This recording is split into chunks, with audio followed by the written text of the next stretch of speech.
Hello. Sorry, I might have been on my starting soon screen for 20 minutes.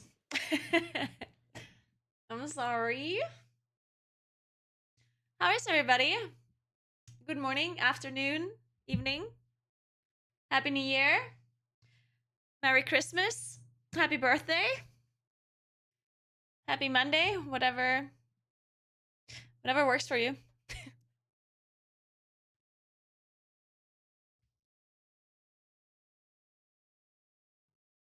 Good morning. Damn. Thank you so much for the 3 months, Flack Mister. Appreciate that. Good morning. Hey, Mooney. Thanks for 11 months to you as well. Thank you so much. Happy New Year. Thanks for 31 months, Raider. Thanks for 39 months, Victoria. And thanks for 5 months, T. What's up, guys? How we all doing? Having a good day? How is it being back to work? If you actually had holiday until today, because some people were already working last week. Actually, I think there's some people who are still not working.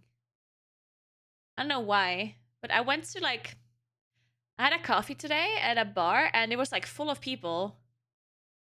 So I'm like, are they not working? Like, what's going on? There's some people who still have time off or what? I wouldn't work. Maybe it's just the people who just don't work. Like, maybe everyone just stopped working completely. They're just like, fuck this. I'm not going back to work.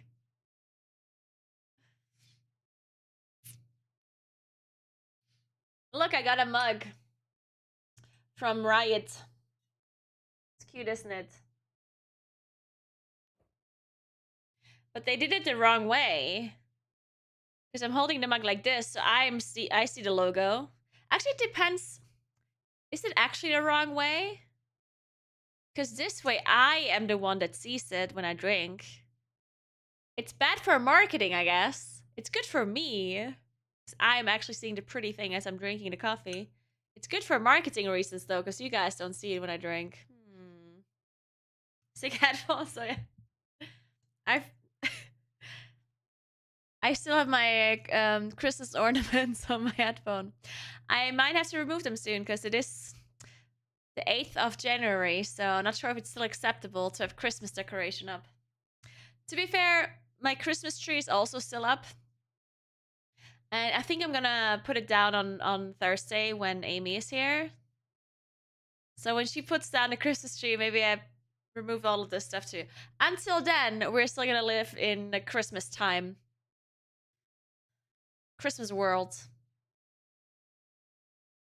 So how you feeling, guys? I took so much time off streaming, I don't even know how to stream anymore. I don't know how to play video games anymore. I don't know how to speak English anymore. What did I do? Do you still remember me? I don't know. Are you very mad at me that I didn't stream for so long? Let's talk about this. You wanna... I have 5 minutes to talk about this. And then I'll never speak about it again. Are you mad? Just let me know, guys. Let it all out. I'm here to listen. I have my coffee. I was in Switzerland, but I couldn't find you. Is this place actually big? I cannot believe it. You were in the same province as I was, and we didn't see each other? Whoa. That is such a coincidence. Can't believe we didn't run into each other. Nahoo? Why do you spell that wrong? It's now. It's Naow. Hey D, what's up? How you doing? Family leaves the Christmas tree up until they randomly invite someone over and they say, why is your tree still up? And they get shamed into removing it. Hey Foxa, thank you so much for 98 months. Damn. You know, Foxa, every time you have an anniversary, you have to tell me because I'm not gonna count the years. You know that, right? If you ever have an anniversary, you gotta tell me. I don't know how many years 98 is. I'm not doing the math. Of course, we're all 98% mad at you now and barely know who you are anymore. Yeah, I figured.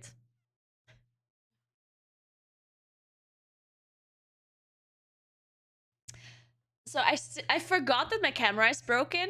Well, I mean, not The other one I know is broken. But this one, I forgot that it like randomly turns off, and I just hope it resolved itself. I just hope it's not doing that anymore.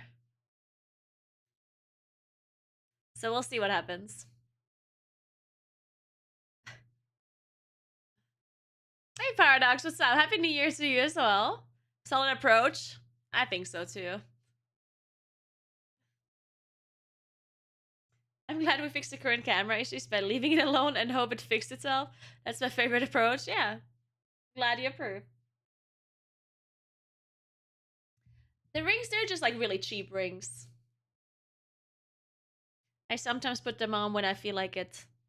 Very rarely. Sometimes I'm just like, oh, jewelry. I do own that.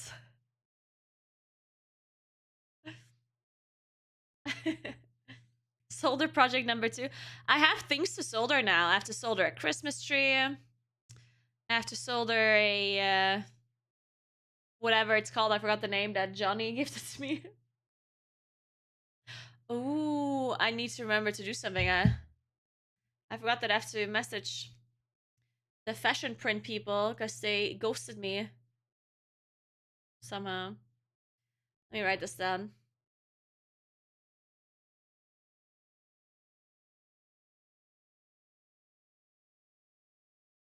I got so many things done today.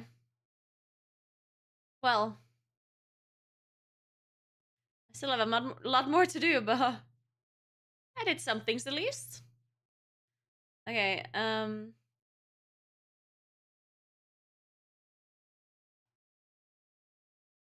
yeah. Fashion print.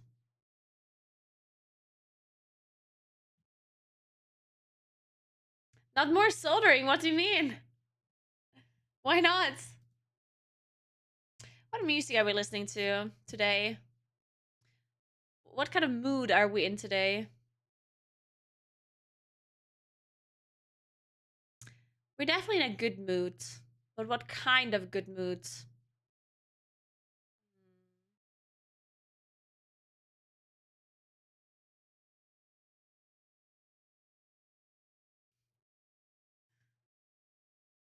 This one.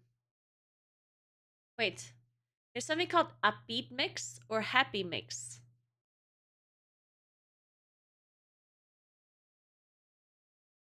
Let's do the upbeat mix for now. If we don't like it, we switch to the happy mix.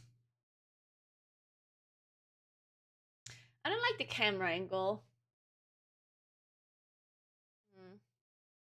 Because I have to move this so far away. I don't like it. Let me fix it.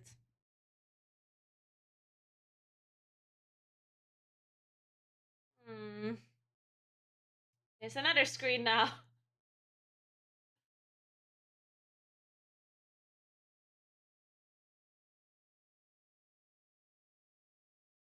We have to zoom in.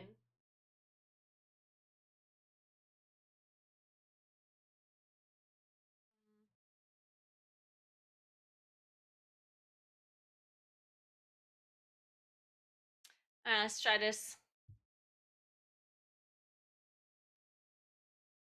Yeah, I mean, it is what it is.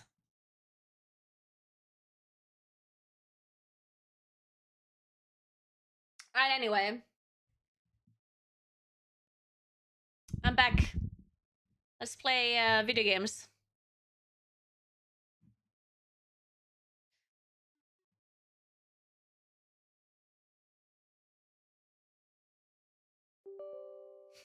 Guys, the funniest thing happened to me today. I spoke to a person about insurance, and oh my god.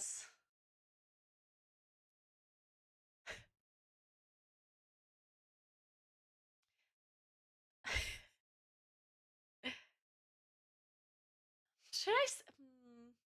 I think we don't tell the story. You never know who's watching. I think we skipped this one. It was hilarious though. Yeah. Tell the story. I can't. Thanks for 21 months, Kilnaris. What's up? I would like to talk to you about insurance.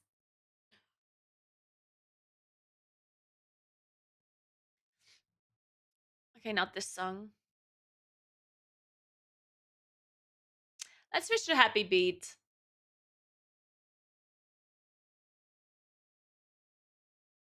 Sure. Post to the shrine then. I'm not gonna type it all out. Jesus, that's so much work.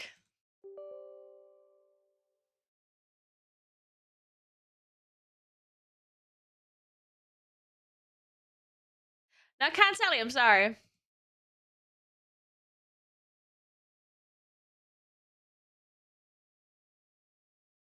Maybe another time. That's a lie, I won't tell you another time either.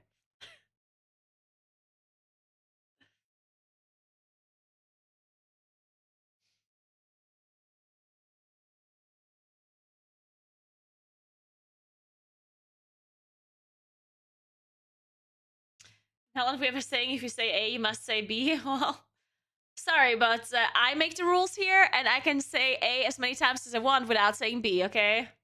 So fuck you. Sorry.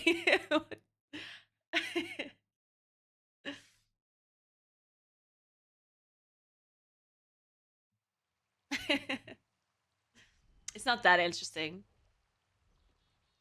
Actually, no, that's a lie. It's very interesting. It was hilarious. Anyway, so I'm back to playing video games, back to streaming. I took so much time off. I don't know how things work anymore, but I had a great time. Oh, it was a great time. I drank a lot of alcohol. Had a lot of fun. Feel rested? Well, I don't know about that one. Rested enough, I would say. I'm definitely not as tired as I was on Friday. Dude, on Friday, I almost fell asleep on stream. Like, holy shit, I was tired. But I did sleep pretty well yesterday, so I'm pretty good. But, damn. Taking time off stream is exhausting, apparently. It was very exhausting. Sleeping very little and drinking a lot. It's basically what happened. Yes, I went skiing on Saturday. Yeah, 2 days ago I went skiing. And then, of course, we had a drink or two. God, I was so drunk. I was very drunk. To be fair, it's not my fault.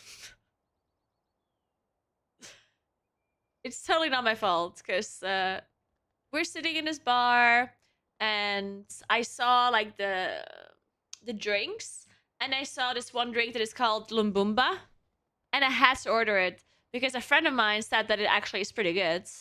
It's hot chocolate with rum. So I'm thinking, I like hot chocolate, and I like rum, right? So how could it possibly not be good? So we ordered it, or I ordered it for my friends. And then we knew the bartender, and then the bartender made like a good mix, which basically meant he put 99% rum in it and like 1% hot chocolate. So, and it was like a cup like this, probably even bigger than this. So we drank this thing, and we were already like smashed. Honestly, like we drank this one thing, and I'm like, let's fucking go. So I was dancing on tables, touched other women's boobs, spoke to strangers, and I don't remember who I spoke to. That kind of stuff, you know. It was great. I had a good time. Was the bartender sexy? Yeah, sure. Yeah.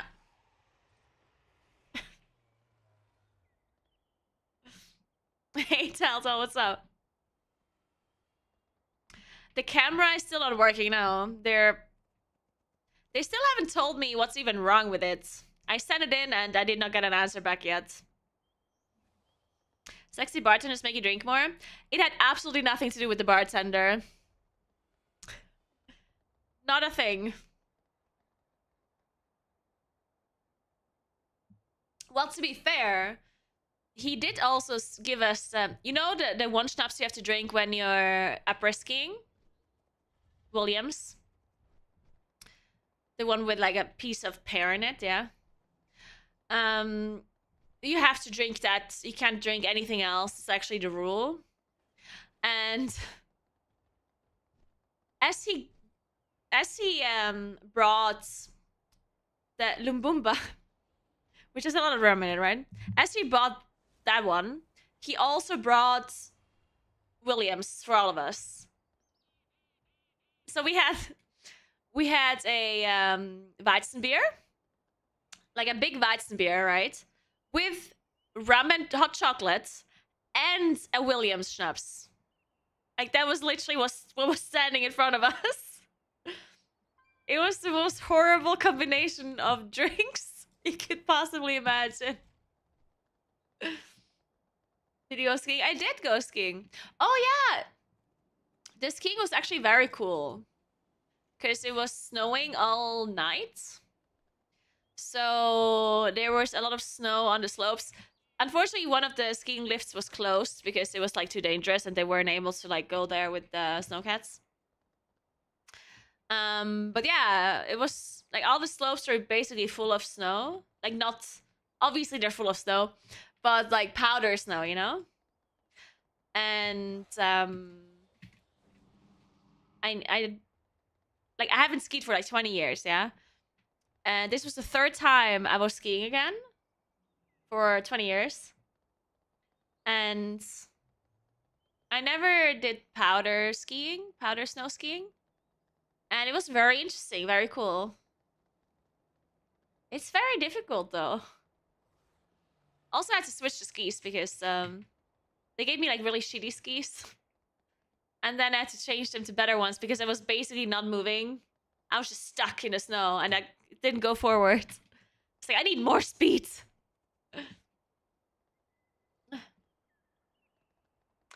I did also... You know, do you remember when I said I never, like, fell with the skis? The first 2 times that I was skiing, I didn't, like, fall. Yeah, so I totally jinxed it because I fell a lot on Saturday. To be fair, it was like, it's like powdered snow. It's like very difficult to ski when you're like, when you're going on a slope where there's no powder snow and then you like you go into powder snow. It's like all of a sudden like it's holding you back, right? So you're like going fast and then bam, and like it breaks, and I'm just like, yeah, I'm just gone. Also tried jumping. Of course, I was a little bit ballsy, let's be honest here. I was like, oh, I'm skiing for the 3rd time in 20 years. I should do jumps. So I was going like off-piste, you know? Jumping out. Like some freestyle hero or whatever. I was really cool.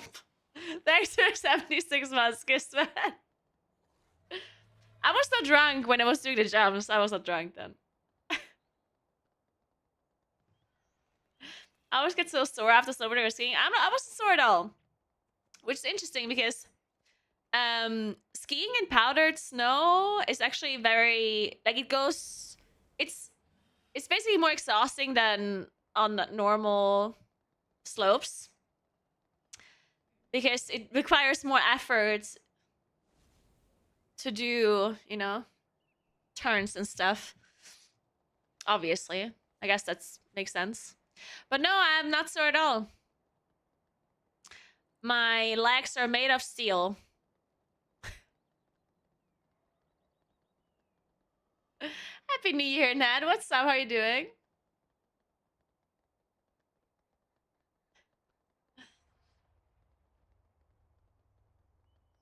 Are you drunk all the time outside of streaming? Yes. Also, not just outside of streaming. Why do you think I'm sober right now?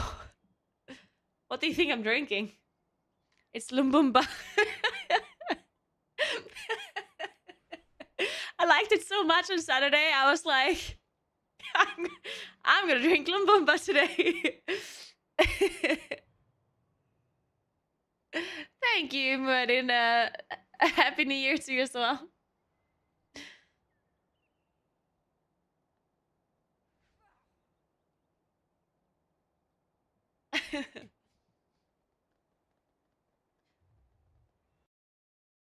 Not this song. Okay, I'll accept this one.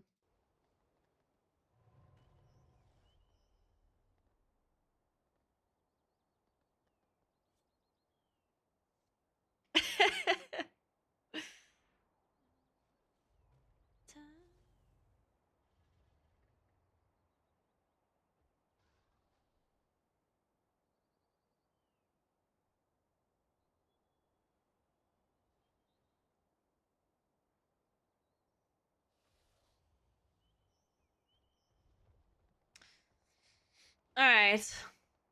What else? Oh, let's take a look at this thing then.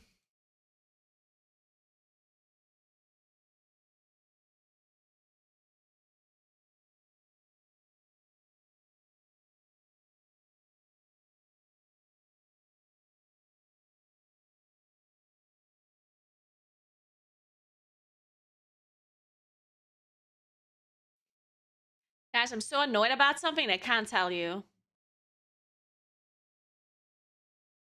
Just know that I'm annoyed about something, okay?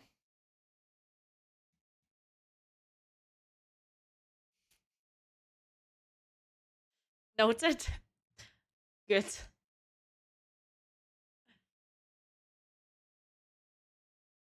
It has nothing to do with the insurance thing, no.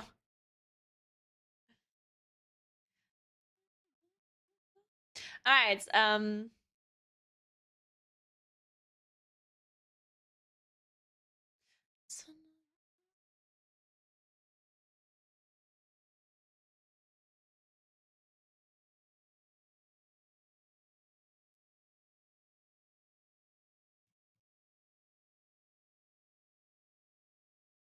Okay, so what is this about?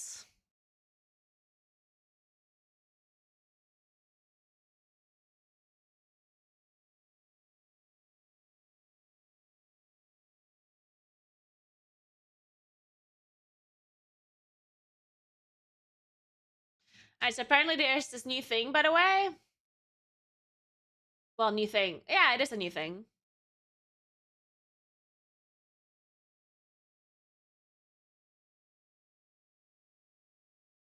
Let me move this.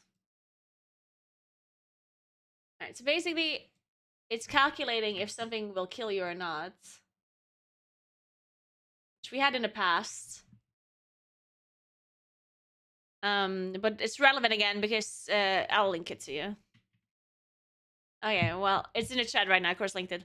So it's a website that calculates if something is going to kill you or not. All you have to do is enter the key level, the affix, fortified, or tyrannical. Wait, what does base damage taken mean? Oh, okay, yeah. So it's just you just enter. Wait, are you supposed to calculate the damage, or are you supposed to enter the number yourself? I guess you can look that up in MDT though.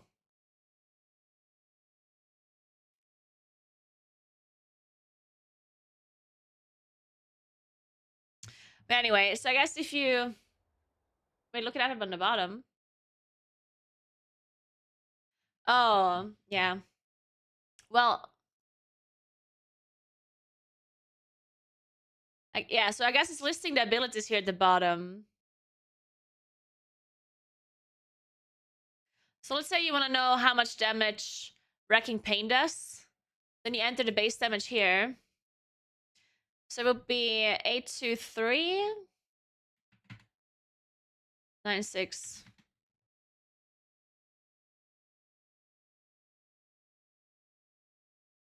Okay. And then you enter the amount of stamina you have. Let me do this calculation for my character. Alright, so I have 38,538 stamina. 8,538 stamina. And then percentage versatility. I have 2.57. 2.57. And avoidance 1306. 1306. All right. And then you select what class you are and what talents you have. So I have a thick height. This one is interesting because this one, a 2% verse, I only have during the night and not during the day. So I don't have this right now. And I don't have bear form, I don't have bark skin. Let's just pretend we don't have that for now. All right. Then group buffs. Master Poisoner, Black Attunement. Let's assume we have Black Attunement because who doesn't play with a Hog Evoker? And we obviously have Mark of the Wilds. Let's just have those two for now. Then we have Aspects Favor, Sapphire. These are all cooldowns. And then these are externals. Okay. And this would be a 28 tyrannical key. Alright, so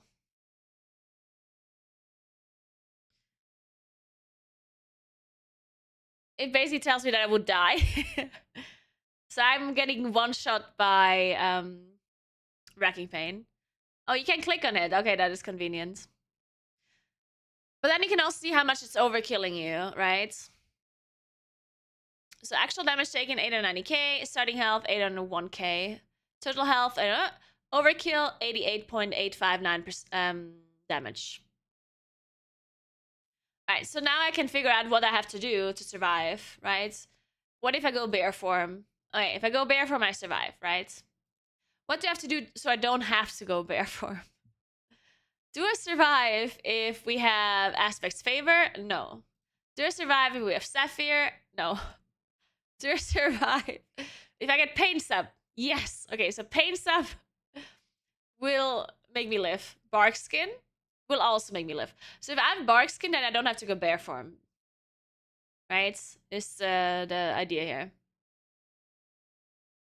If I have Sacrifice, I will survive, of course, since Bark Skin is the same. Well, Bark Skin is 20% DR and Sacrifice is 20% DR. So a 20% DR is good enough.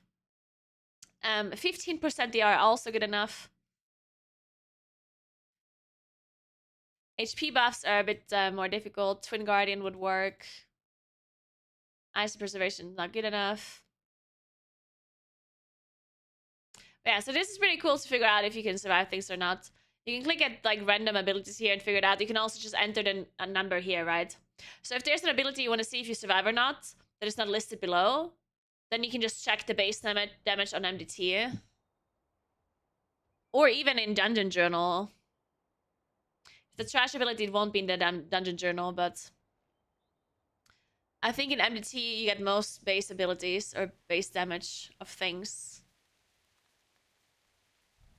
Yeah, this is always base damage, I believe. Or does it actually calculate it? Wait, oh, this is tyrannical. Okay, no, yeah. So if you mouse over the ability here, it shows you base damage, right? So here, if you want to see, do I survive Noxious Eruption? Then you just enter 21,533. Here, no, not under 7, here. And then you'll see if you survive or not. It's a website.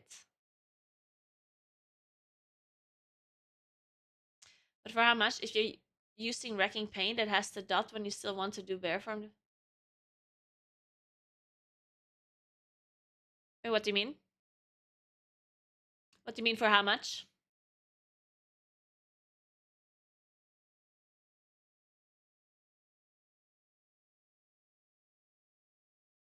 Because Wrecking Pain has initial damage and a dot afterwards.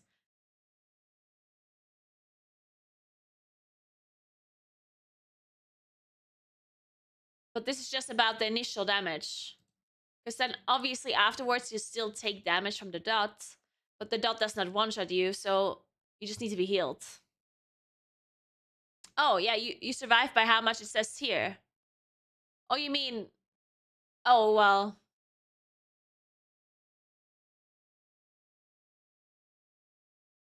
It says here, right? Health remaining 89k. 11%.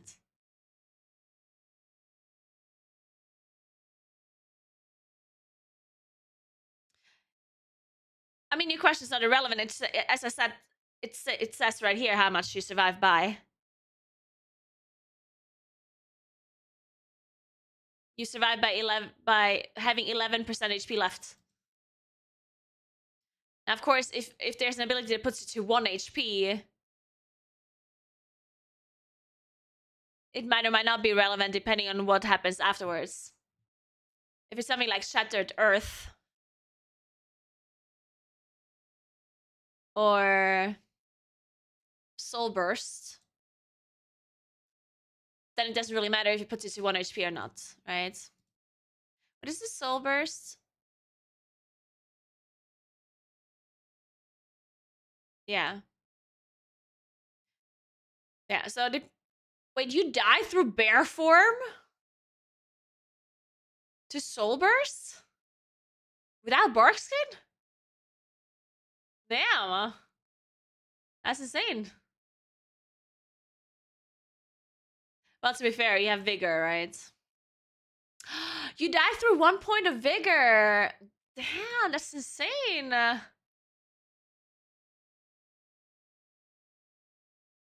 Huh. That's crazy.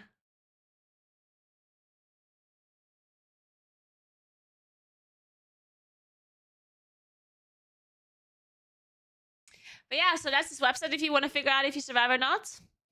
If you do like a high tyrannical queue.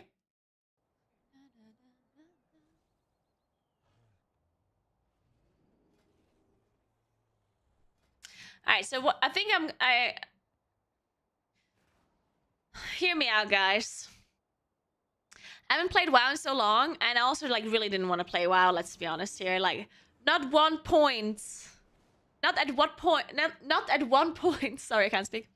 Not at one point during the holiday I was thinking, oh, I really miss WoW. Not once. So we have to get back into WoW and get motivated. I'm gonna eat a banana, but then we're gonna totally play some WoW. I also have to play some BG3. Gonna have to play some FF14. But yeah, I have to get motivated to play WoW again. Not because I have to play WoW for stream or anything, but because I have to cast the MDI in February. And it will be pretty important that I know what the fuck I'm talking about. Thanks for 32 months, Jangorski. What's up? How are you doing?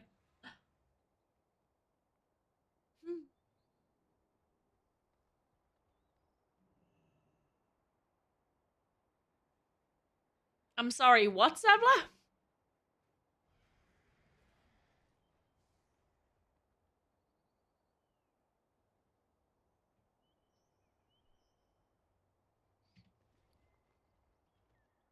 What day of the week? Oh, Monday.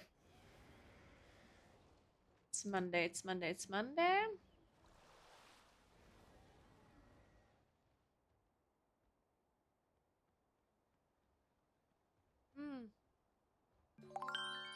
I need to get, oh god, I need to farm so many aspect crests. Hey, Sandy, thanks for 2 months. I need to farm aspect crest, word crest. I need to craft items. I need to farm the shoulder enchant. That's it.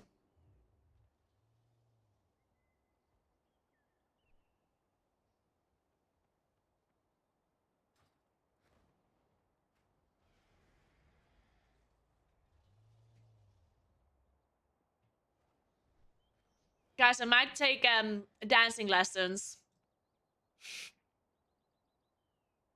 But like old people dance. Swing dancing? No. Like fox, you know? Like fox. I think fox is probably the most... I wonder if you have... Foxtrot? I don't know. Maybe? We just call it fox. Maybe it's foxtrot?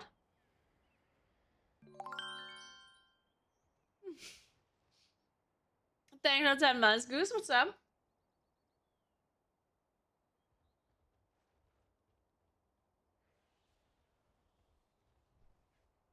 Oh, no. I don't mean shoulder enchant, like helm enchant.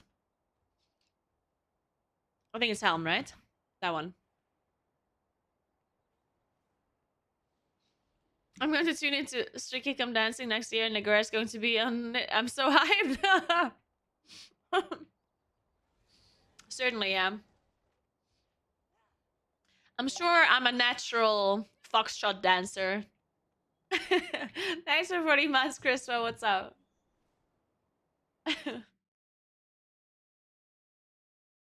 But I wonder if they do like only specific types of dances for like courses, or if they do all of it that is like common here. You know what I mean?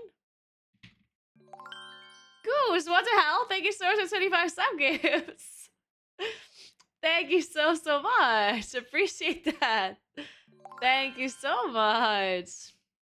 Welcome everybody and Happy New Year. Thank you very much. Again, you're making a mistake here. You're rewarding me for not streaming for like 2 weeks, yeah? You can't just do that. Now I'm thinking, oh, maybe I shouldn't stream for 2 weeks more often, because when I come back, I get subs gifted. Thank you so much for gifting us up to you as well, Sabla. Thank you so much. Welcome, everybody. Thank you so much. Welcome to Jim, Alpen, Blasted, Max, Burke, Prina, Bet, Smelly, Strider, Viridian, Grizzly, Nag, Bound, Dr. Height, Morph Around, Fluxy. I can't believe I'm listening to Hannah Montana right now. Oh, I don't like this playlist right now. Welcome to Flexi, Captain Smash, Crispy, Hephaestus, Kong, Marcinek, Agarwen, Snock, Ice Smoky, and Benson as well. Thank you very much. Hope you had a nice Christmas time, holiday, New Year start, New Year's Eve, everything. I didn't get one. Well.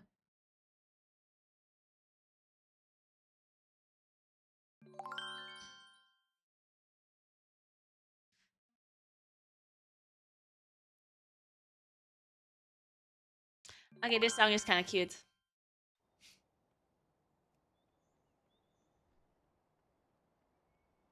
Disrespecting the Hannah.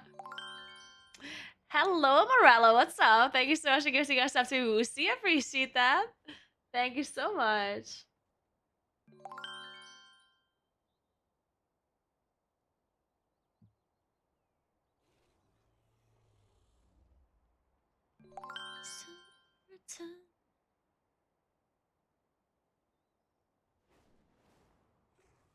Oh, thank you, Morello.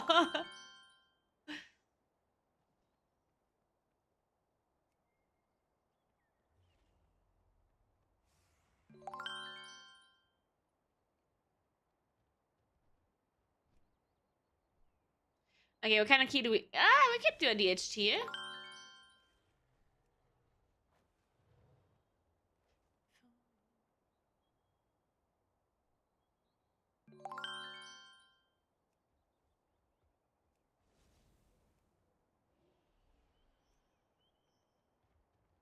Aw, thank you so much for giving us up to Midna, baby. Thank you so much, Anonymous. Thank you so much. Wait, was Midna here?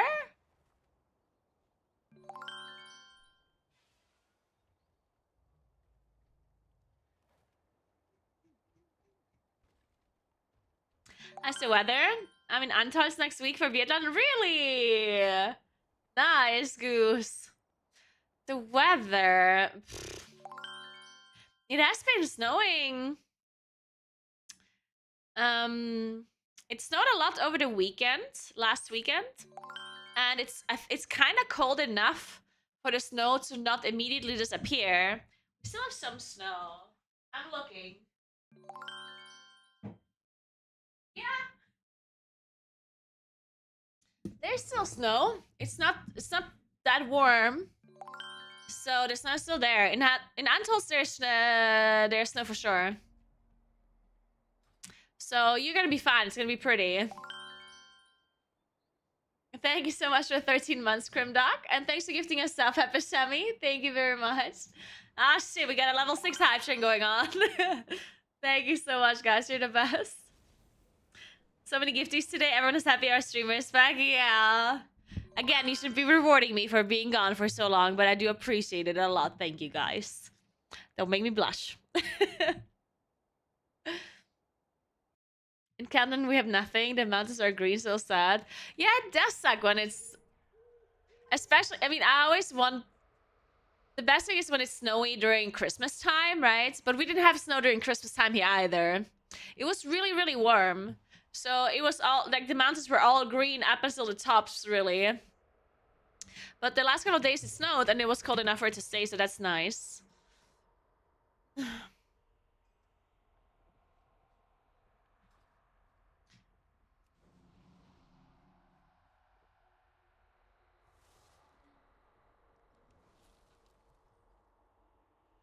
But yeah, Antholz is gonna be nice for sure. You're gonna have a... It's gonna be very pretty there.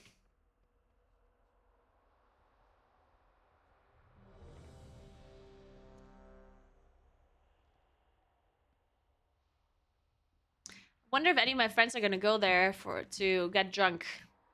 What the hell? We just started without a countdown. My incarn. Sometimes, because there's usually party and stuff. So I'm personally not interested in biathlon, but I wouldn't mind partying. Depends. I was doing a lot of partying over the holidays. But you know...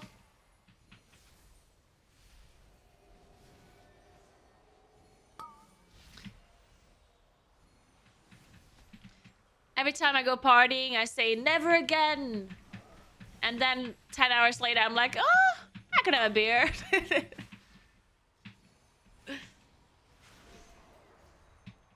You know how it is.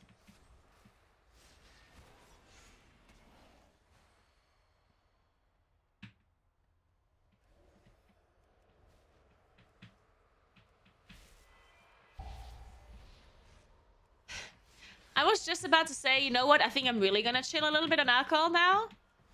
But on Friday, there's a birthday party of a friend of mine, so... Well, I don't think we're gonna get super drunk, though. It's Friday evening, so I think we're just gonna chill. Maybe I drive. That's a good idea, because if I drive, then I have an excuse to not drink. No one can pressure me into drinking when I say I'm driving. I mean, they can, but it's less likely that's gonna happen. So maybe I'll just drive.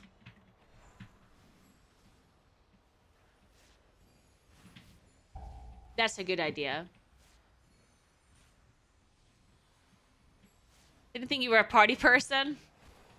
Those who challenge me only speed themselves Huh. to an agonizing death. So says the shadow of Xavius. Be still, worm. I will deal with Hey you. Val, thanks for 63 months. What's up? Thank you so much.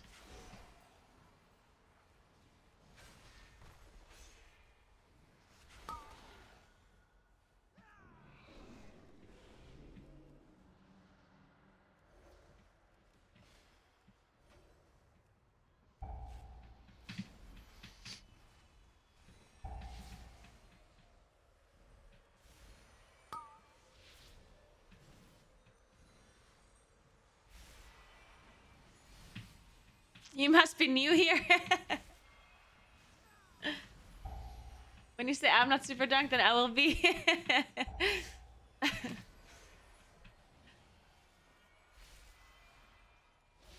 Hey, Opsy, thank you so much for 5 months. Appreciate that. What kind of emote did I get? What is this? Is that gingerbread emote? Oh, what? Ooh, I have 505. I have 550 gifted subs now in my own stream. Look at that. I have a new sub gift emote. No, guys, tell me. What happened over the holidays? I missed so much. I don't know what the fuck's going on anymore. What happened in World of Warcraft? What happened with you? What happened on Twitch? Tell me everything. Any drama?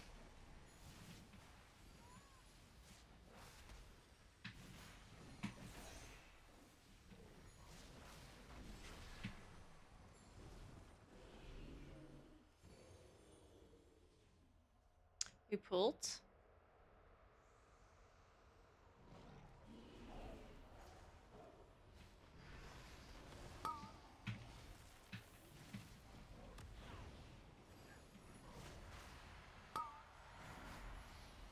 We all spec off Moonkin. Moonkin is pretty good in high keys, no? How's Sam Plus meta, actually? I saw that there's a meta that did establish itself a little bit. But it doesn't seem super one-sided. I mean, it's definitely one-sided, but not like that one-sided, right?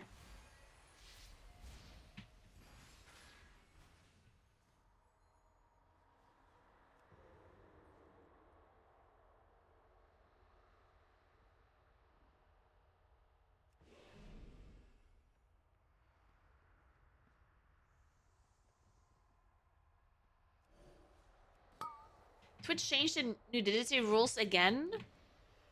Yeah, so can somebody explain it to me? I'm not sure what happened there exactly. So Twitch didn't change the nudity rules exactly, right? They were just being more specific, right?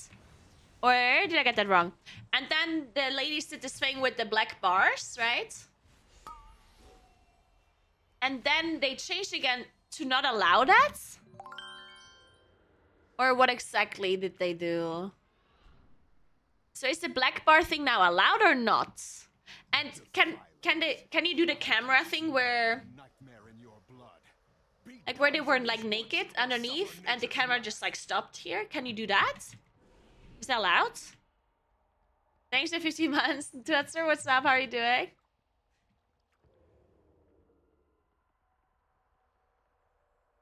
Defilers. So it is you who have befouled these woods with a nightmare.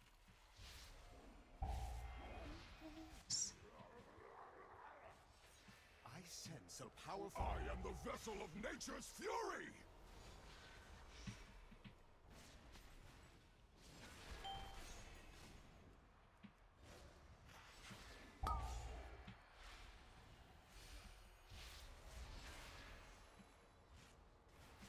Oh, you're not allowed to give the illusion of not wearing anything. That's the rule? Ah, okay. That's an interesting rule. Okay. It's very interesting because... Well, I mean, I guess you're just gonna use logic.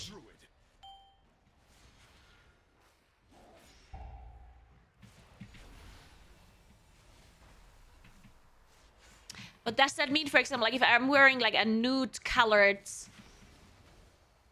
body, you know what I mean? Like if I'm wearing a skin tight, nude colored thing, would that not be allowed then? Or is that allowed? Death can free you from the nightmare. Your power burns. How have you twisted the scythe of a loom? I guess that is not considered implied nudity then?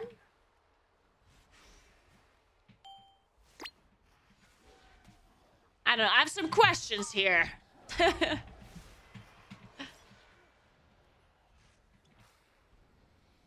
am nature's fury incarnate.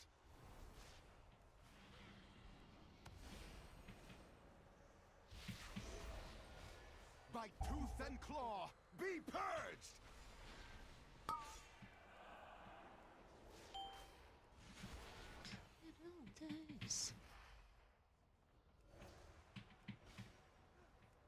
Are you looking to branch out? Well, I did buy an apartment. And I owe the bank a lot of money, so... I am the vessel of nature's fury. So I'm just figuring out my options.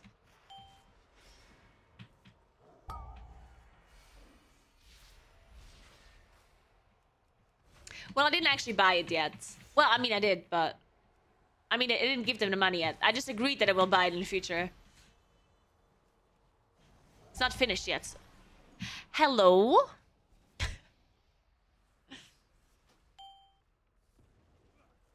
I am nature's fury incarnate. Your blood reeks of corruption. Only death can free you from the nightmare. But yeah, so then... Wait, are we wiping? Should we rest the healer?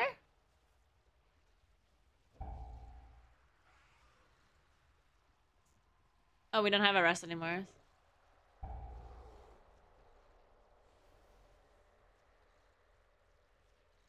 Stay down to fight. It's not good, guys. It's not good.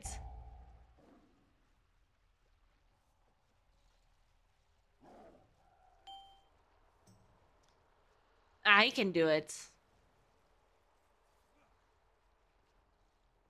Yeah, right, Arcade?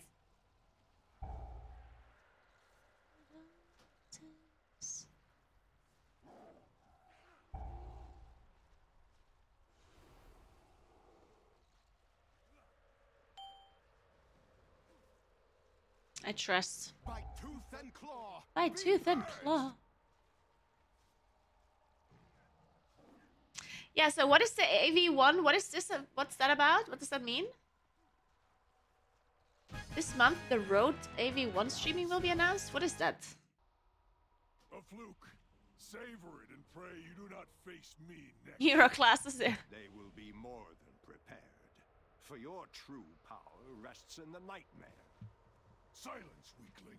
When you open your mouth again, it will be to cry for mercy.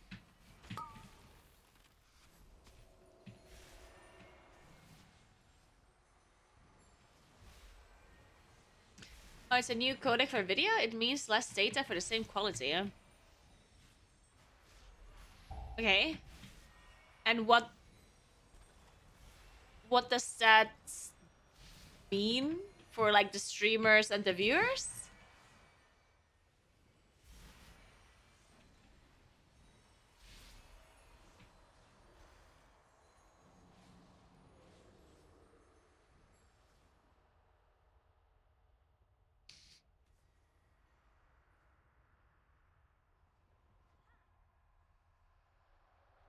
So you're saying less costs? Oh, you're just basically saying that Twitch will have to pay less?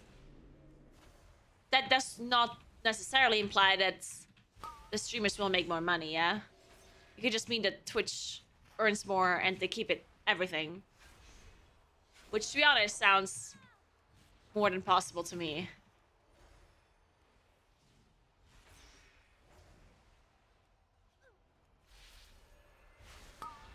Right?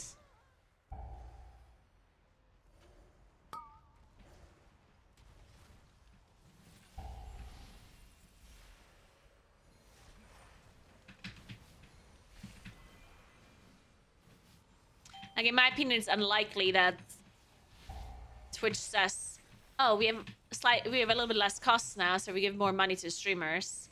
Like, a company's not doing that, right? Unless people actually complain about it properly, which, I mean, might or might not happen. Probably not. Maybe? I don't know. Oh, he actually did promise that? Dan Clancy promised that streamers will see more in return? Really? Well, if he said that. Huh. Wait, that's nice. Are you telling me I'm gonna make more money? Whoa, well, that's good news.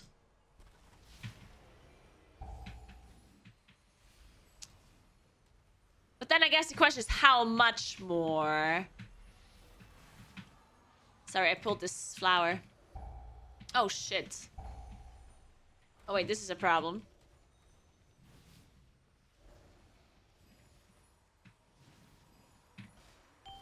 Because if it's just like, you know, like maybe it's like, hey guys, you're getting 1 more cent every month or something, you know? Like, I don't know. All streamers are just partners. I mean, I would assume all streamers.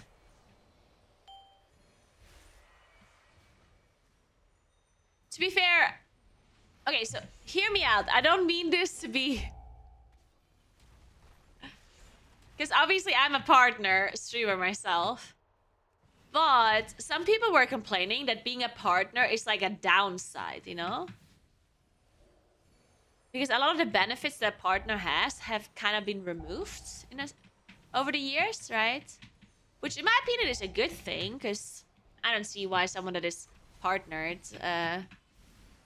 necessarily like makes more money or whatever. Like I personally never cared about that. But some people argued, and I did understand that, is when you're partnered, you also like you need to do more for Twitch. They changed that now, but there was a rule that if you're a partner, you're not allowed to stream on like other websites and stuff, right? They did change it now. You can stream on however many websites you want simultaneously. But yeah, they're basically saying that being partnered is almost like a downside. So getting some benefit for a partner might make sense. But I don't know what that would even be.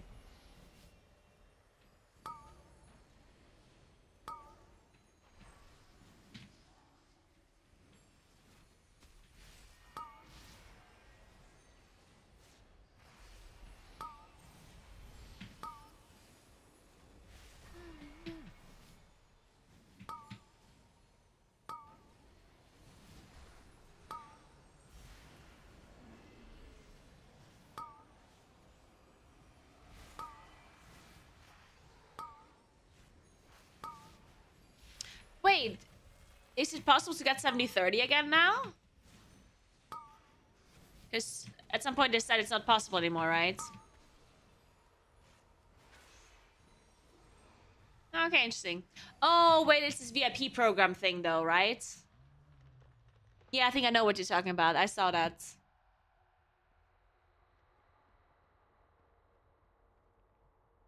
Also, I do see some people now streaming to multiple platforms, and I wonder if I should be doing that as well.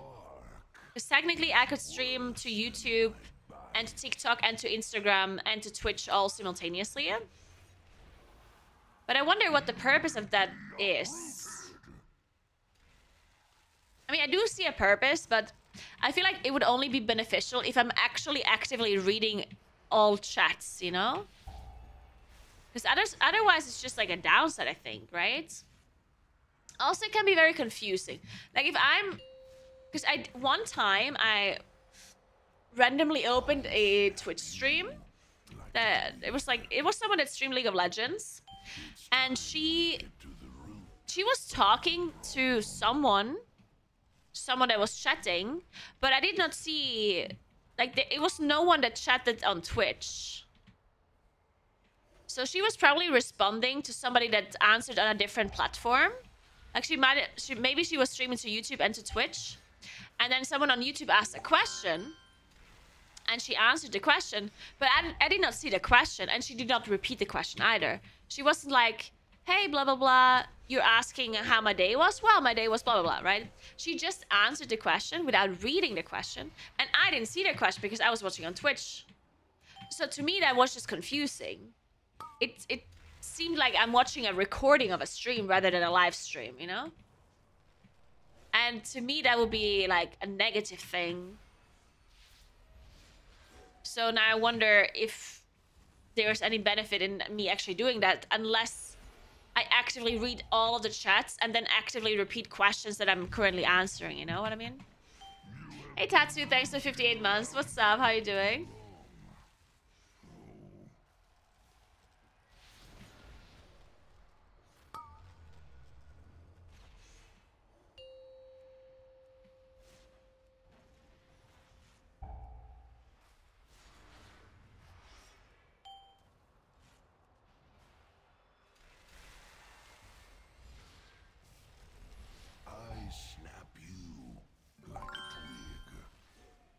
Thanks for 13 months, Samarandra. Thank you very much.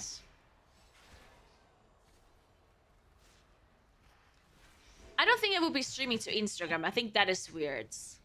if anything, I would be streaming to YouTube and probably to TikTok.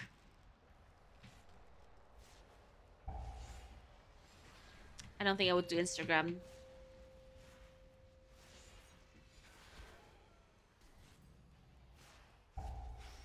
But I can see how it might be beneficial to stream to YouTube and TikTok, I guess. But then I feel like I also need a monetization model for those two platforms. Because if I'm just streaming to those platforms without any monetization going on, then that is also a bit weird. For me, not for the people that are watching. But how do you monetize YouTube streams?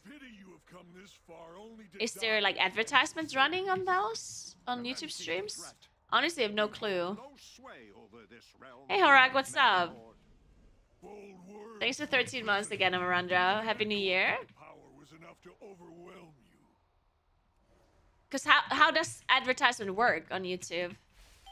Does it just play automatically? Do you have to select the ads? Like, how does it work? Am I pressing advertisement and then an ad is running, or...? I'm good, Anders. How are you doing?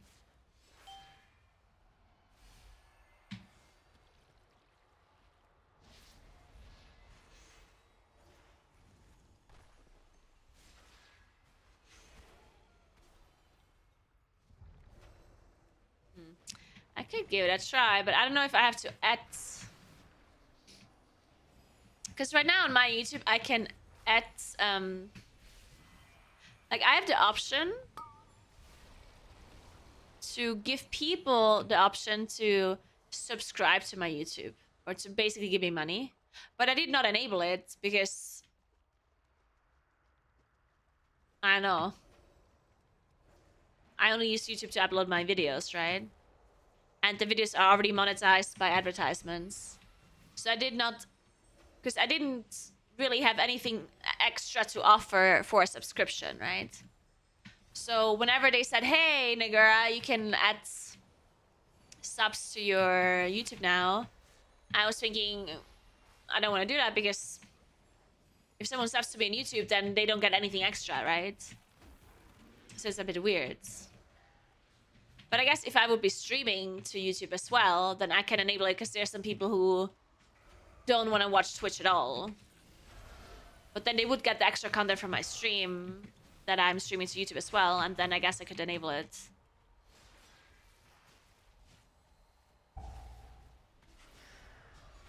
I just never looked into it, so I don't know how it really works.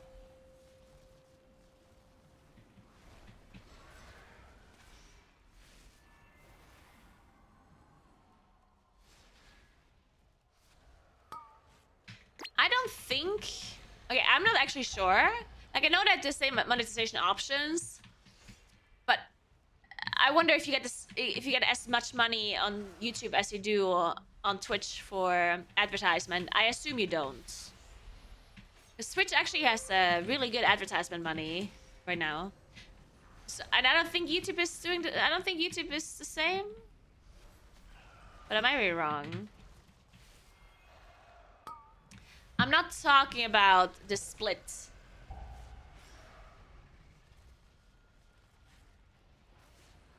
I don't think... You don't get a 70-30 split for advertisement. Like, I'm talking about advertisement money. I'm not talking about subscriber.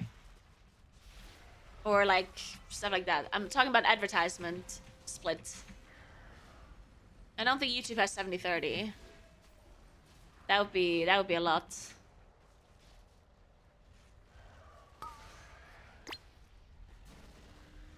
Because Twitch advertisement split is 55%.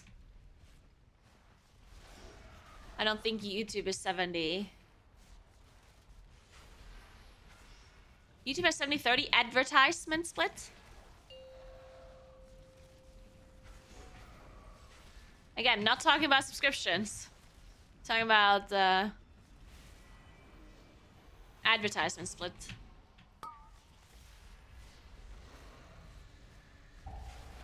Yeah.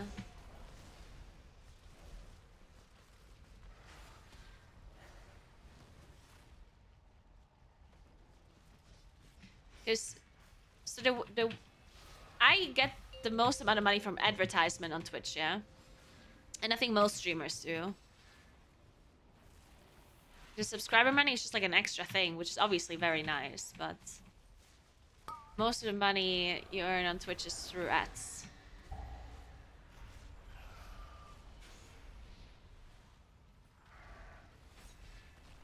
And I'm not sure how YouTube would be with ads. Or what I have to do, you know, like... And it would just be an extra thing, because obviously I wouldn't be streaming to YouTube as like my main platform, so I wouldn't be like playing a million ads probably on that platform. But you also have to think about the fact, like if I play 0 ads on YouTube, for example, and I play 6 minutes of ads per hour on Twitch, because that's my main like source of income, but then people figure out, oh, Naguura is streaming to YouTube and to Twitch, and on YouTube there's no ads.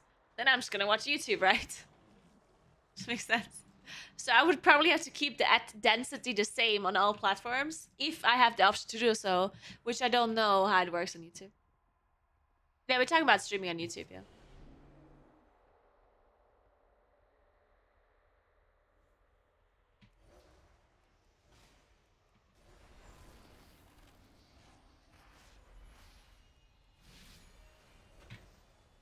Yeah.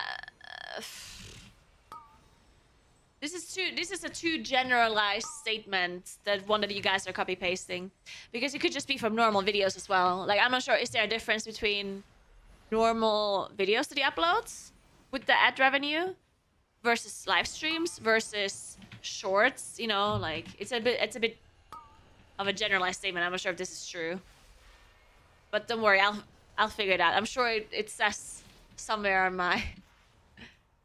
If I go to my YouTube studio dashboard, then I'm sure it will tell me how it works. I just haven't looked into it before.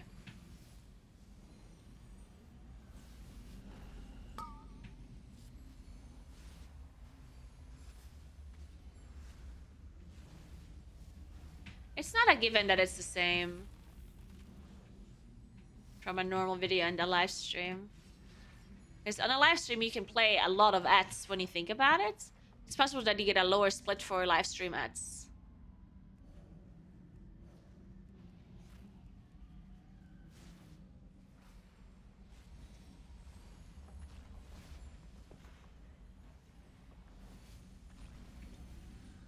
Also, the problem, quote unquote, with live stream ads is the fact that they cannot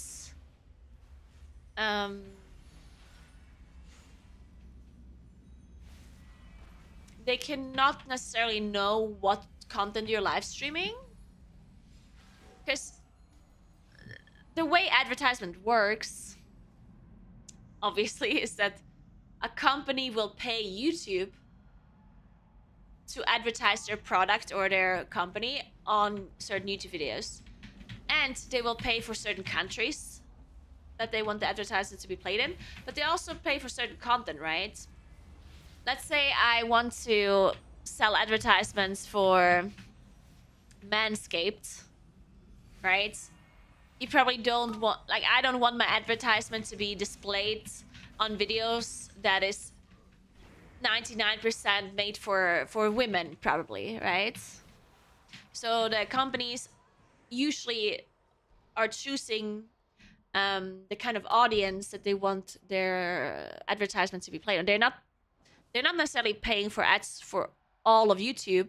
They're paying for ads for a specific kind of content, or maybe someone is paying for ads that is for content that is only made for children, stuff like that, right? And you can ask for more money probably as YouTube if you say, hey guys, I can specifically put your ads on videos that is made for children if you're selling children's books or children's toys or whatever. But for live streaming, that doesn't work, right? Because on live streams, you cannot tell what the people are going to be doing during this live stream. Yes, you can have categories or whatever. But then in the end, what the person does on a live stream while the ad is playing, It's random, right? So I would assume that generally speaking, live streams are less valuable for advertisement than like a normal YouTube video would be, right? Just from like, I mean, I don't know this for certain. I'm just assuming that this is true.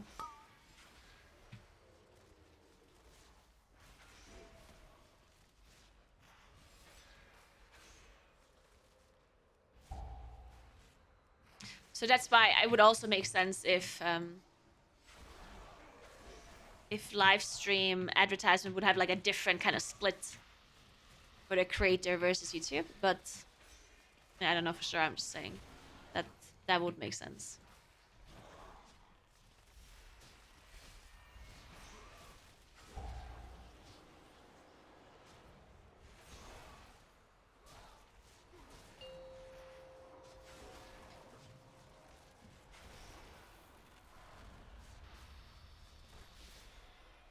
Waste away slowly, painfully.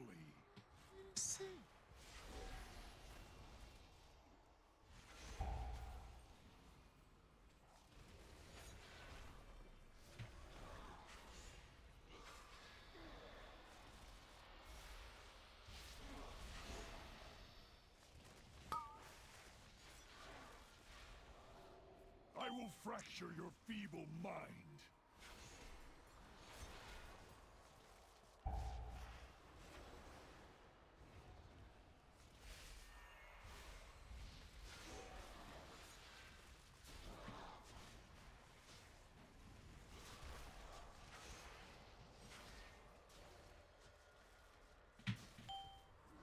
No! Thank you, friend.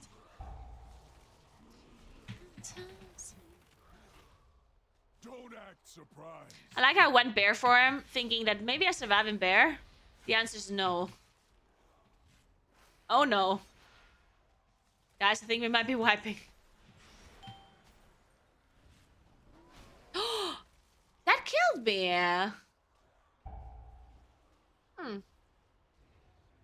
I had a health pot, but I was thinking I'm gonna use it after the nightmare bolts. You deserve nothing less.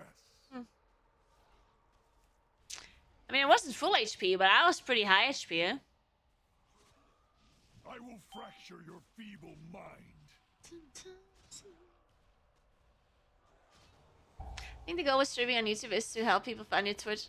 No, I mean, I understand that. That would be the reason. Obviously. Like, I understand that.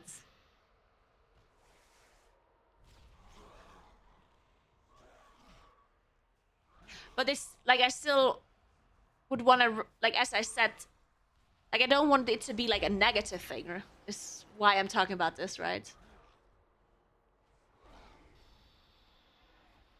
Because technically it can be a downside to do that, right? As I said, like, with the ad density, for example. If I'm running 6 minutes of ads per hour on Twitch, and I'm running, like, let's say 0 ads on YouTube. I'm not sure if that's even an option on YouTube, but let's assume it would be. Then some people might be like, oh, I guess I'm just gonna watch on YouTube then, if they don't care. And that would mean I'm literally making less money from ads, right? That would be a little bit weird.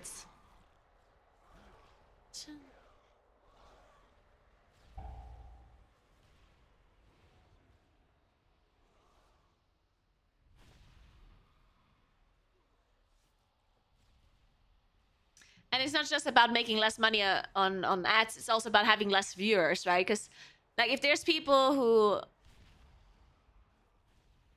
would rather watch on YouTube than on Twitch, no matter the ads or not, having a lower viewer number on Twitch is pretty bad.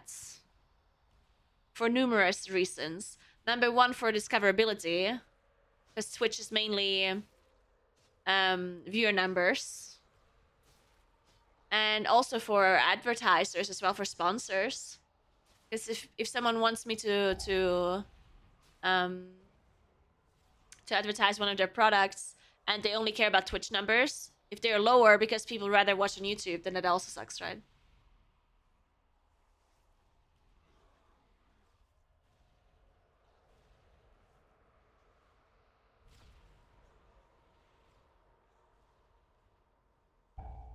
You also get a different split on YouTube from live stream partner program. Yeah, see, I don't know if I have this. I'm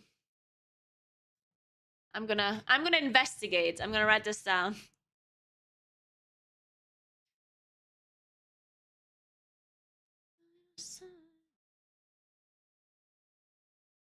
YouTube streaming. And I guess streaming to TikTok would also make sense, I think.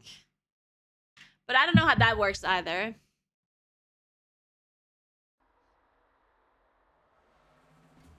Well-earned victory. We must, however, stay vigilant.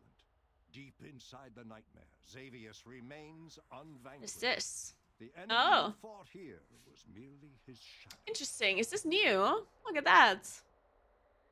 Oh my god, you have a whole damage graphic. That is actually very interesting. I like this. Huh. That's pretty cool.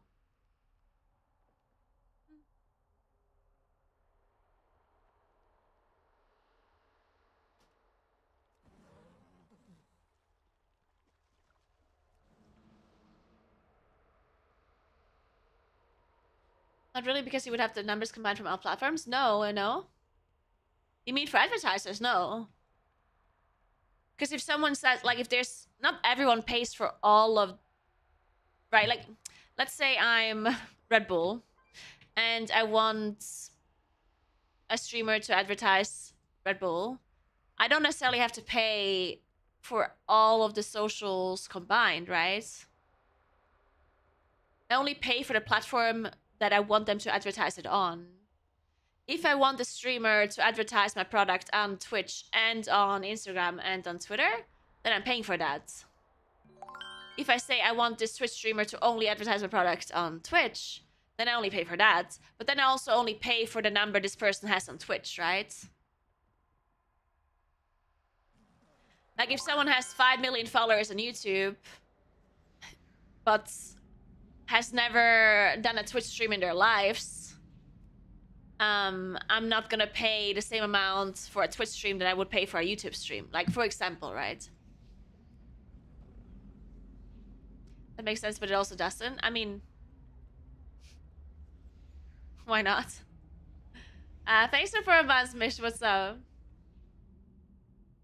Now, obviously, if I have a huge discrepancy between platforms, like let's say this example where I have 5 million followers on YouTube and I never did a Twitch stream. If some advertiser comes to me and says, "Hey, I'm gonna pay you $5 to do a Twitch stream and advertise my product," then the person's just gonna say no, right? Because just because I've never streamed on Twitch doesn't mean I'll do something for $5, right? Of course.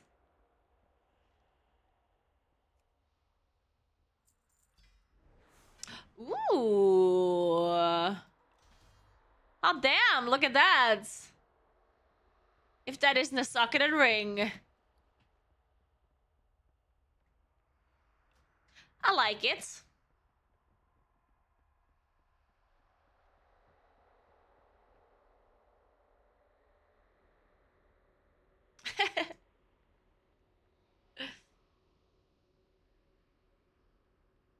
Easy for me.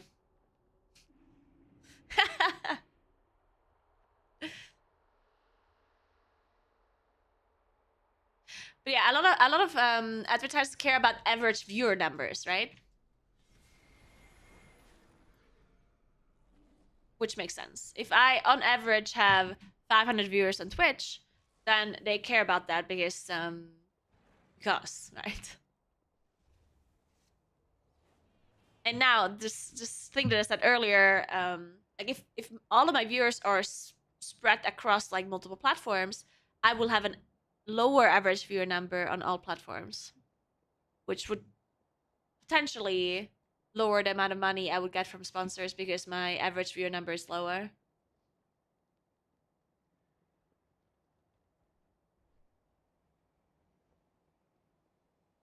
Let's see, does his podcast on Twitch? I'm pretty sure he doesn't also stream it to YouTube.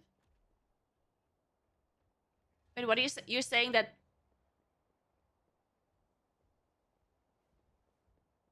I don't even know who you're talking about, honestly. But are you saying that they are doing it on Twitch and not streaming it to YouTube as well?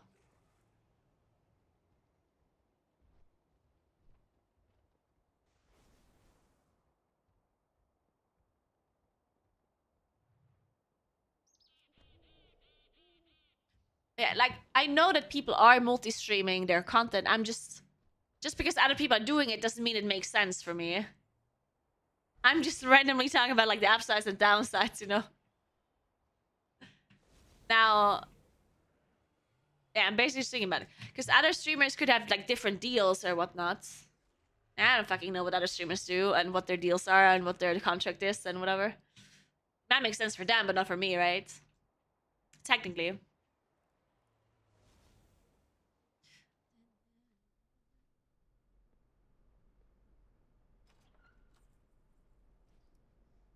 All right.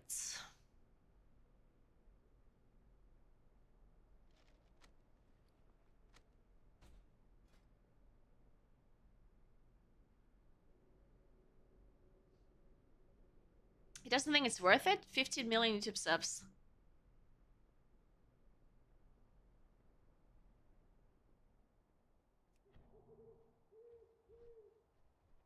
But why not?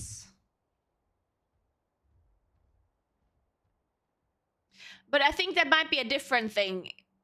Because if he has more subscribers on YouTube than on Twitch, maybe he's just concerned about the content lowering his views on YouTube. Because sometimes, like, depending on what kind of content you do, you might have like higher quality content and like lower quality content, right? So let's say you're a YouTuber that mainly does Minecraft, okay? You do Minecraft videos. But then you also like playing Farm Simulator, all right? But you think that no one likes to watch Farm Simulator on your YouTube channel, so instead of streaming Farm Simulator onto your YouTube channel, you might just stream it on Twitch. Or you make a second channel where you put Farm Simulator content on, right? So it might just be that.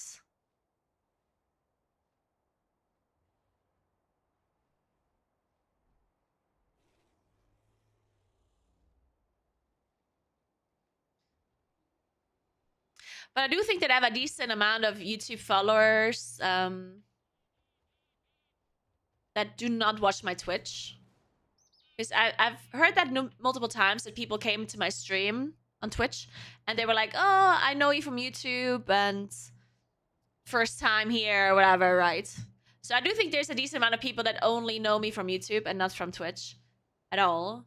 So if I make YouTube, like if I live stream to YouTube, then maybe there's some people who would also want to check out my Twitch stream or something.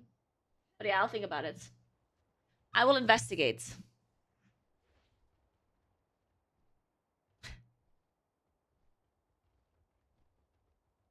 Yeah, you should post it, Jack. Can we give Jack permission to post something? I want to see that promise.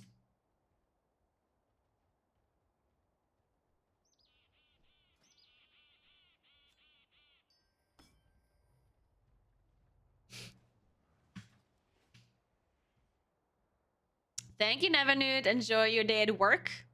If you can say that, I don't know. Have a good day at work. There we go. Best goods in the Isles.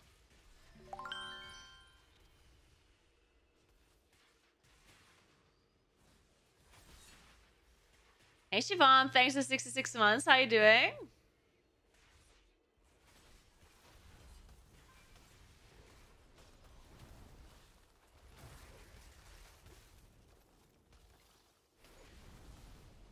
Let's just upgrade some stuff here. Like this.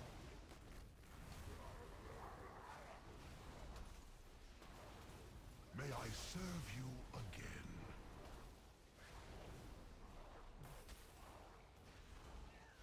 Return soon. Hey, Lyra. You mean YouTube, Lyra?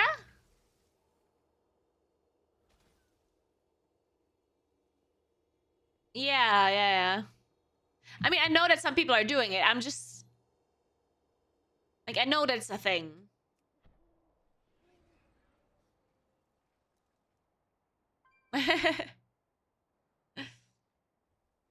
I'm just wondering if it makes sense for me. I'm just contemplating. All right.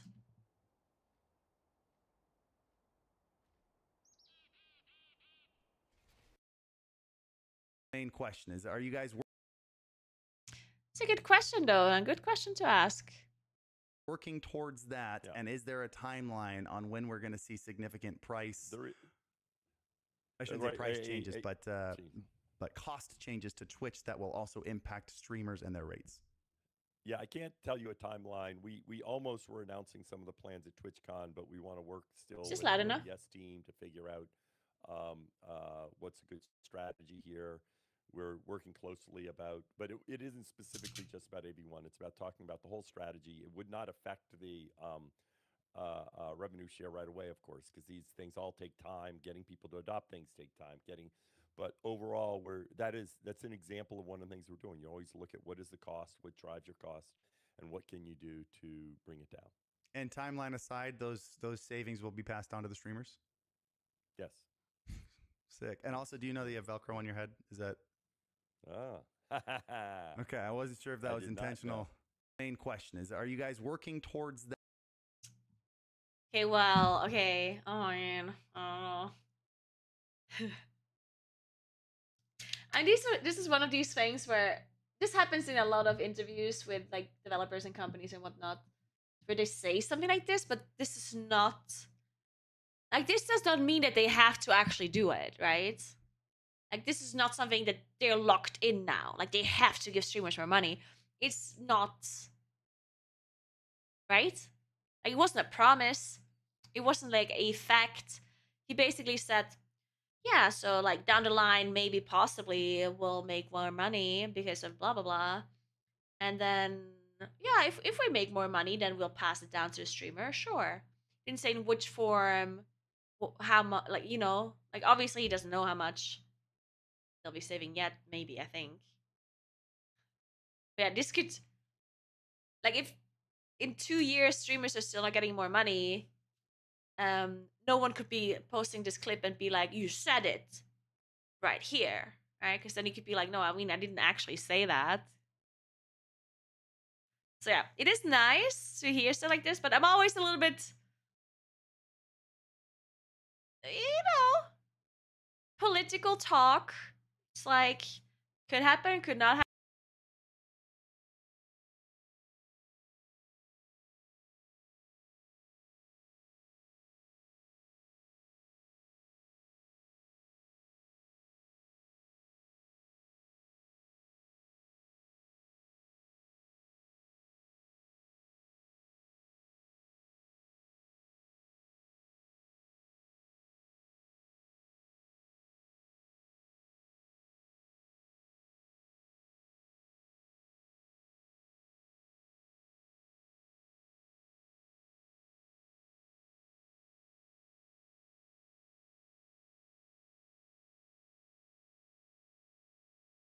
No, no, no, no.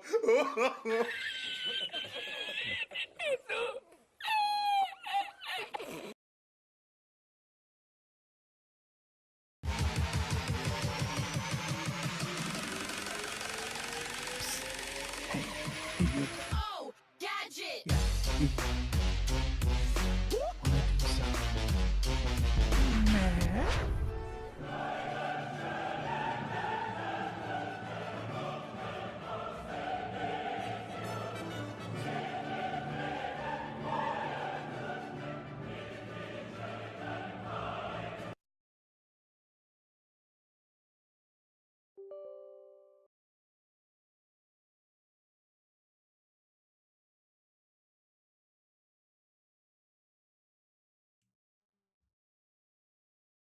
Why is it not working? Oh, it's working now. Okay, good. No, no, no, no. My beacon app broke.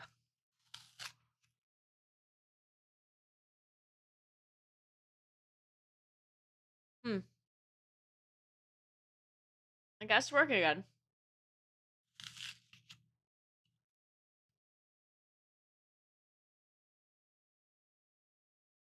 Wait, it is working, right? Why is no one saying it's working? Oh, because it's mode only chat. That's why. Anyway. Oh, I wanted to read the political statement from John. Also, hey, John. Happy New Year. Well, we are currently assessing the avenues to make this a success if we consider doing this. That being said, we are still keeping our minds open to all possibilities and will try to attempt to show willingness to talk to streamers about supporting them. Exactly. It's when people say a lot and don't actually say anything. Okay. Yeah, so anyway. Can somebody explain this AV1 to me? Is there like a clip or is Harris Heller like talking about it, explaining it or something?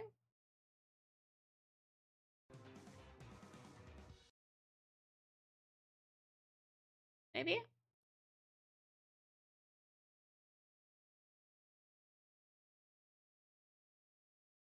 He did a video about it. Well, let me watch that then. Harris Heller.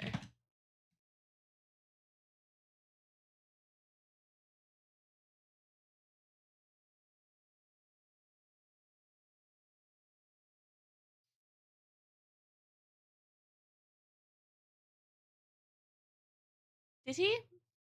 On his main website? Main YouTube? Oh, wait, just a video. Oh my god. 3 things you should probably know before you multi-stream on Twitch. Dude, this is literally what we talked about. Multi-streaming is officially a thing. Thank you. Exactly what I needed. Thank you. Oh my god. Amazing. I'm getting a ton of questions about it. So I wanted to answer some of the ones I get every single day and see if I can simplify some stuff for you. So is it loud enough? I want to talk about a new tool that makes multi-streaming much easier. Let's talk about whether or not you should multi-stream to your YouTube channel. And then let's talk about the big taboo right now, which is putting the combined chat on your Twitch stream, which I may have caused a little bit of conversation on Twitter by having that on my stream while interviewing the Twitch CEO. So let's talk about that. Real quick, you've probably heard of TubeBuddy, but it's possible you don't know what it actually does, and you probably also don't. Thanks for the 3 months, Nanan Mendes. I'm gonna skip the advertisement. Thank you, though. All right, first order of business here. Atom Vertical has a massive new update to help you multi-stream. And if you're not already a Vertical plugin user, it's a free plugin that I made with Atom that goes right into OBS. It has a second canvas next to your main canvas, and it was originally just made to help you guys make TikToks, but now it's turned into so much more. If you want to learn more about it, I'll put a little card in the whatever corner and in the link down below. But similar to how you can use the multi-RTMP plugin to multi-stream your main OBS canvas, the vertical canvas also has multi-streaming built into it now. But here's the thing, even though it's named vertical and when you download it, it pops up as a vertical canvas. Thank you so much for 3 months. Happy New Year. We've now made it super easy to stream another horizontal format. We've added all the common horizontal resolutions to make it easy to choose what resolution you want to stream as. We even added AV1 encoding into it. So now, right in OBS, you can have 2 solid, powerful canvases streaming 2 different horizontal streams to different services. And this is super cool, especially for people who want to restream to YouTube or maybe use different alerts for 2 different streams. For example, I use my main canvas to stream to Twitch and to Kick, and I use the multi-RTMP server over there. But if I want to stream to YouTube, you only get the high quality encoding if you're in 1440p or 4K. So now I can have 1080p H.264 encoding over on Twitch and Kick, and I can have 1440p encoding with AV1 over on YouTube, and I can even have my YouTube alerts on one and my Twitch alerts on the other. Anyway, super cool tool. You can basically now do anything multi-streaming because of this update. So I'll put a link to the vertical plugin down below. It's been downloaded over 200,000 times now, which blows my mind. Thank you guys for enjoying that free plugin. Please continue to do so. Next one.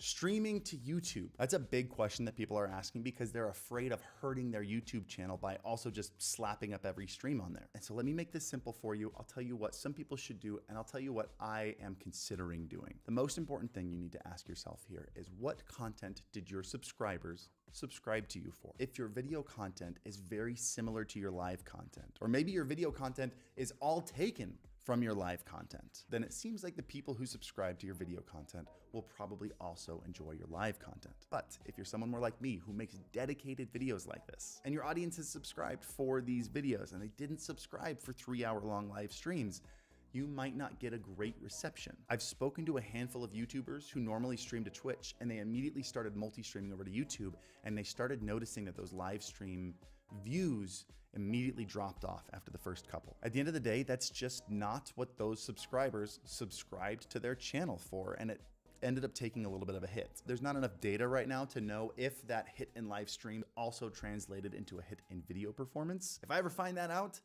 I will let you know. But for now, the best thing you can do is ask yourself, how well do you know your audience? Do you think the people who subscribe to your YouTube channel will also watch your live streams there? I don't think that's the case for me. And as of right now, I don't want to risk diluting the content on this channel. The videos I put so much effort into by just slapping a bunch of live streams, and not even live streams, but secondhand multi-stream live streams. So I plan on doing one of two things, or maybe a combination of both these things. I'll either be multi-streaming here when there is an event that I'm doing, like when I interviewed the CEO of Twitch a couple weeks ago. That live stream did really well. A total across all 3 platforms, we had about 2,500 average viewers. The other thing I've considered doing is only making the live streams on this channel for my main core audience, the ones that are there. You guys know who you are, the ride or die. You watch every video. It doesn't matter if it's a terrible video. I never make terrible videos. Sometimes I make terrible videos. But the ones that are here for me click every time. I'm considering turning on memberships on the channel and not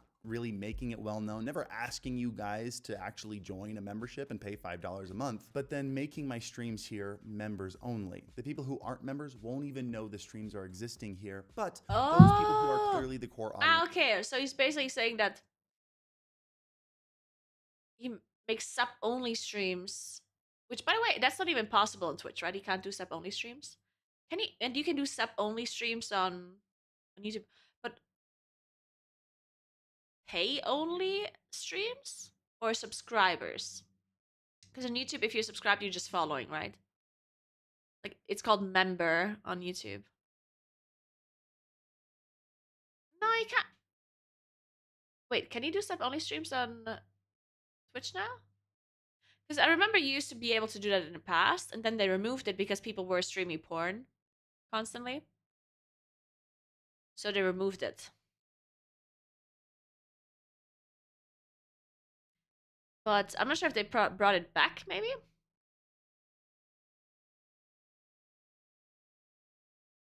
can do sub-only streams on Twitch? Oh, okay.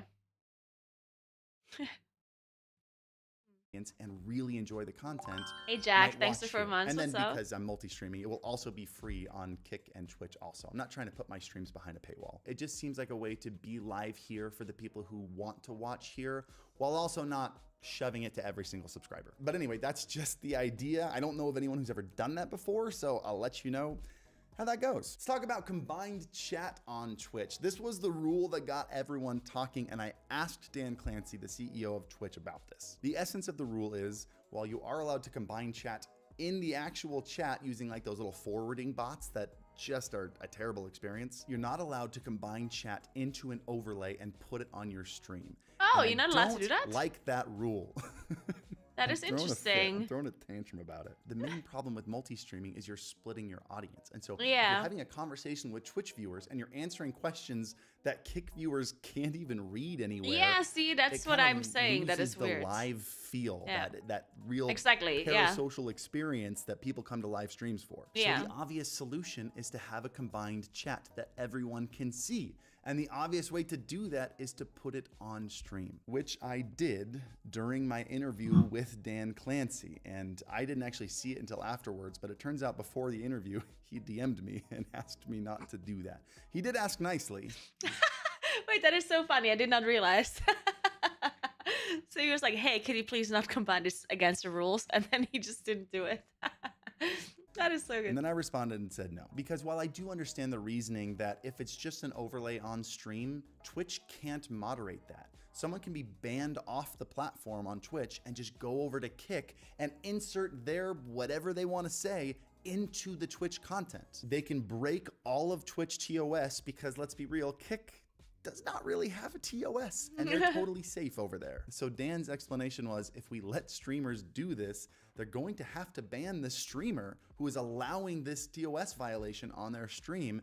And this is their way of avoiding having to ban hundreds and hundreds of streamers for stuff that Kick viewers are saying. And while I do understand that, my response to Dan was, then you need to give us an alternative. You can't just ban the most important aspect of multi-streaming and not give us an alternative. Allow us to properly combine chats into Twitch chat. I can see how it's a legit concern, but is it?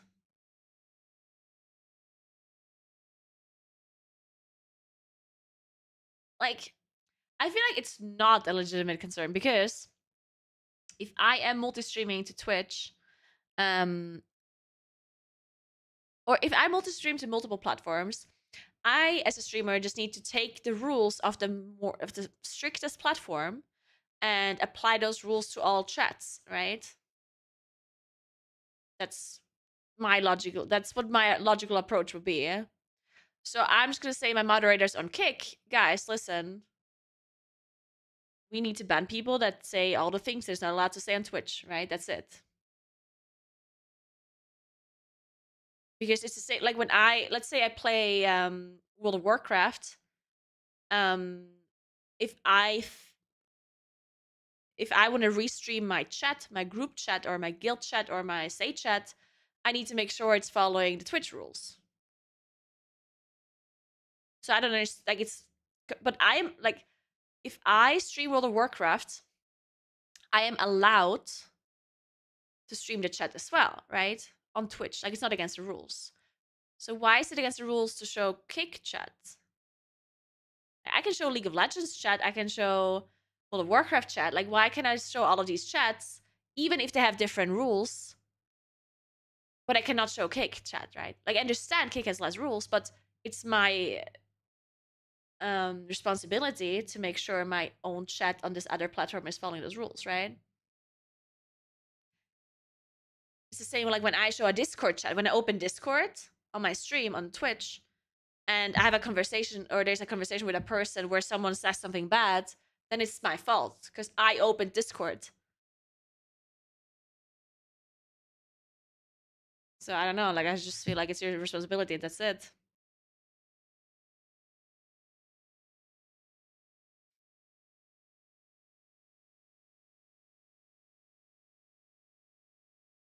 I don't know. I used a combined chat in my last stream. I used a tool called Caster Labs, and it worked pretty well. Made by a couple dudes, little passion project, little free tool. If they can make that, Twitch can make that. The only thing, and this has more to do with the streamer being able to moderate it, but the only thing I can see that might be an issue is that you don't have time to moderate it, right?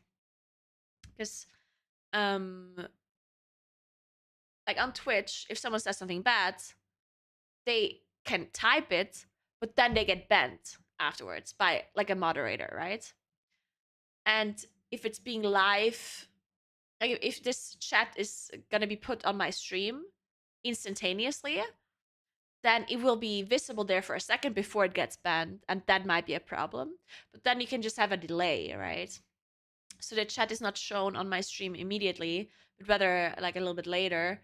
And then if it has been banned or this person or the message has been deleted, then it just needs to update and it doesn't show the message or something like that. I think it would make it difficult for the website to monitor because they can't just go check chat logs and would have to watch and check your overlay to see if you moderate your chat properly. That is my thought anyway. I mean, yeah, of course it's hard to moderate, but so is every other chat, right? Live streams in general are incredibly hard to moderate for the platform, right? But that's a live stream problem. That's just how live streams work. Because if I am on voice chat right now with a friend and my friend says something racist, then it's my fault and I get banned, right? Because I invited this person to my stream and I'm streaming it.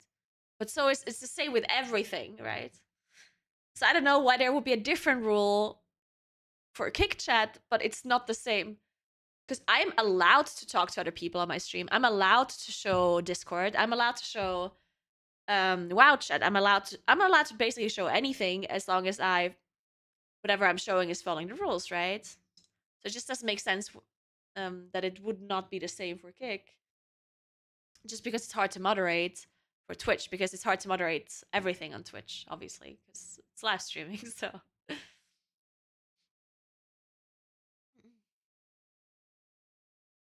I thought Dan was talking about the person being banned, not about the content being banned. Wait, what? We're still talking about the fact that it's not allowed, right?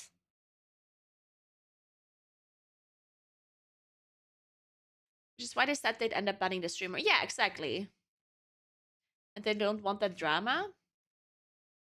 Well, again, like, I'm not saying that I don't understand the reasoning or that I don't believe or that I don't understand where it's coming from, but I think it's bullshit, is what I'm saying. Like, I think this is a bullshit reasoning. It's possible that they just say it because they don't want people to... Right? Like, I think it's a bullshit reasoning, right? Because what do you mean they don't want the drama for banning people for, like, what people say in chat? Like, it's the same anywhere. Like, if they actually are concerned about this, then they should be banning any chat everywhere, right? Because it's the exact same thing on Discord. And it's not banned to show Discord chat. How is Discord different to Kick in that regard? It's not, right? How is inviting somebody to your voice chat different? How is live streaming on, like, in, like, a public bar different?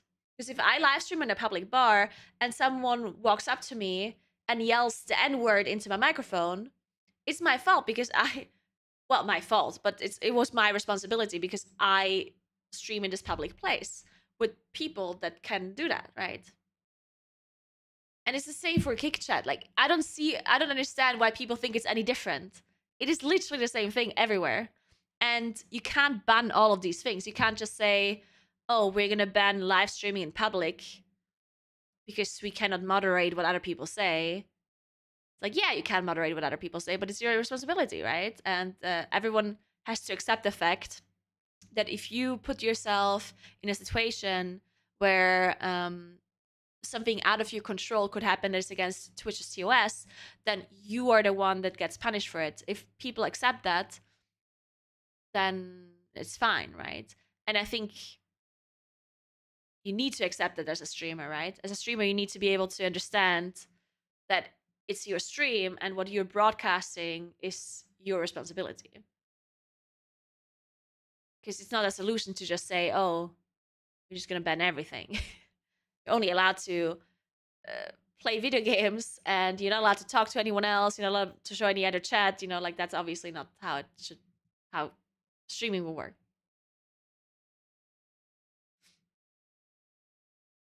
It's easier for them to deal like this. No, it's not different, but it's a political decision. Yeah, that's what I'm saying. Like, I'm basically saying that their reasoning is bullshit. I'm sure they have a good reason. I'm sure either it's a competition decision where they just say, oh, we don't want people.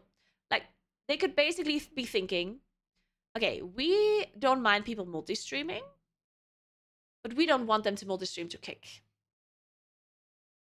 Because they're, like, a direct competitor with less rules and we don't like them. But they can't say that, right? They can't be like, hey, you're allowed to multi-stream, just not to Kick. Right? They can't possibly say that. So instead, they try to make multi-streaming a little bit harder, so people don't do it by, like, adding different rules, blah, blah, blah, right? Like, it's probably something like that. Thanks for 29 months, Sugged. What's up? Thank you very much.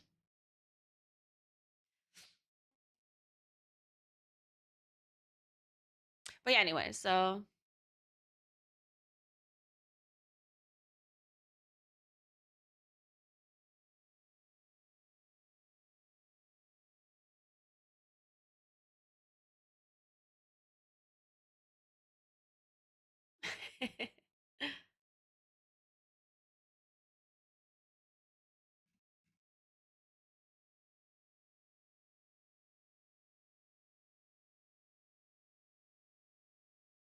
what's to prevent someone saying or doing something intentionally because they may have a beef against a streamer?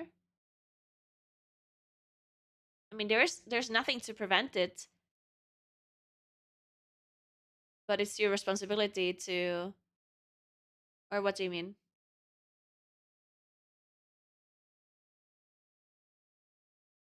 Like as a streamer, you need to make sure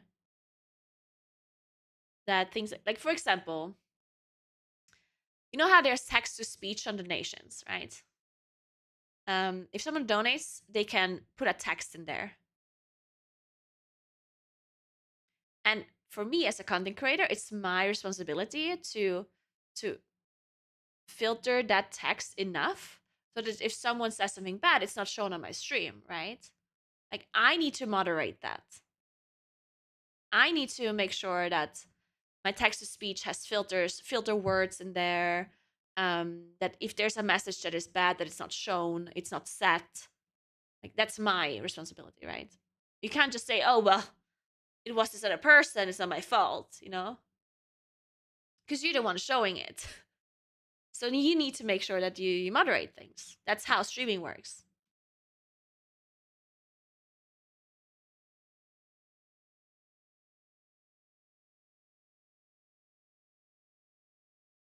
So all I'm saying is, I mean, obviously, I'm done talking about this soon because I think most people understood what I'm saying.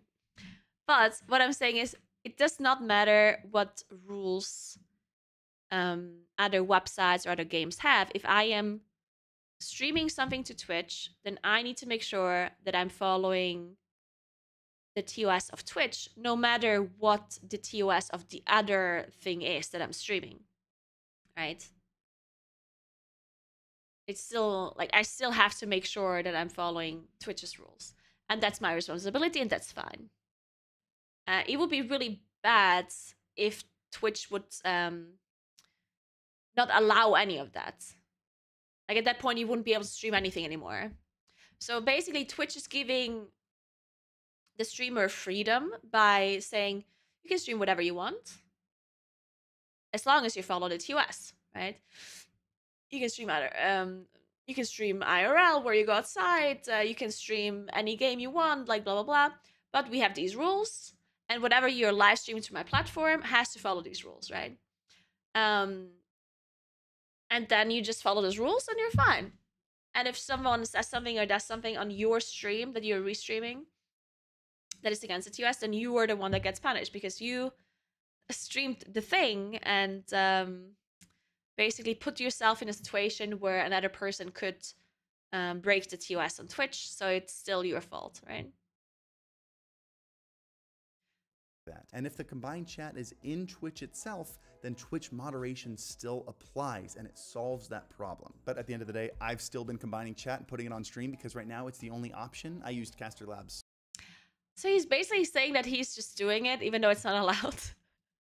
Just ban the most important aspect of multi-streaming and not give us that. an alternative. Allow us to properly combine chats into Twitch chat. I used a combined chat in my last stream. I used a tool called Caster Labs and it worked pretty well. Made by a couple dudes, little passion project, little free tool. If they can make that, Twitch can make that. And if the combined chat is in Twitch itself, then Twitch moderation still applies and it solves that problem. But at the end of the day, I've still been combining chat and putting it on stream because right now it's the only option. I used Caster Labs for that as well and it worked pretty well. I like that I didn't have to put the platform logo on it. Instead, I can just color the names based on their platform. That way it makes it just a little bit harder for Twitch to prove that it was KickChat. And then also, if something goes wrong, I have a Stream Deck button that just removes the chat from my stream. It seems like the last rule where you weren't allowed to multi-stream, but not a single person ever got banned for it.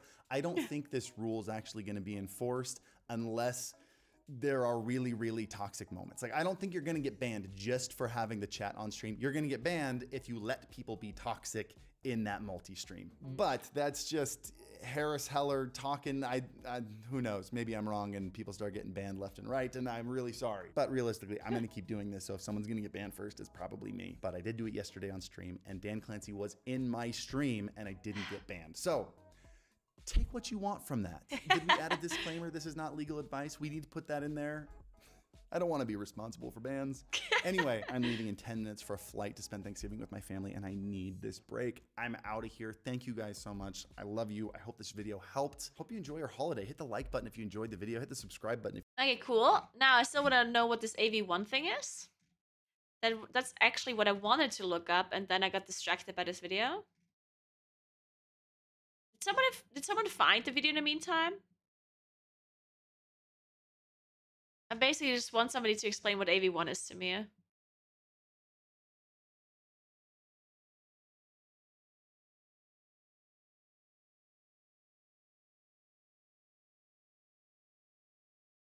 I don't want to see the interview. I want...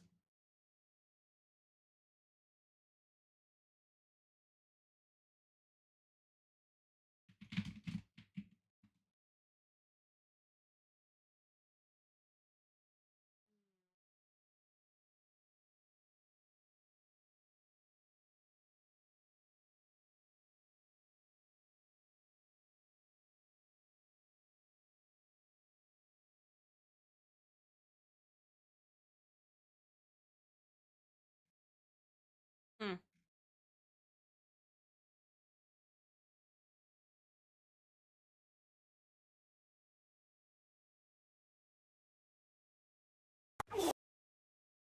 This better not be a Rickroll. May not seem like it, but streaming high definition What is this? Okay. content on the internet is a very complex problem that requires dozens of cutting-edge technologies to work properly.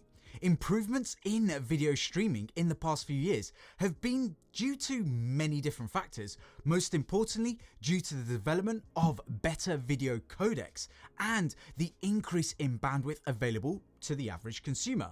In today's video, we will be looking at AV1 to see how it works, the advantages it offers, and how companies are embracing this new codec. Hello everyone, my name's Mike, and here at Sabrum we love to make and talk tech, so if that's what you're into, then make sure to hit that subscribe button and notification bell so you can stay updated with all our future videos. So firstly, you might be asking...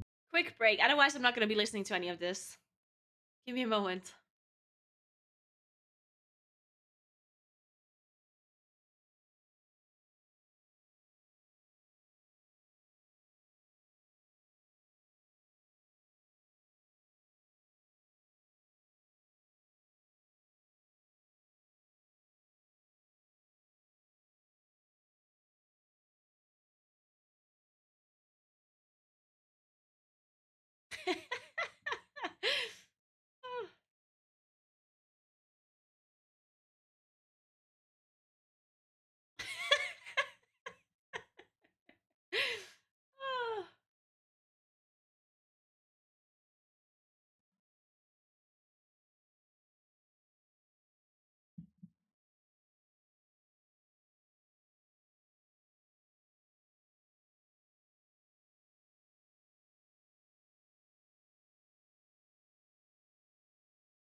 Let me turn on some music in the meantime, sorry.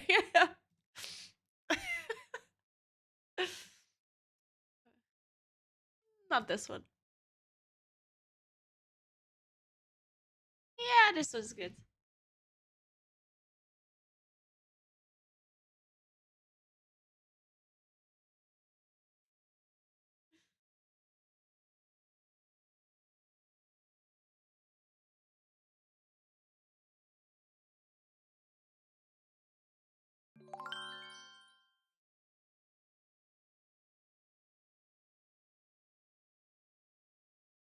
Hey, Joshler, thanks for 33 months. What's up? Alle guten Dinge sind 33. Dankeschön.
All right.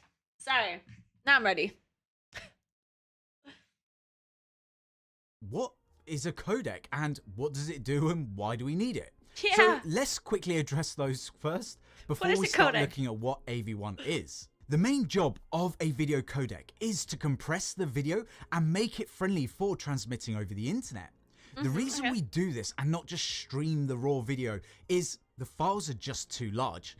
To give you some idea about raw video files, a pure uncompressed 1080p video is around 5.6 megabytes per frame, or about 8.4 gigabytes per 1 minute of video.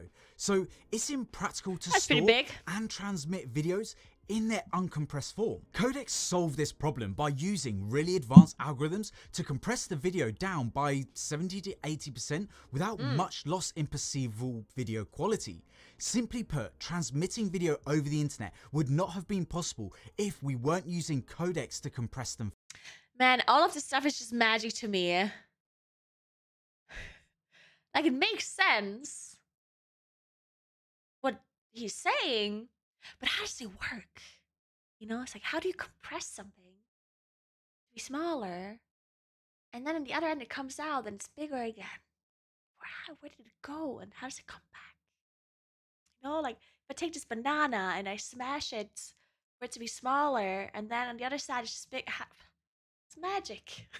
First, not just that, even the storage of videos on local storage devices like memory cards and hard drives wouldn't have been made possible if we simply use uncompressed videos all the time. So AV1 is a relatively new video codec made by AO Media, and it's meant to replace the older VP9 codec. AV1 offers significant advantages over the current well-established codecs like H.264 and H.265, or also known as HEVC. AV1 uses a process known as block-based frequency transformation to encode video. This is not a new concept, and other video codecs do use similar techniques. AV1 basically divides each frame of the video into smaller blocks comprising of pixel groups, and then it uses Fourier transforms and other mathematical wizardry to store that data in a way that can be recreated easily when needed. So now, instead of the video storing data about each and every pixel in that video, only the data of the block is stored, thus reducing the amount of data needed to remember that video. This ultimately reduces the video size considerably. Jackson. AV1 uses super blocks of either 128 by 128 pixels or 64 by 64 pixels, which are further subdivided into smaller 4 by 4 pixel blocks. This is then combined with new techniques for partitioning said blocks and better encoding algorithms to further enhance the compression. The result is a stream of video that requires less bandwidth for a given video quality, while at the same time the video can look better at the same bitrate as compared to other video codecs. The efficiency gained with AV1 means that this codec can support a number of extra features that other codecs just can't. These include things like streaming HDR 4K content with a range of color gamuts, while at the same time using less bandwidth. AV1 can also potentially stream 8K content. Even though there isn't a demand for that yet, it just shows what the technology is capable of. To put it into numbers, according to a study done by Facebook in 2018, the AV1 encoder achieved 46.2% better data compression as compared to H.264. AV1 simply offers higher image quality while at the same time using less bandwidth. What's not to like? Other than better performance, AV1 has another thing going for it that makes it the almost obvious choice for the next commonly used codec. AV1 is open source and doesn't require a license. AV1 was developed by AO Media, which is short for the Alliance for Open Media. AO Media is basically a consortium of various technology companies ranging from AMD, ARM, Intel, Nvidia, Google, Microsoft, to even streaming companies like Netflix, YouTube, and Amazon. Codecs like H.265 and H.264 require licensing, so in order to make a product with, let's say, HEVC compatibility, the company needs to acquire licensing from at least patent pools like Velos Media, Technicolor, HEVC Advanced, and MPEG LA. This makes the whole process complicated and expensive. With AV1, there's no such restrictions as there's no licensing requirement. I'm quickly pausing this video because, okay, I just want to make sure that this video is not being sponsored by anything, right? Because don't get me wrong, like, I'm getting a lot of information right here and it seems pretty helpful, but he's talking about this AV1 in such a high, like he's praising it so much that at this point I'm worried that he's literally being paid by somebody to say this. He's not like real, you know? Okay, I mean, I guess not. As it's open source and royalty free, I guess it's just anyone that good. can just use it. AV1 encoding has already been made easy to the public thanks to companies like Intel integrating the technology into their newest Arc GPUs. Intel Arc is the first GPU from Intel, and it is the first to feature this technology, and its initial results have been pretty impressive for AV1. AV1 is making waves in the video streaming industry. In terms of decoding, Nvidia's RTX 40 series GPUs and AMD's RX 6000 series support AV1 content. Even older gaming consoles like the PS4 support playing AV1 encoded videos. This is a positive sign that on the consumer side of video entertainment and video consumption, there is already support for this new codec. Netflix has even been using AV1 since 2020, and in fact, Netflix was the first company to use AV1 in production. 2020? It started with select titles on Android devices, and Netflix saw a 20% improvement in their compression as compared to the older VP9 codec. Since November of 2021, Netflix has been streaming content using AV1 on TVs and devices that have hardware-based AV1 decoders. YouTube have also been rolling out support for AV1. Other major players now support AV1 include Facebook, Twitch, and Vimeo. AV1 offers better performance and frees everyone from the complexities of licensing. These two factors should make it enough to make it a popular codec in the future. It's a matter of when, not if, for AV1 to reach a truly global scale, as more and more companies see the benefit of using AV1 over other codecs, and we're kind of seeing it now. Anyway, let me know what you think of AV1. I'd love to hear Well, I guess we now know what AV1 is. Just don't ask me, okay? Just don't ask me to explain it. I mean, yeah, I get it. It's at least less blur. I mean, I don't give a shit about the actual AV1. I couldn't care less. I do care that Twitch has to spend less money for, you know, their platform, because that means they can keep more, which then means that I might make more money. See, that's what I care about. I just wanted to understand it, so I know what the fuck I'm talking about when someone talks about it. It's like AV1. It's like, oh yeah, AV1, the new codec made by OA Media. Is it OA? Open Alliance Media? Fuck. Yeah.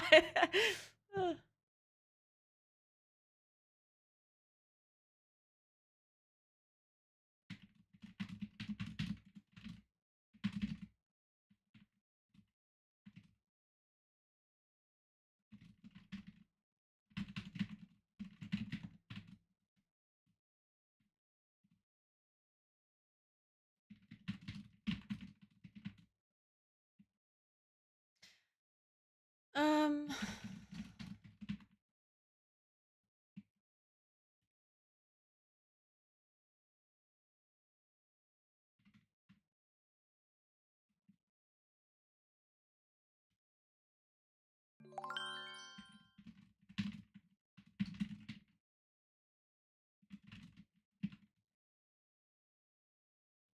Thanks for 16 months, Alwyn. What's up?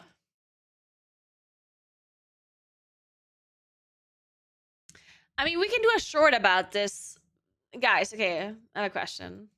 Okay, so what is this website here that is called Not Even Close, that is showing if you survive things or not? Is that something that is interesting, you think? This website that is basically telling you if you survive something or not. I love Sam Smith. He's great. You know what? I'll just record the short and then we can do it or not. I need to move this down first.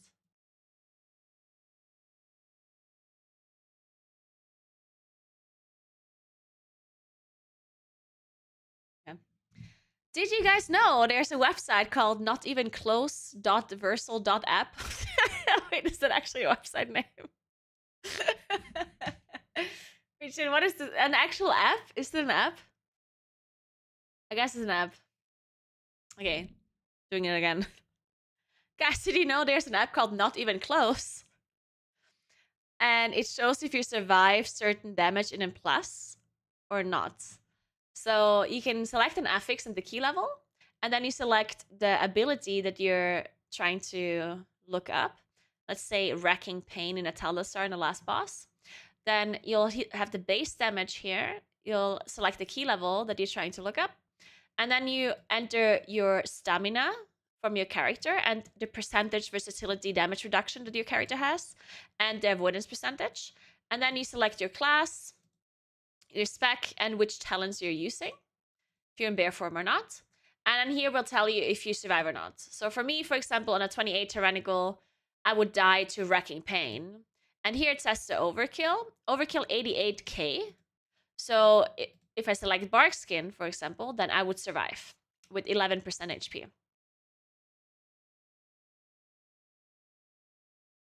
That's it. There you go. That can be the short.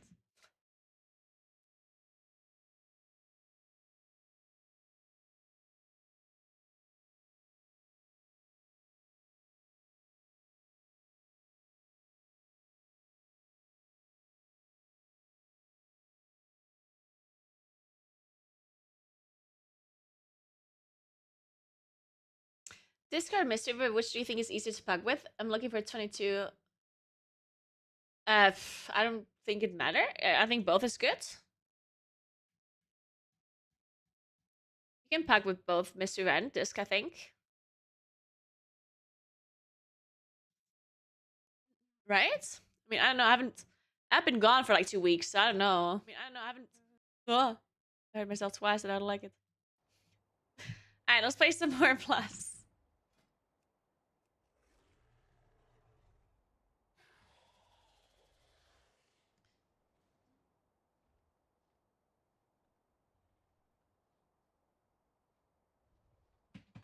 Man, I don't like this playlist today. Let's listen to Discovery Weekly.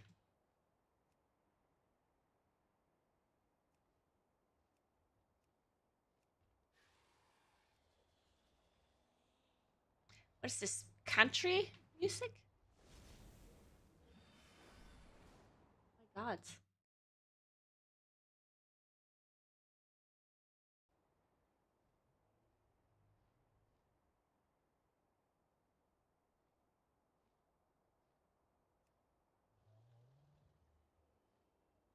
See, here's the thing. I'm not a country fan. But sometimes I wouldn't mind listening to country, but it has to be like a very specific situation. Like basically, the only time I can listen to country is if I'm in a car and it's summer, it is nice weather, and you're driving through like the fields basically. So you're driving on a road where there's nothing around you. And you just driving through and there's like cornfields, you know? And you open the window and you like lean out a little bit, you know? That's when you can listen to country.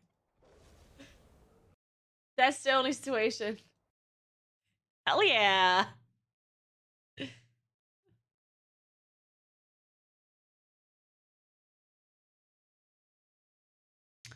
No, if you recraft an item, you do not need another spark if the item you're recrafting has a spark in it. What key was this? I'm updating my add-ons for a second.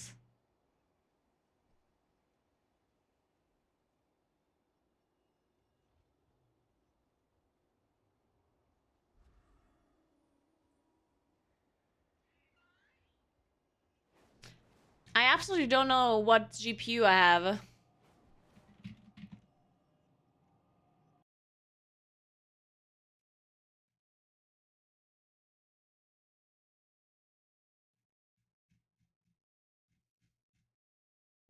Oh.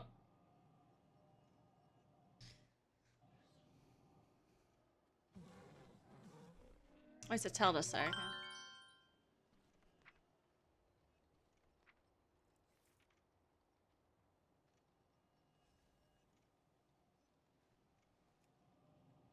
Thanks for 14 months, Lester. What's up? I did have a great time off. Hope you had good holidays as well, and a happy new year.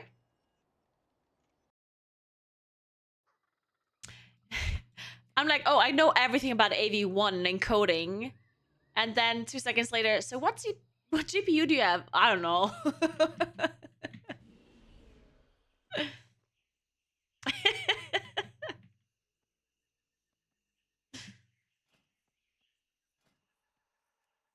I mean, I don't care that I can't stream in AV1, right? I think. Because I personally don't think the difference is significant enough for it to affect me or my viewers. All I care about is Twitch, or like saving money, right? That's all I care about. If this is true, then I'm happy.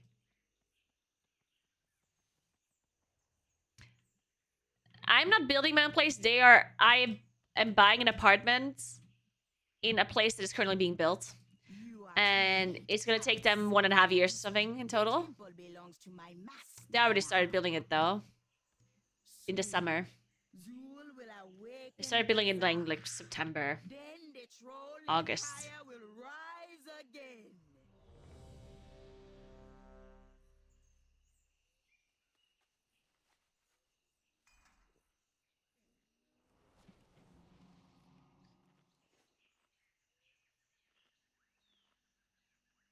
How did the topping off party go? When basically no one showed up from my neighbors. I think I only met one of my neighbors. And they were just like an older couple. I didn't speak to them properly.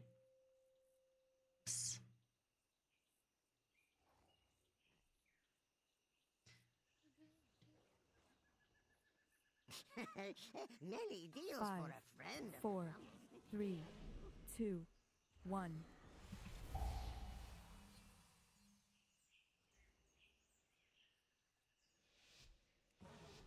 Hey, so what's up? How you doing?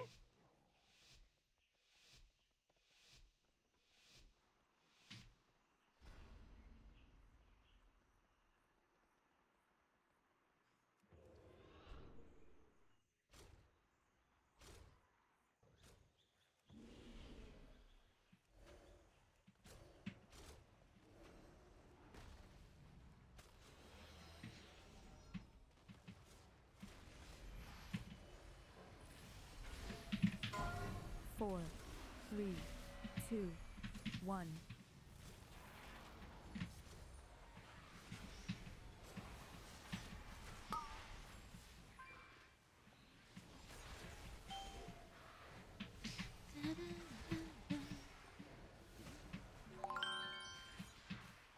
Hey, Relith. Thank you so much for 3 months. How you doing?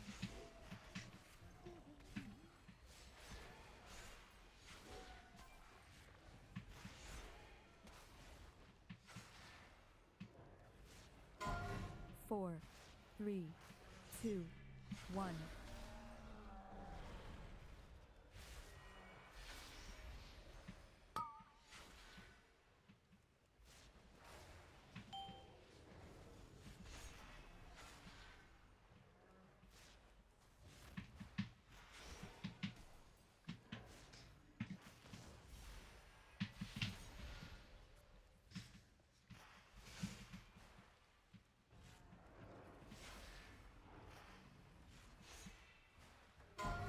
Four, 3, 2, 1.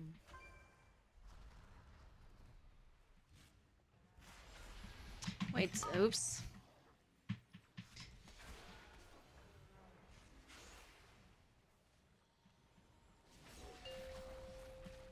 Hmm? What was that about? That was so interesting.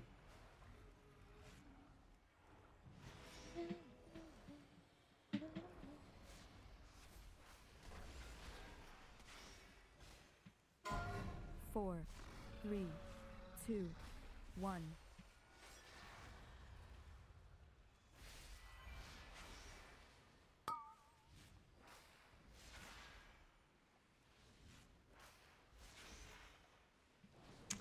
I'm not sure if the rogue knows that you can drop the fix it with Vanish. Because they just used Vanish like right before the pursuit. Could have saved that Vanish for the actual pursuit, I guess. I mean, I don't know how rogue's rotations work. Maybe you have to use it immediately. Four, As soon as he comes 3, up, I don't fucking know. 2, 1. Oops.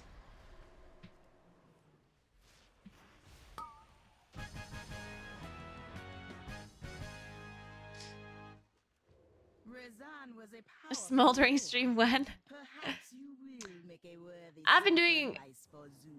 so few actual gaming streams that I have to do some gaming streams. But we'll do some soldering streams again in the future. Don't worry about it. It will happen.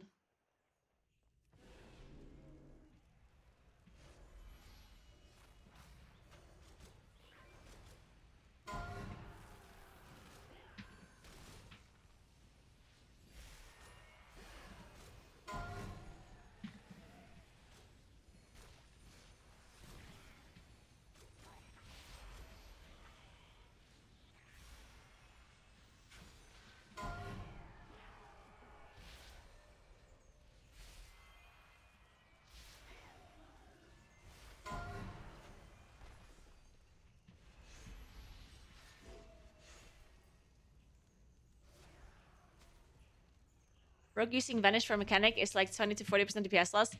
That is such a made-up number. What does that even mean? You just made that up. Let no one make it through. Because what if the mechanic happens exactly at the time where you would use it anyway? Then it's 0% DPS loss, isn't it?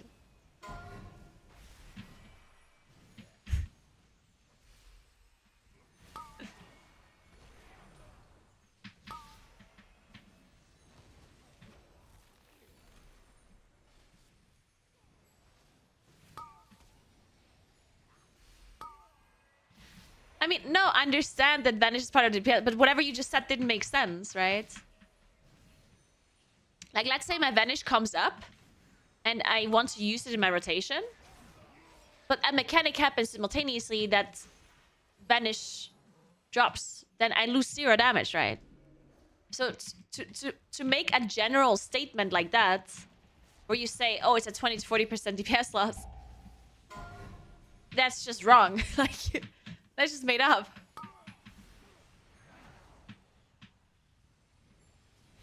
But I mean, you can word it differently. You can just say, if you have to hold Vanish, then that's a 20 to 40 DPS loss depending on how long you're holding it. Like, and just like that makes sense. But to say that it's generally DPS loss just to like use it for a mechanic, that's what doesn't make sense, right?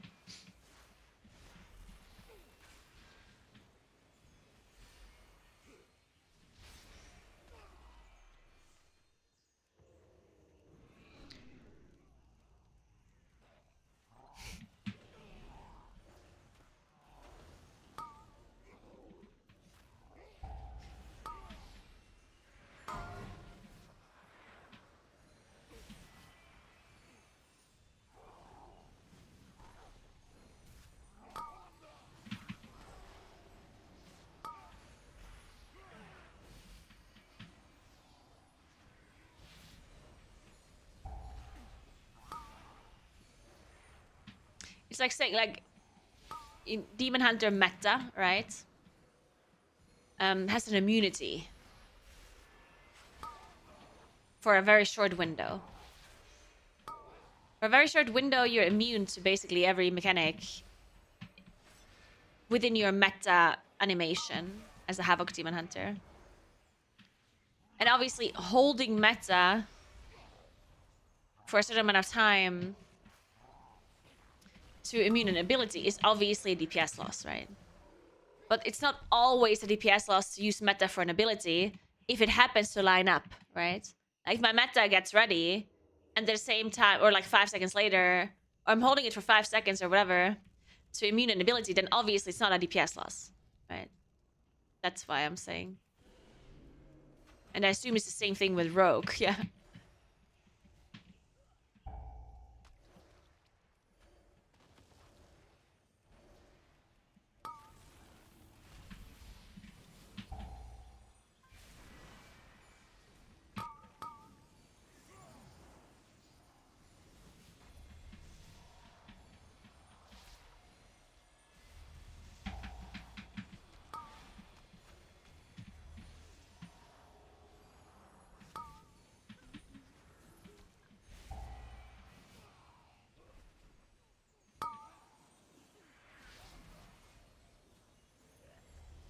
And yeah, the only, like, I understand they use it for damage, but the only reason I mentioned it is because it's obviously a bigger DPS loss to kite Rasan, yeah? Like, Rasan fixates a person and pursues them. And it's probably a bigger DPS loss to kite the boss for 10 seconds, not being able to attack the boss, than to hold your Vanish for 5 seconds or 10 seconds, right? So that's why I mentioned it.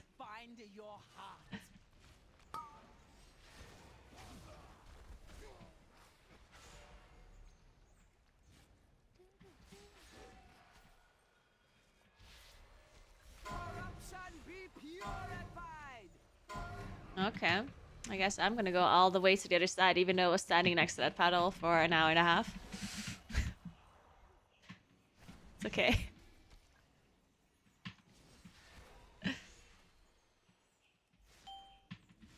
Ataldazar's power flows through me.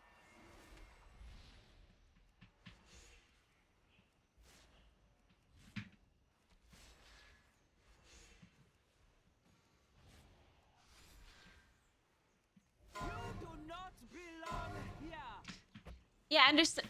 Like, I understand you can bait the fix it on a ranged player, but a ranged DPS also loses damage from kiting the boss, yeah? Like, there's no shot I'm wrong here. If I'm a rogue and I have Vanish ready, and in 5 seconds the boss casts Pursuit, then it's a damage gain for my group for me to hold Vanish. There's absolutely no shot it's worth it, even if the fix it is not on a rogue.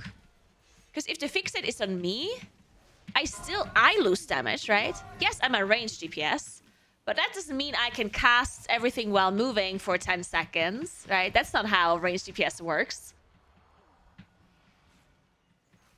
So you're telling me that the rogue gains more damage for not holding Vanish for 10 seconds than the ranged DPS loses for having to kite the boss for 10 seconds? Like, there's no shot. 0 shot. That's correct, okay? No matter what you guys say. And yeah, I don't know. I don't play rogue, yeah? But that's copium, yeah? That's just... No.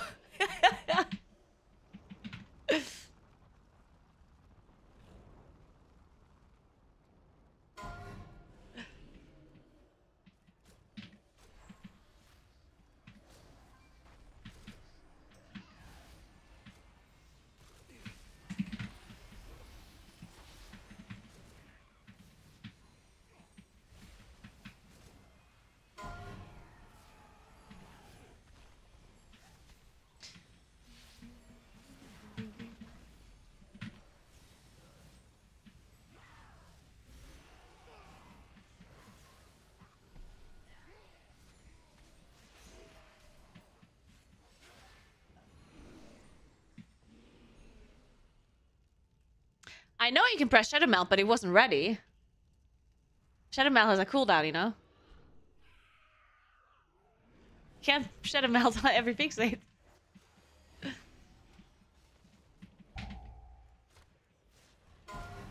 Whoa.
Hey, Daddy. Thanks for 22 months. How you doing?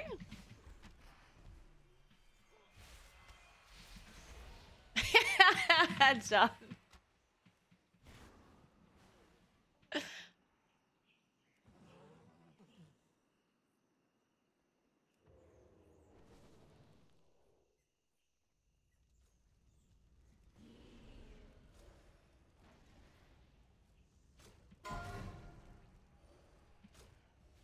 And no, I don't just lose 2 globals from Fixate, yeah?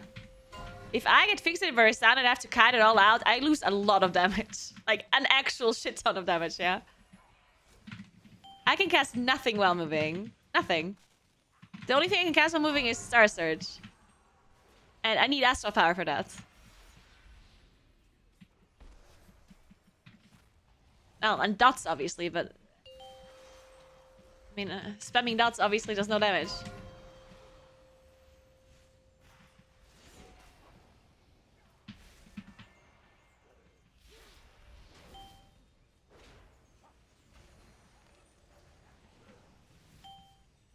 I'm basically doing 0 damage the whole time as I'm moving, yeah? Maybe not 0, but like a lot less. And not only do I have to kite out the boss, I also have to go back into position afterwards, after I'm done kiting, yeah?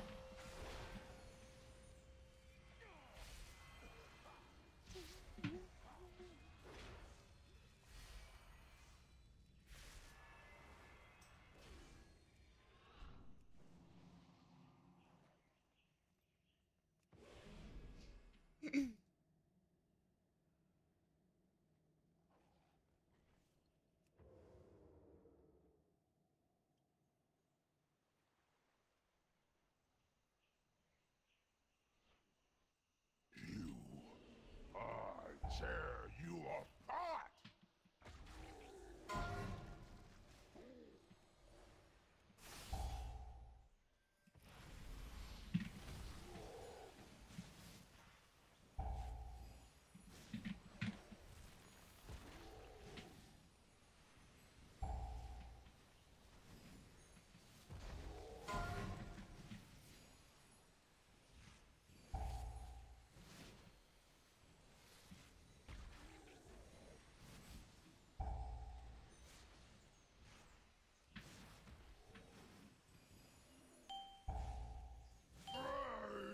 You die with me! You die with me.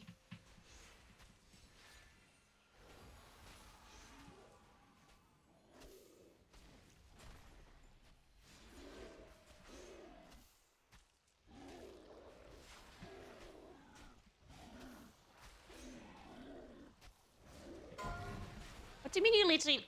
Okay, I'm gonna stop talking about this now because you're clearly offended for some reason. The only reason why I talked about this was because there's one person who made up a statement that made no sense. I obviously don't know how much damage a rogue would lose in this specific situation. But now you're making shit up too. Like, just don't make shit up and then we're all good. I just don't like it when people make shit up. And now you're making shit up on how much damage a moonkin loses. Like, that's the whole reason why I talked about it. Is because someone said you lose 20 to 40% of your damage for using Vanish for a mechanic. Which is obviously an incorrect statement to make. Because you don't lose 20% of your damage if a mechanic happens at the same time where you would be using Vanish anyway. Then you, in fact, lose 0% of your damage. So to say that you always lose at least 20% of your damage to use Vanish for a mechanic is obviously an incorrect statement to make, yeah? No matter if you understand how Rogue works or not. That's just like an illogical statement to make. And all I did was point that out. I don't have to understand Rogue to understand that's a wrong statement, yeah?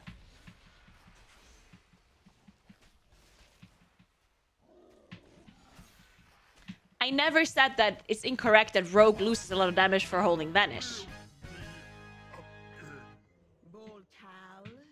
That might, of course, be true. No matter. I can rebuild him. But when you die, there will be no coming back.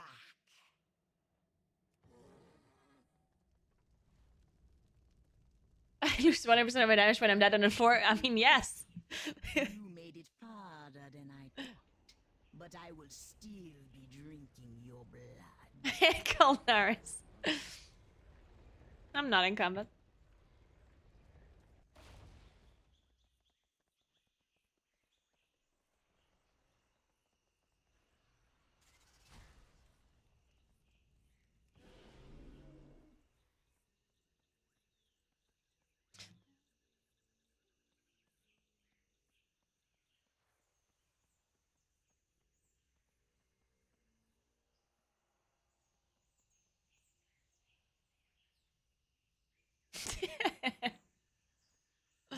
Dazar will awaken soon, but you will not live to see it.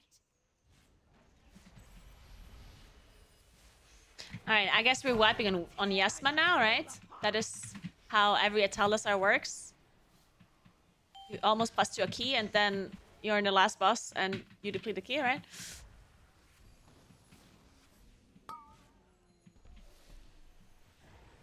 Owa!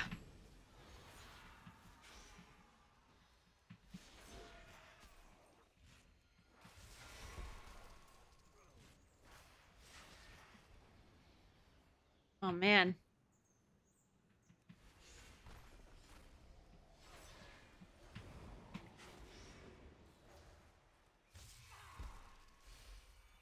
Let your soul be shattered.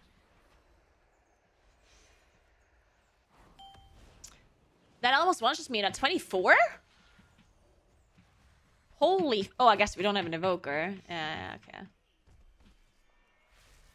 Holy fuck.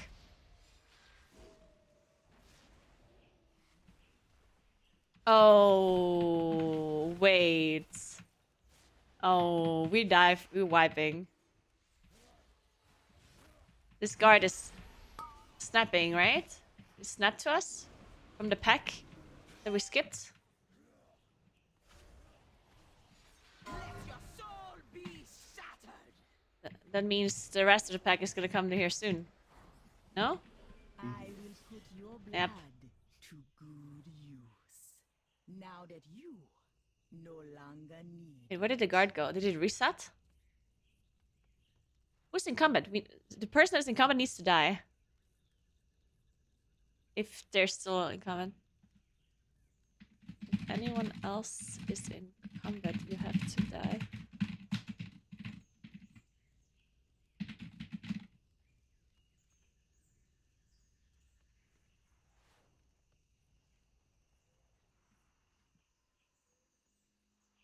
The Tsar will awaken soon, but you will Oh, not we have live lust, to but I don't see have Incarn. Fuck.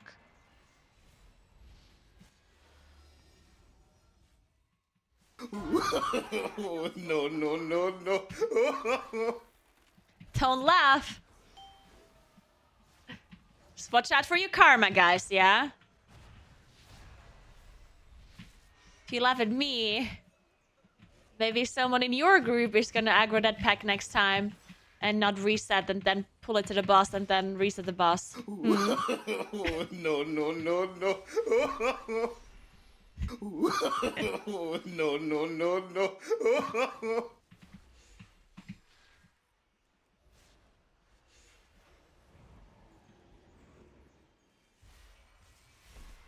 Let your soul be. Oh, no, no, no, no.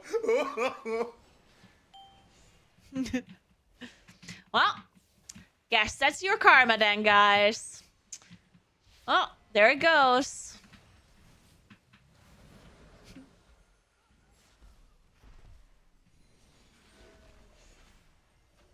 I can't break my AD key if I don't play the game. Good point. Good point. But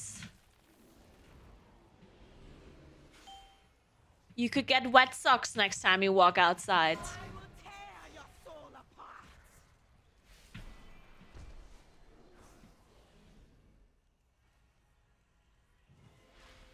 How did I just take so much damage in bear form? I was in bear form, wasn't I? You have made a fine sacrifice.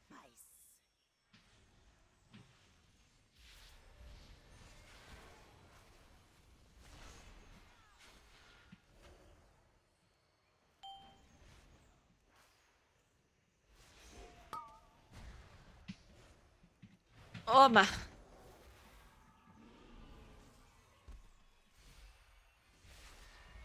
Let your soul be shattered. Where are we going? No? I mean...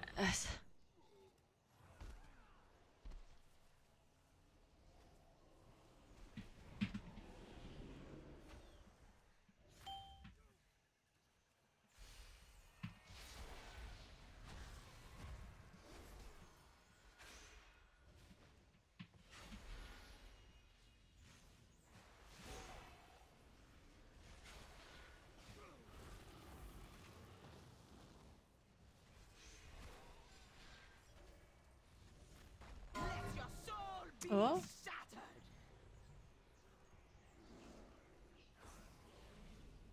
I mean, there's way too many spiders.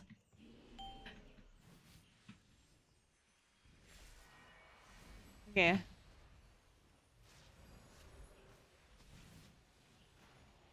I like this song. If it was summer.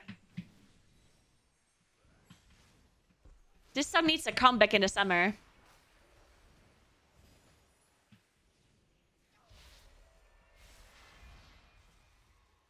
I would like to be in Spain right now, drinking sangria, even though I do not like sangria at all.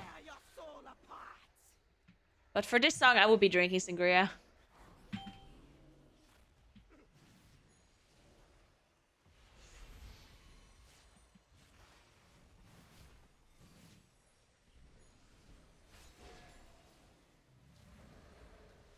What?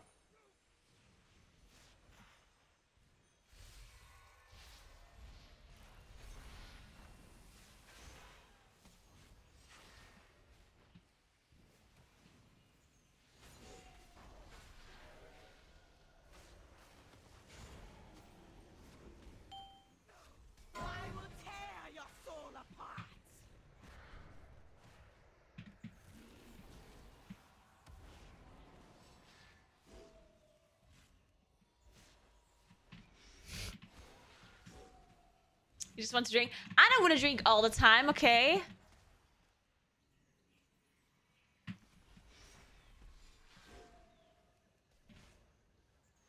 Just sometimes.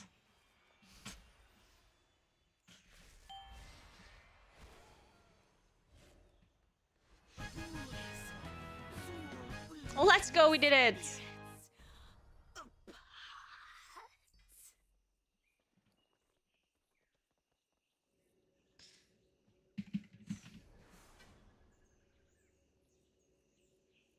You wanted to drink earlier today? That's what? I didn't know. That's not true. I said I might be drinking on Friday. Not right now.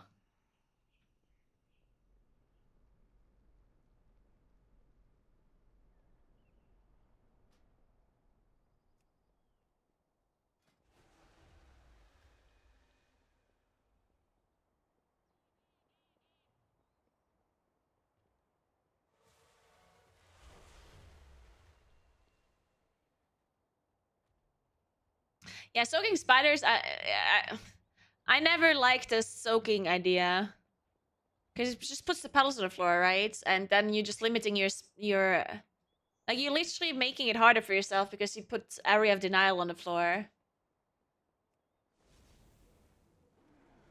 It doesn't necessarily make it easier because you like spiders. Like it doesn't matter if there's like even if you reduce the number of spiders for a second, it doesn't matter if there's 5 spiders or 8 spiders, right? Like the spiders still do the same thing. It doesn't matter if there's 2 spiders to chase you or 4 or 3. It's still.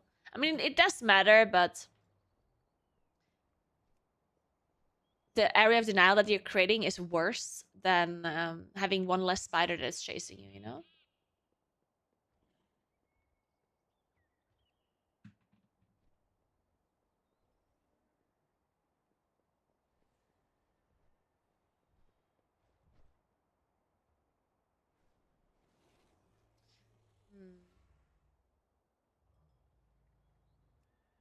Not gonna get invited to any of these keys.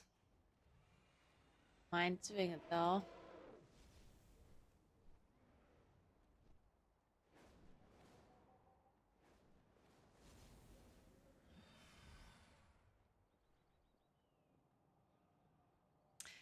Well, the only reason why I don't like because I do think Yasma can be played better. But there's always one thing you cannot necessarily do properly, and it's the tank's position. Because yes, you can bait the spiders in the corner as any player except the tank, right? Because the tank has to move the boss, and you cannot like you can't always be where the other people are. Because The only way you can play Yasma perfectly without ever it being weird is by baiting the spiders in the same spot, right? But if you have a soul rent, the range has to go away and the tank has to move the boss. And then you get spiders spawning in different locations. And that's just how it works. You can fix it eventually, but the tank will always spawn spiders in locations that... Well, not always, but sometimes will spawn spiders in locations where... also the fixate as well. Sometimes the spiders fixate on a tank, and then the tank is not with the rest of the group, and they'll just move in weird directions. That's why I hate Yasma. Stupid spiders. Like, you can play it better, of course, but there's never like a 100% way of having the spiders in like the perfect spot.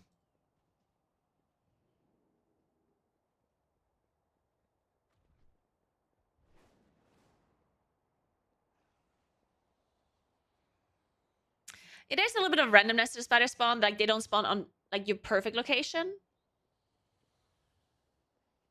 But yeah.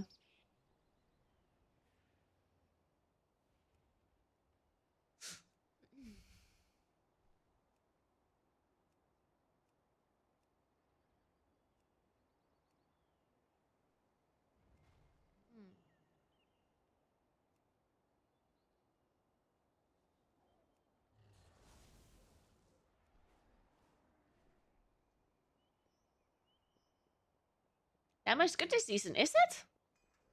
Huh. Interesting. I checked that. I mean, I personally don't really know about... I don't know much about M+ meta because I haven't been playing over the holidays and stuff.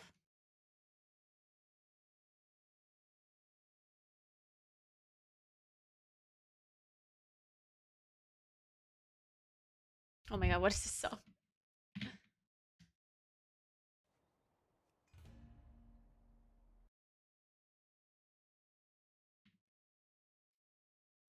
But I checked the timed key runs and I didn't necessarily see any warlocks. I mean, it doesn't mean that it's not good, just because they're not doing high keys, but... Or not doing the highest keys. But it still looks somewhat balanced, right? I mean, there's a warlock. Yeah, I mean, there's some warlocks here. I mean, looking... Wait,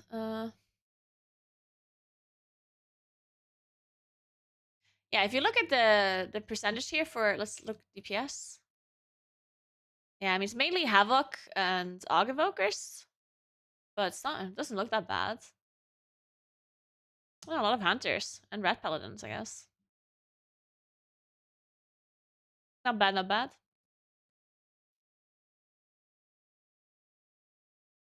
Why is Frost Mage allowed to be good and Fire Mage? Fucking mages, I swear.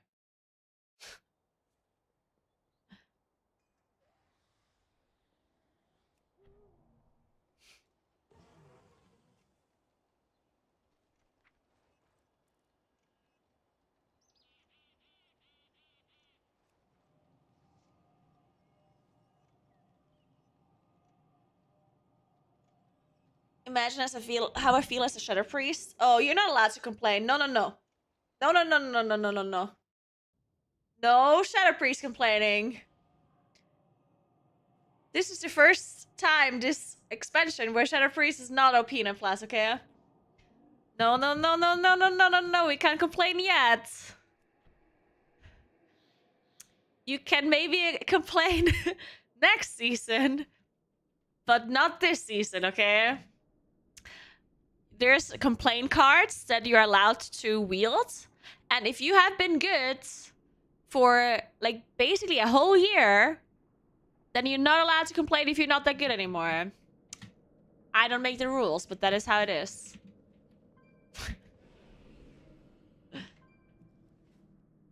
It appears we have uninvited... What do I do as an Affliction Warlock? Oh, you're also not allowed to complain as an Affliction Warlock either. If you play a class that has multiple damage specs of the same role, then you're not allowed to complain if you play the worst spec, because... Sorry, but I don't make the rules, that's how it is.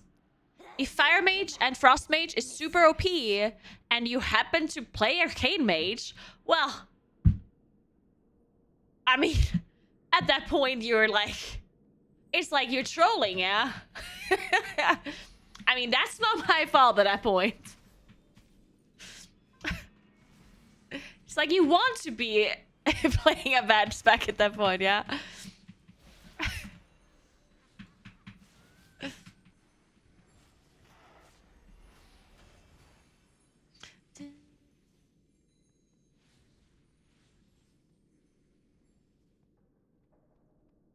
I set the same role. Yeah.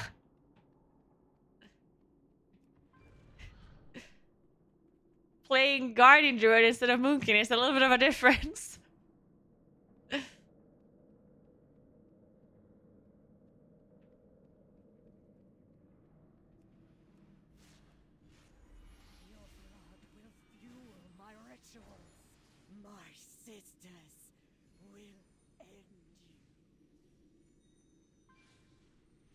Are you talking about the globes on the girl's hat? You mean the Christmas ornaments? Oh no, we're not talking about them because they're cute as fuck. And why would we talk about them? You want to say how cute they are? Because then you can say it. You're allowed to.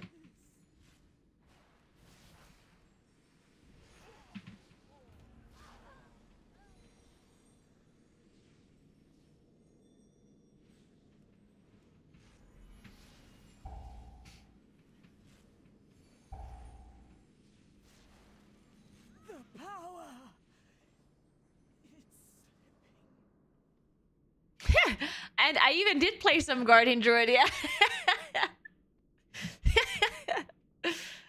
Yep. I played some Guardian Druids.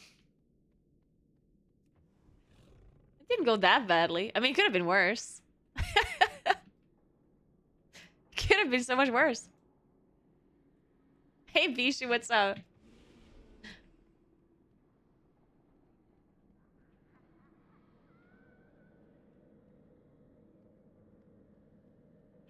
Oh no, Nagani's not gonna play demo. I cannot believe every time Warlock is good, it's demo. Can we stop that? Can we please make Affliction or Dastro good again?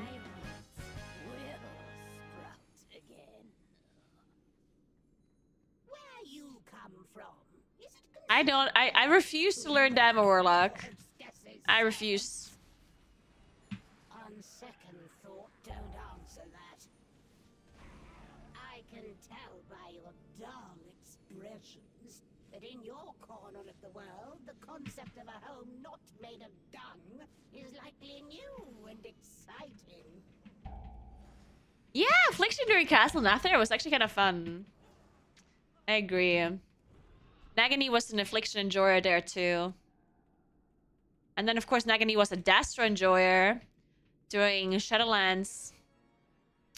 The last 2 seasons where Dastro was just broken as fuck. And all he did was spam Rain of Fire.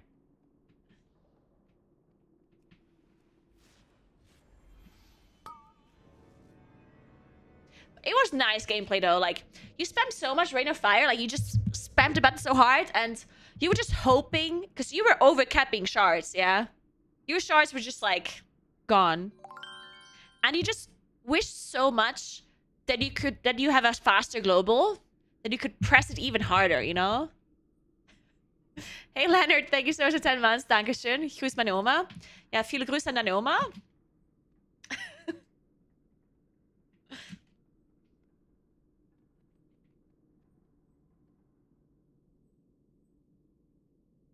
I want yogurt.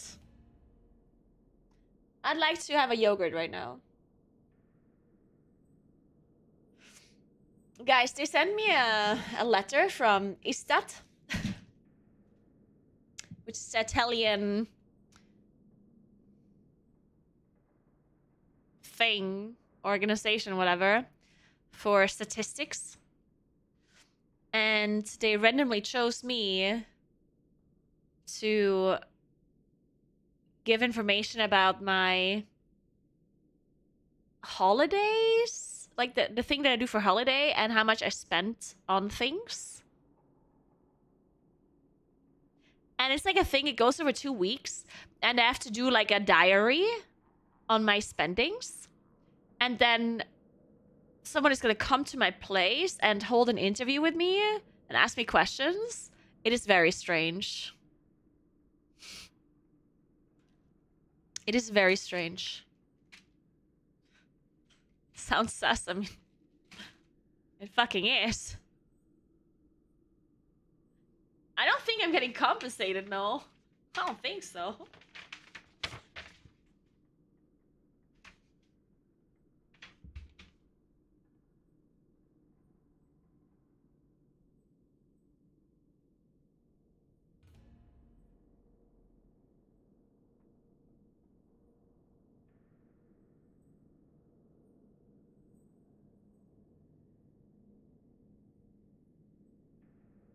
I'm trying to think, actually.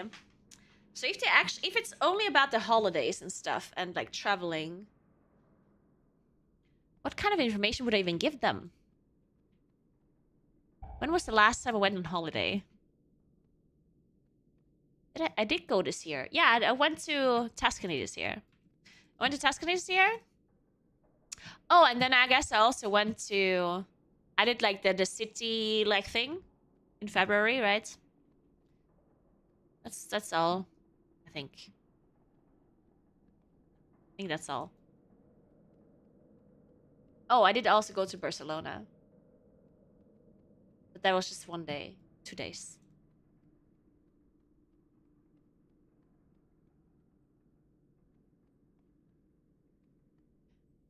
Yeah, very involved serving without incentive. Yeah, it's horrible.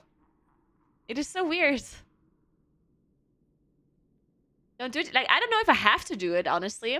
It's weird because if there's no incentive to do this, and there's no punishment for not doing it, then why would people actually do this? Right? So there has to be either a punishment or an incentive, I feel like.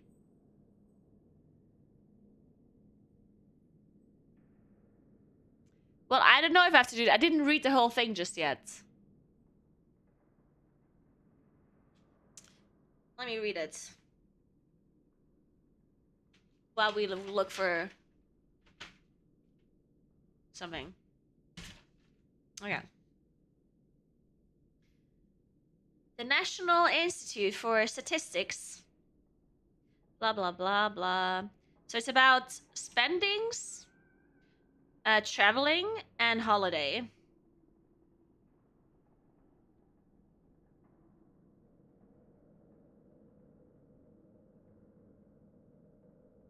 Okay. The information that they're gathering is related to the spending behavior and the holiday / traveling habits of Italian-based people. Blah, blah, blah, blah, blah, blah, blah, blah. Okay, yeah.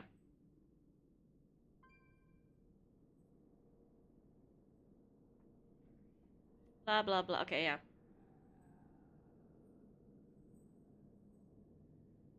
Okay.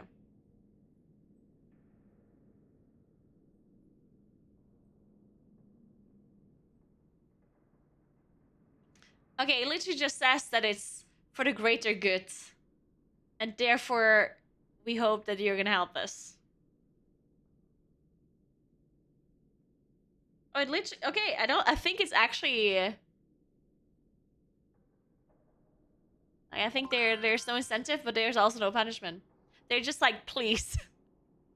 Please do it. Thanks for 10 months, I'm spellbound. What's up?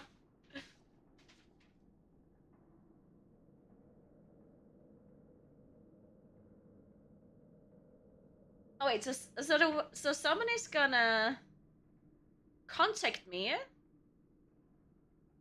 to explain it to me.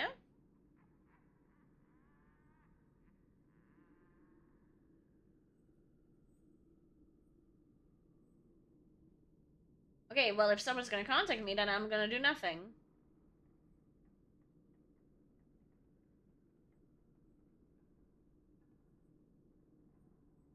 Alright, well. Someone did ring the doorbell and suspiciously stood in front of my door. In front of the apartment door. Like the building door. But I was thinking it's just some random person that is ringing my bell because the other person that they actually want to go to did not open the door. That happens a lot, right? Sometimes somebody's ordering something and... Because it was Sunday, I think. Or was it Saturday? It was certainly, like, a time where they would not show up, I think. Like, I don't think a person there would work on the weekend, right? Like, that would make sense.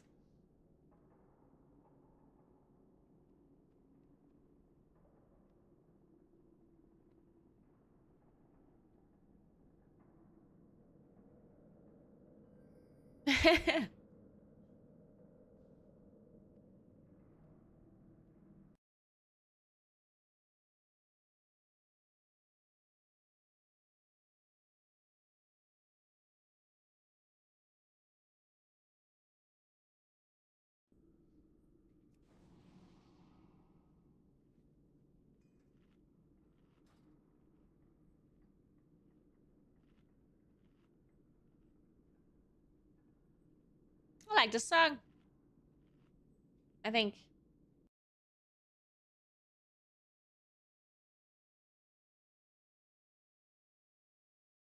It's kind of cute.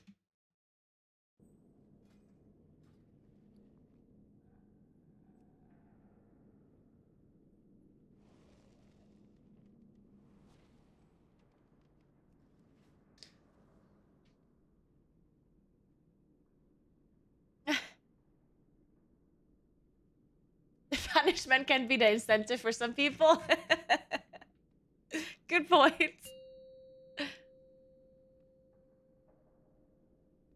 5, 4, 3, 2, 1.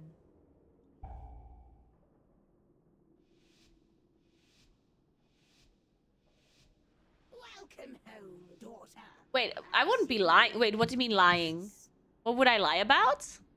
I wasn't intending on lying about anything. Or why would I lie? Such insolence! Wait until your father hears of this. In the meantime, I leave you in the care of my servants. I mean, I don't care if they know about my... Well, the one thing... the one thing that is... interesting though is like, come on, like, why do I have to put so much effort in it? Can they not just read my like Google information? Like, come on, can't they just spy on my Google data? That would be a lot easier for me. Can I just give them my phone and they check what the fuck I did? Come on.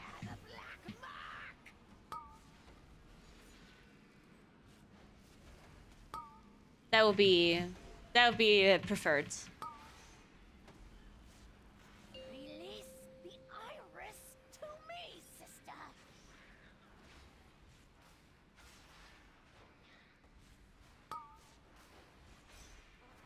My thorns will rip you to shreds. They're obviously too poor to buy the data. Yeah, apparently they're too poor to buy the data, but at the same time they have enough money to hire people to go to their homes to collect the data? It's like, what the fuck is the government spending money on? Can't believe I'm paying taxes for this. Holy shit.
My ads are loud. It's not my ads, it's Twitch's ads, I guess. I cannot control the volume of the ads. Maybe my microphone is just quiet then, or my volume of the stream is generally quiet. But it should not be true, unless I changed something recently, which I don't remember. Did I do that? Did I recently change my stream volume? I don't think I did.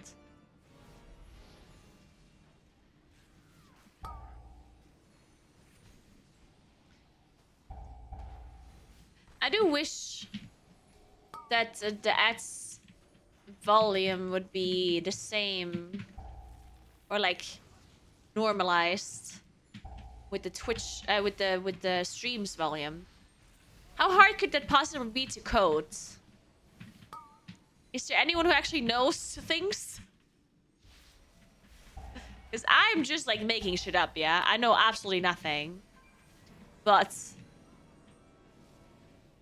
can't they like measure the volume of a stream somehow and then just be like, hey, this is the volume of the stream. We're gonna play the ad at the same volume. Is that not a possibility?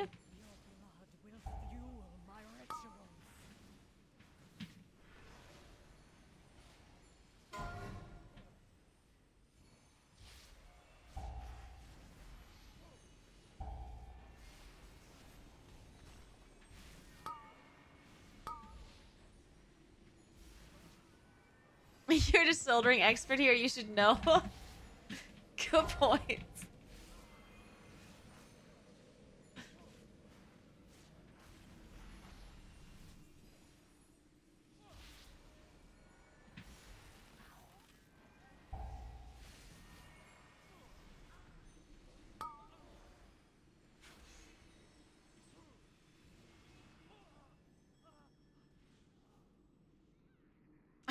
Skisman, thank you. What would I do without people giving their opinions? Dude, could you actually imagine? Whoa, I just had a thought. You know how Twitch chat always knows everything and always gives their opinion about things they don't know? Could you imagine they would not do that? Like, in general? Like, could you imagine if humans as, like, a thing, like, like if the whole human race would never say anything about things they don't know enough about? The world would be so boring. No one would say anything. No one would ever speak. It would be so quiet. It would be crazy.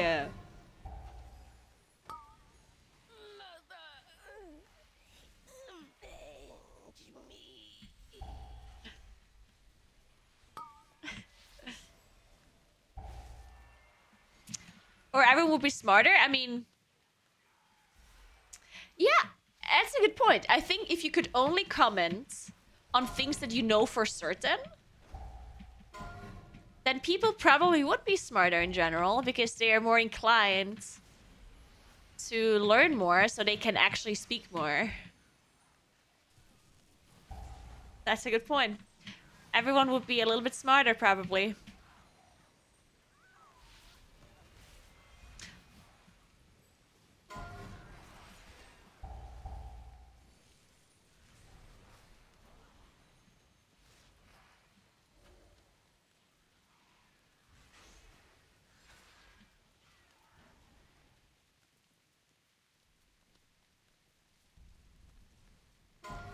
I mean, people would invent stuff, they just wouldn't speak about it.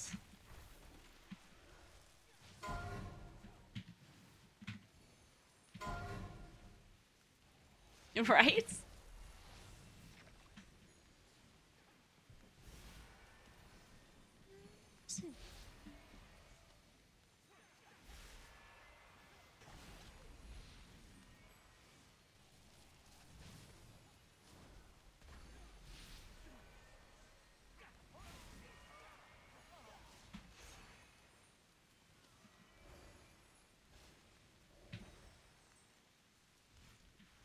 No, it's not about checking. No, you guys are not understanding. I'm not saying it should be a rule or like a law. I'm saying because the way people behave is like for example, people lie. Why do people lie? I mean, obviously lying has different kinds of reasons, but there's a certain like psychological benefit for lying. Like mainly it's that. Like mainly it's because people think that if they lie now, then they gain something out of it, or it's like makes things better, right? Everything people do and say has like a psychological reason usually. And I'm basically saying that if you don't know something, if you would not be inclined psychologically to make it up or to like say something that you're not certain about. I'm not saying you should be punished by law or whatever. I'm saying what if humans would just be wired that way, you know? What if humans would not feel the need to just like make it up or to like say something if they don't know? That doesn't mean that they wouldn't invent anything or that you would have to check or something. People would invent a lot of stuff. They would just be like whenever they talk about it, they would just always say, yes, I'm working on this because blah, blah, blah. But I'm not sure if this is actually true. It's my theory or whatever. Like you would be allowed to say that, right? Or people would say that still. You just wouldn't have a reason to make shit up, basically.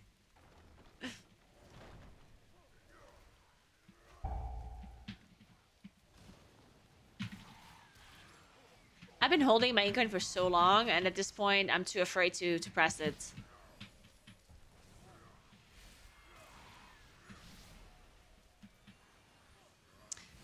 The problem is people think they know. Nah. I mean, sometimes yes. Sometimes yes. Sometimes people think they know when they don't know. That is for sure sometimes true. But most of the time, people are aware of the fact that they don't know for certain, right? Sometimes people think they're 100% correct when they say something wrong. But I would say most of the time, people are not 100% sure and still say it. Thanks for 53 months, Michael. What's up? Frohes Neues?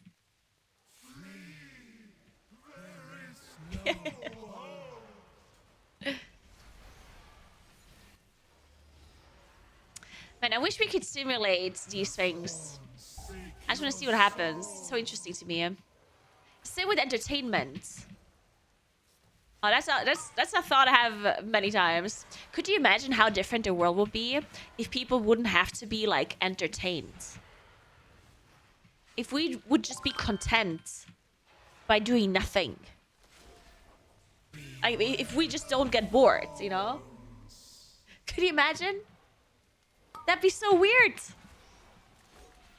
People would just be sitting there staring into the distance. People would be so efficient at everything.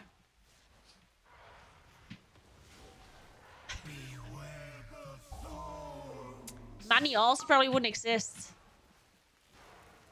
We would for sure just have communism. Probably. I think. I don't know. Holy fuck, that hurts. Hi, Neelam, we get. Thank you so much for the 49 months. Goed Neues. Urlaub gut umgebracht.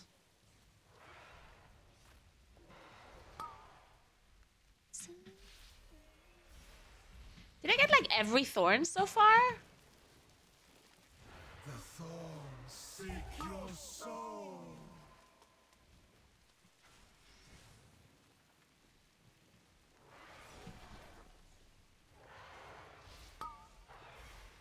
You're thorny? I'm very thorny. True Paradise? I don't know. I mean, maybe. I don't know.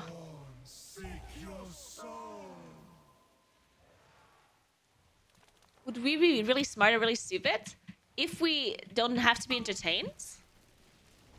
That's a good question. And the thing is, if we don't have to be entertained as like a human race, I think we would probably generally be more stupid. Just because people would be content with much less, right? So, right? Yeah. People would be content with much less. So that means that as long as we can survive, as long as we have enough food and, you know, people would just be fine. And then the incentive to invent more things would probably be lower.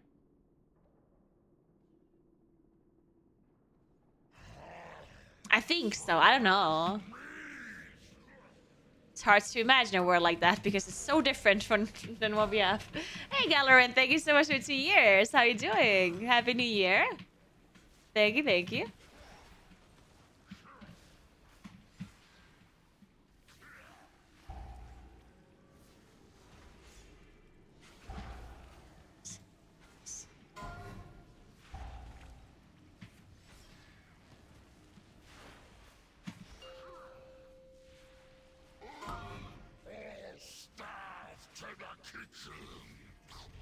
Wouldn't that just make us bored? No, boredom would not exist, yeah?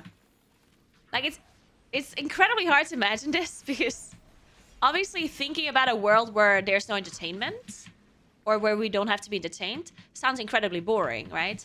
But the feeling of boredom would not exist, right? If you don't need entertainment, you would also just never be bored. Boredom would just not be a feeling, basically. Oh, shit.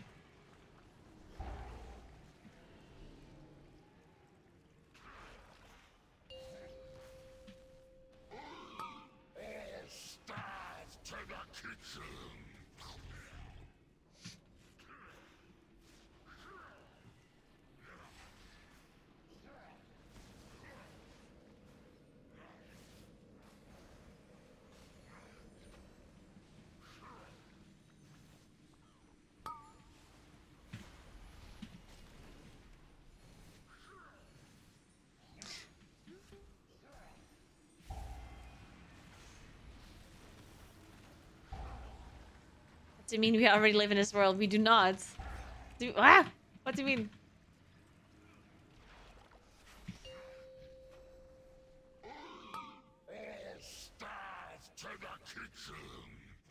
I'm not saying about needing entertainment. I'm saying about wanting it. Yeah. Like, of course, you don't need entertainment to survive. But to say that people don't want entertainment, it's very weird when you're currently watching a Twitch stream and I'm playing a video game.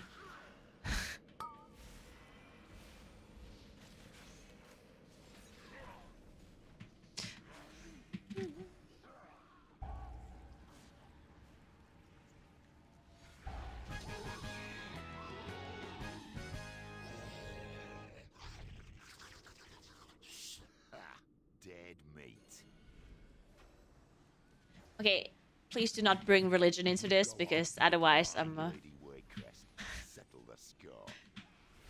otherwise I'm gonna have to leave. Please don't say the word sin. Don't do it.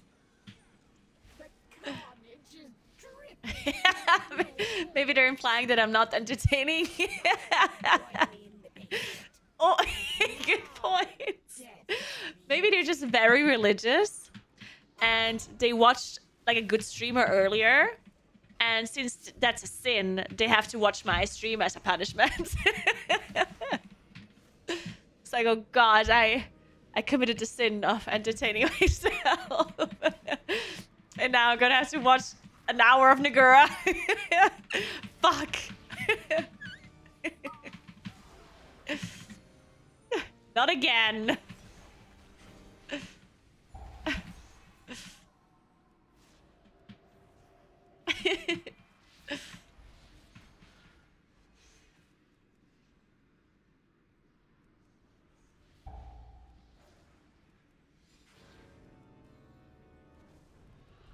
Yeah, no, I agree. I think if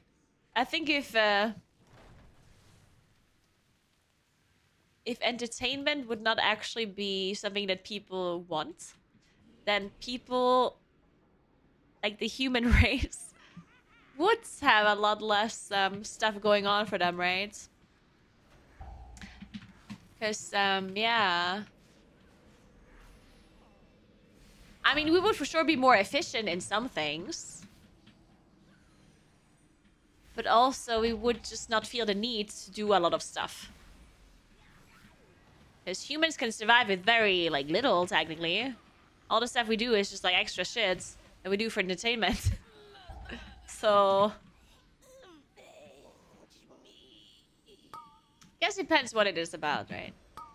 Would we have any kind of space exploration if people don't need entertainment? Probably.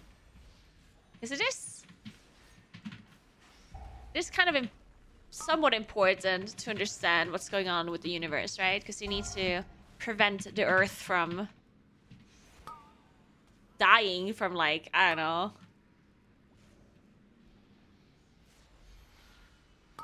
know. Stuff that happens in space, I guess.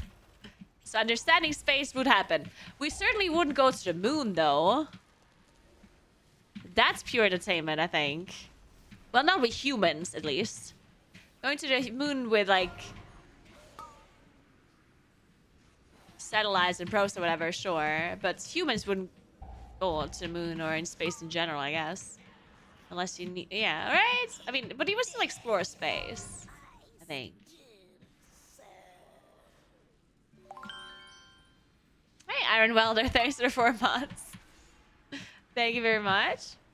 He comes.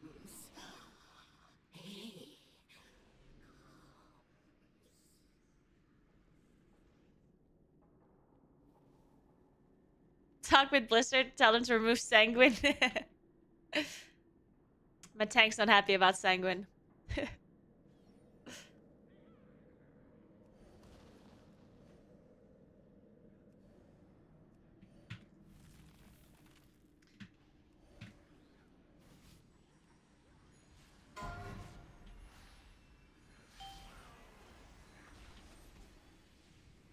How do they have so much burst damage? What are these classes? What is Fire Mage and Havoc Demon Hunter? You cannot stop my girl. Incredible. I still serve.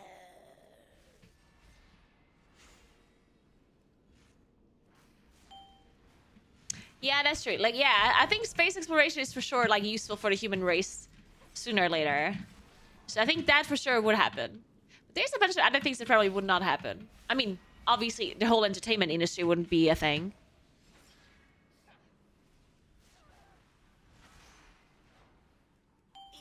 Husband, please attend to our guests.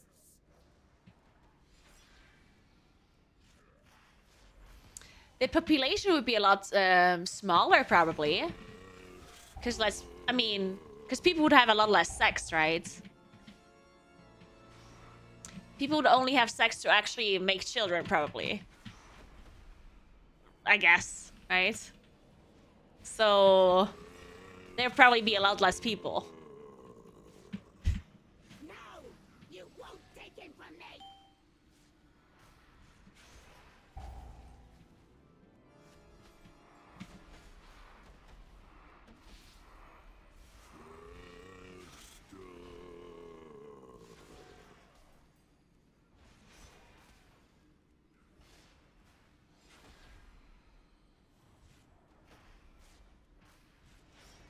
God, the world would be so different. It would be interesting. There should be a movie. Can we make a movie for pure entertainment to simulate a situation where people don't need entertainment?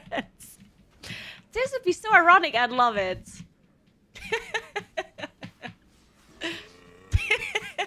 I like it. That's like the first thing I think about. How can we make this entertaining?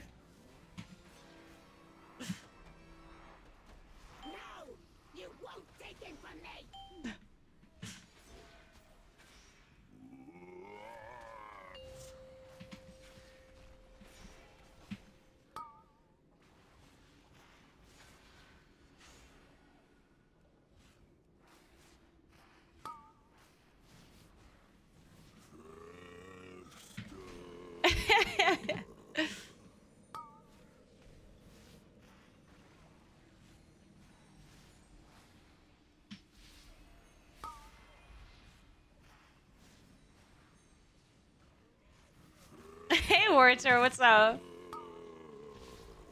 Oh, don't worry about it.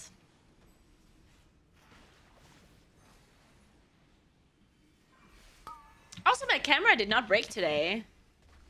So my approach of doing nothing worked again. Check fucking mate.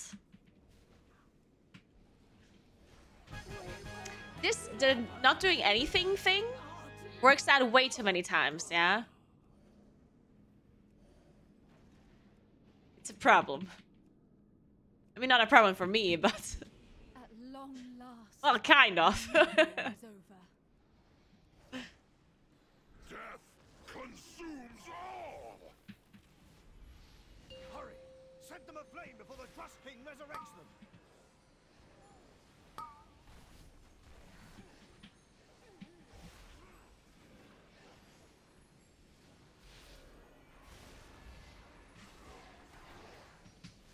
Hurry!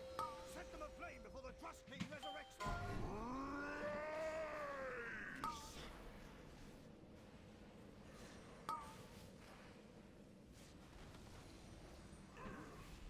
Ooh, Sangoon. Quickly, burn it! Nice.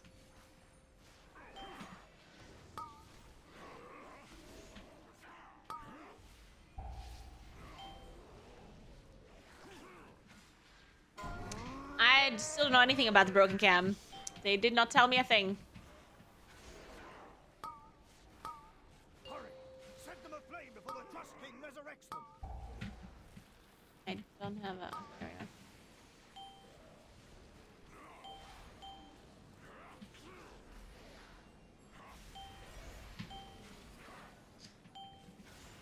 Quickly, burn it! 10.2.5 is... Was it March? No, when? End of March? Or... Wait. No, that's the new season. Oh. Oh, you mean like the mid-patch. Yeah, I don't actually know when that is. King resurrects them! Oh, it's next week. Really? It's next week already? Really? What do we get? Anything good? Hurry! Set them aflame before the Trust King resurrects them!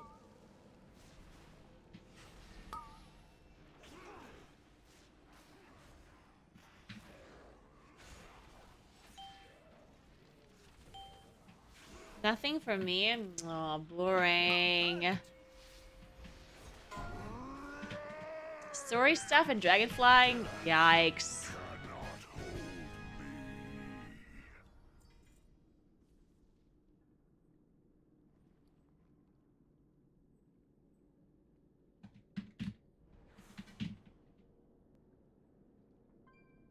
Thanks for carry. Appreciate it. TY.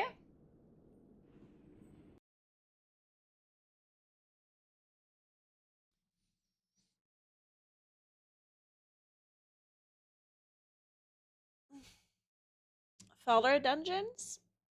You mean if I'm doing follower dungeons? Or what? The answer is no. I'm getting carried by LFG.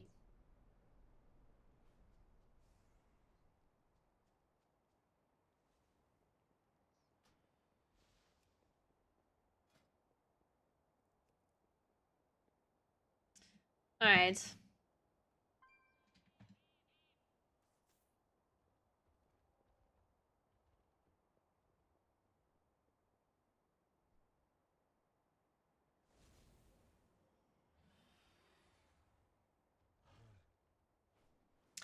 Faster catalyst charges. Okay. People actually need faster catalyst charges? I feel like I used the catalyst only once so far. Hey, 2000. Happy 2024 to you as well. I already have this thing where I write the year wrong. I know what's wrong with my brain, but this happens with my birthday as well, and with the year. When I'm like close to my birthday or close to like a year change, I will get the year wrong or my age wrong, because the first thing that comes to my mind is the correct age, and then I'm adding yeah, it's just yeah. I will write 2025 sometimes, or think it's 2025, because I'm like, oh, it's 24, but it's the next year, so it's 25, right? Like, it's my brain is like adding one more year, even though I had the correct year already in the first place.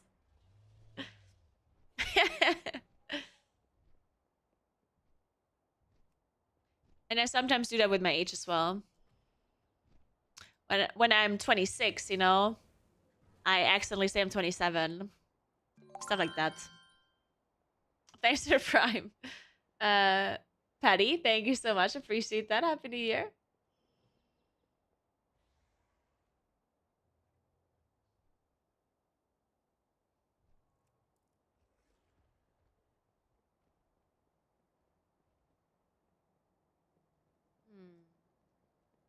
Oh, by the way, one of you sent me something on Christmas, I think.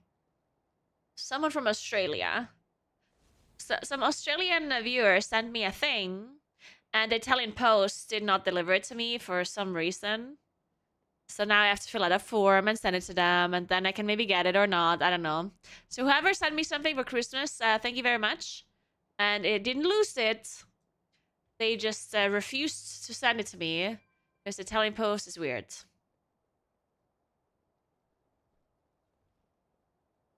Yeah, it might have been Odessa or Stricken, I guess. Probably Odessa.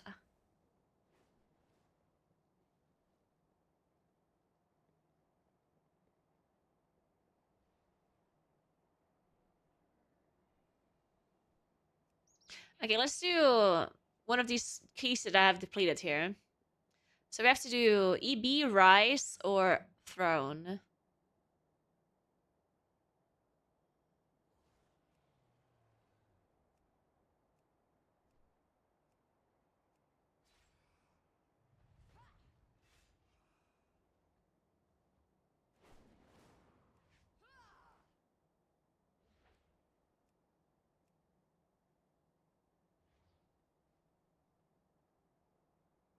Yeah, just Season Plus, I don't know. Like, there's certainly a lot of keys where I'm just... I don't know, like, a lot of dungeons are just kind of boring, honestly. Am I the only one? I don't like the season that much. I'm not sure if it's actually the season that I don't like, or if it just has to do with it getting released right before Christmas, and then I wanted to do, like, other things. So I'm not sure if I... It could be just the time of the year, honestly. Maybe it's not the actual dungeons themselves.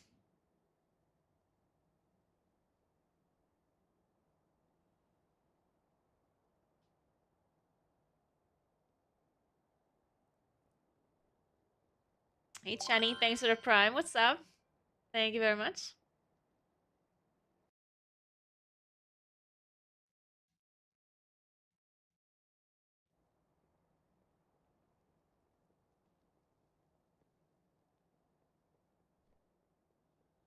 I guess there's a decent amount of dungeons where Mookie kind of sucks when there's a lot of small ads. I mean, I hate that in general. I hate when there's a lot of dungeons where you just have these tiny little ads that are irrelevant. I also hate that they're raid too. Not only is it annoying as a class that doesn't have bursts AoE, but I feel like it also completely invalidates damage meters. Because damage to small ads is irrelevant. Well, I don't want to say it's irrelevant, but the value of the damage onto small ads like that is usually a lot lower than the value on damage to ads that have higher HP, that are just normal HP mobs. So whenever you look at a damage meter after a dungeon where there's a lot of smallies, it doesn't really mean anything. Because, like, for example, Waycrest Manor. Waycrest Manor has so many, like, small mobs. And a lot of them are just kind of existing. And it doesn't matter if they die in 5 seconds or in 6 seconds or in 8 seconds or whatever. But then what they do is definitely give people more damage. So it makes people look really good on damage meters, but it doesn't necessarily mean that it's relevant. And I hate that because, first of all, Munkin can't do a burst AoE. So I hate it because of that. But I also hate it because you can't properly analyze the numbers without going into much detail. And I don't want to sit here analyzing Warcraft logs after a dungeon, right? So, but yeah, I don't know. It's just annoying.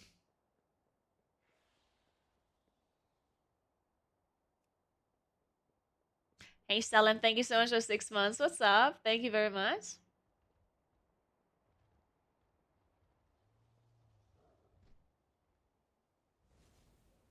Yeah, Aldemort, yep. Yeah, how do people think the raid is? Because I didn't really rate that much this expansion. Well, this patch. I only killed like 3 bosses or something during progression. Maybe 2. I don't know. So I was kind of AFK during Prague. I mean, I watched the race duel first, obviously, right? But it's always very different. The race duel first is always very different than actually playing the bosses yourself. And to me, the boss looked a lot of fun. But I can certainly see that some bosses might be very bad to progress if you're not in like a race duel first skill. Like something like T-Swift and even Furak as well seemed a bit like maybe not that much fun to prog. But I'm not sure. Like, I mean, I didn't do it, so.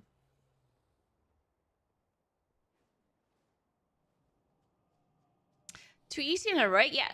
It is very weird that Heroic was so easy. I still don't know why that happens. Because Blizzard did a bigger item level jump from last patch to this patch. Presumably, in my opinion at least, to be able to tune like the raid better. And then they still kind of messed it up? I know, it's weird. So I guess it just didn't help at all that they did that higher item level jump. Well, unless there was another reason why they were making a bigger item level jump. But to me, it was just like the reason that to give the race to a first guilds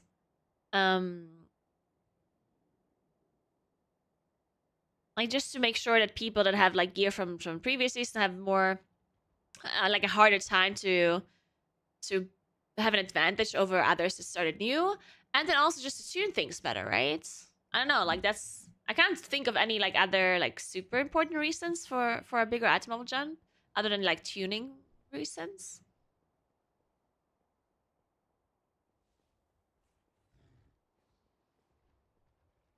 Same tuning but higher item level. I mean, the opposite should be the case though, right? Initially. Because initially when the patch comes out, if there's a bigger item level jump, then things should feel harder, not easier. Because yes, you're gaining more item level from the content you're doing, but you're going into it with less item level. Because you don't already have new item level when you're doing the raid initially, right? You're still running around with item level from the previous patch on some bosses initially. So then it should feel harder at the start. So it should be harder initially, and then you should feel more character progression as you go forward because you're jumping more item level. But that's not actually what happened. It felt really easy already from the start, which would not be the case when you have 20 item level less than what you're supposed to have for the content. Hello, Frank. What's up? How you doing? Just a heads up, Christmas is in 352 days. Man, I can't believe Christmas is over already. To wait another almost a whole year for Christmas again. Fuck. Ooh. Speaking of Christmas, can somebody link the timeline again for 2024, the World of Warcraft timeline? The picture?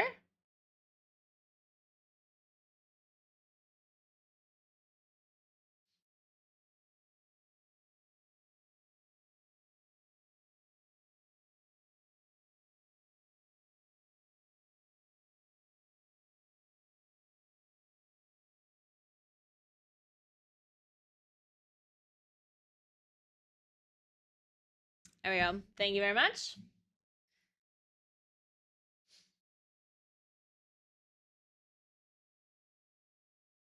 Ooh, I think this is good. What do you think? For Christmas, that is, right? Because if the next expansion comes out in, like, let's say September, October, then everything is already done during Christmas, and we're gonna be in a little bit of a no content time when Christmas comes out, right? When Christmas comes out. Yeah, when does Christmas come out?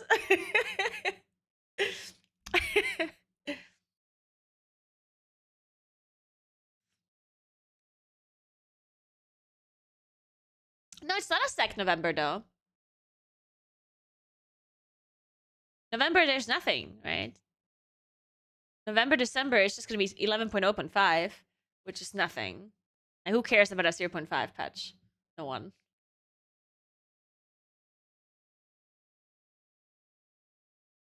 And man, Christmas was delayed again.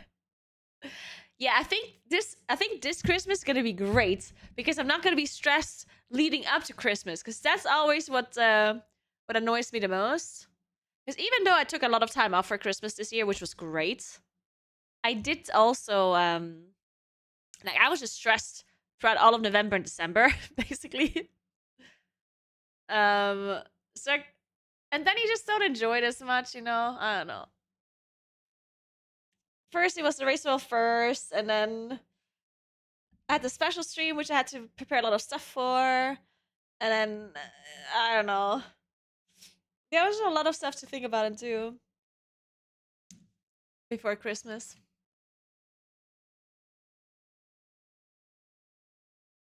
Being stressed is so good, though. Oh, BlizzCon. Yeah, it was BlizzCon as well. You like being stressed? I mean, sometimes I do like being stressed. I feel very efficient when I'm stressed and I'm getting things done. Yeah. Sometimes I feel great about it. I hate stress. I do sometimes like it. Not all the time. Especially not when it, like, overlaps with other things. Like with Christmas, for example.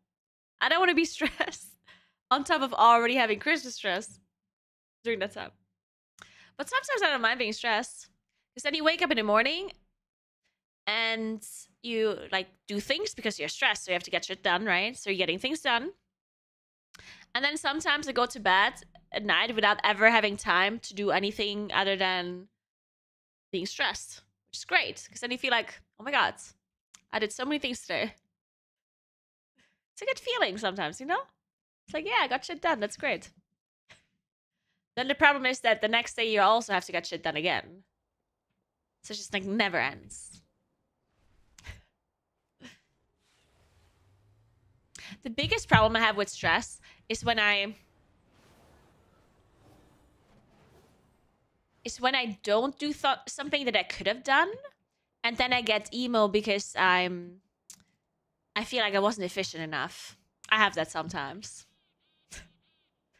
So I get upset that I didn't do the thing, or some of the things, even though I still did a lot of other things, but I didn't do all of the things, and then I get upset about it, and then I get mad at myself, and then I get angry at myself-ish, and then I get emo, and then I lose motivation a little bit because I'm emo, you know? It's a horrible cycle. But then I snap out of it pretty soon. Yeah. Most of the time. I do like 250% of what I normally do in a day, but I missed one, so I'm a failure. Yes. That is exactly my thought process usually during that time.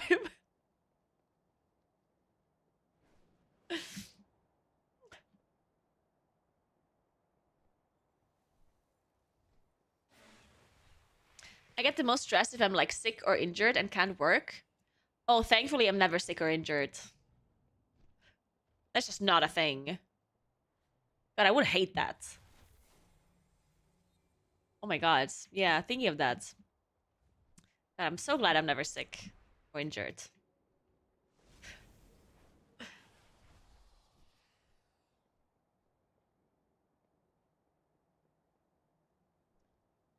In 3 days, the tweet cause broke a hip while skiing.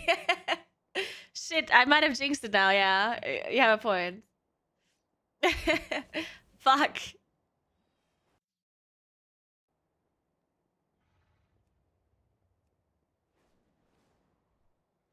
Yeah, I should stop talking about this because the last time, okay, no joke. The last time I said I'm never sick, it was right before BlizzCon. I remember this.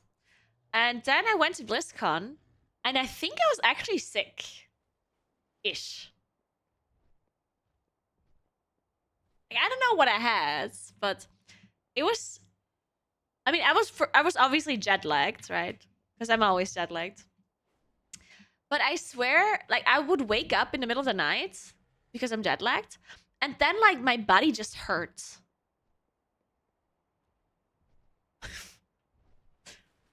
Like, just like my body just hurts. My lungs. I remember my lungs hurting. Like, I remember breathing and being like, "Fuck, my lungs hurt." And then like kind of sick, you know, and kind of feeling like I have to throw up because I'm in pain. Do you sometimes are you sometimes in pain and you feel like you have to throw up because you're in pain? Is that a normal thing? It's just LA air, maybe. No, come on, that is normal. No.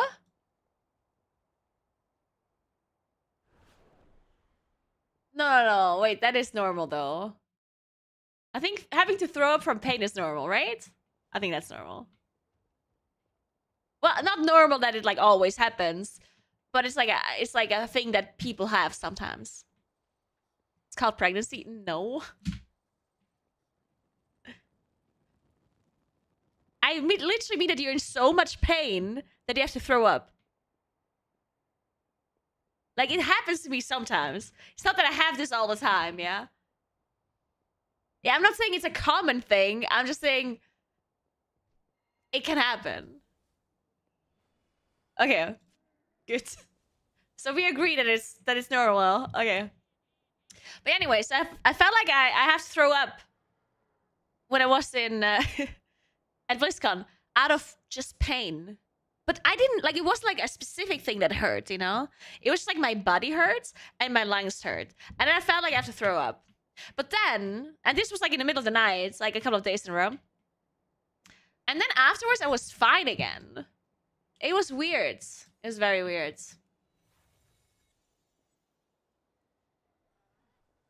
Yeah, I don't know. It was weird. Very strange.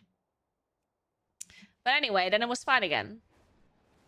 So I wasn't like sick, you know? Like, I wasn't like lying in bed all day being sick. I just had this weird thing where I woke up in the middle of the night and I was just in pain, you know? I don't know, it was weird. Go to the doctor? No. I'm fine now. This was a month ago, 2 months ago. Thanks for 74 months, Mugen. What's up? And thanks for tier 2. How you doing? It wasn't COVID because I did test for COVID. Before and after the trip. I was fine. It was not COVID.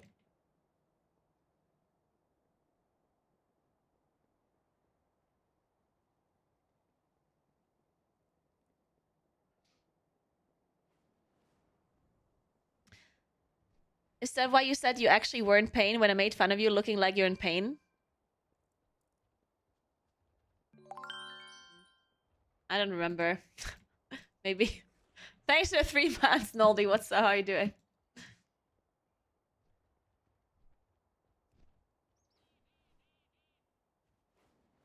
Alright.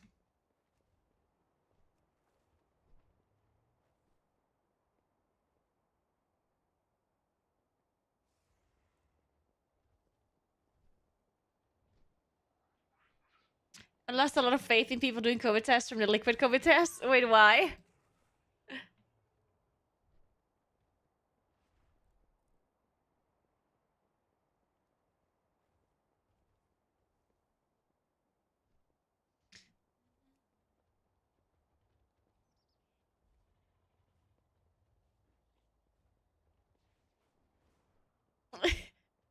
Oh shit, now I'm excited, Frank. This has to be good.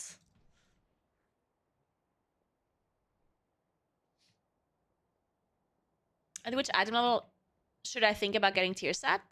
At any item level? Or what do you mean? Tier set is always going to be good for you, yeah?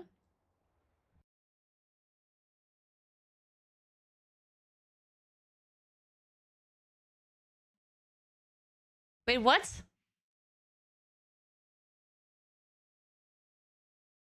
Am I having a hard time understanding what I'm looking at? I've never seen a test like this before. What is going on here? You have to understand, I did very few COVID tests. Just because I work from home. So I'm like not used to like looking at COVID tests. So I don't, because I mean, I did some COVID tests, but like the ones where you have like this plastic thing with like a, that kind of looks like a pregnancy test. That one is what I know. Yeah, I understand they didn't take the test right, but how are you supposed to do it? How is it supposed to look like? Like the one on their left, I guess. But how do you... Okay, let me see. Oh, wait, so this is where you like pour the thing in or what? No, wait, how does this work?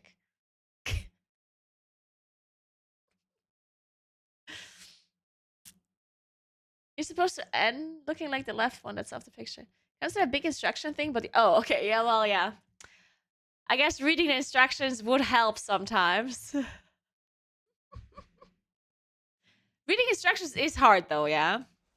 Like, it requires you to be able to read, first of all. Actually, that's a lie. Sometimes there's pictures.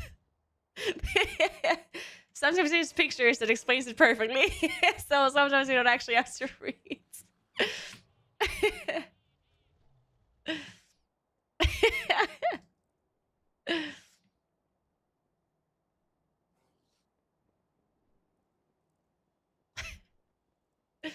I just remember, like, the Echo people also do COVID tests, obviously, in Sweden. And I don't know what some of these people did, but it felt like they shoved the Q-tip up their brain. Because some of them were, like, coughing, and then, like, their eyes were just, like, red. They were just crying. And, like, dude, what the fuck are you doing with this Q-tip? Like, you know you don't have to kill yourself with it, yeah? Like...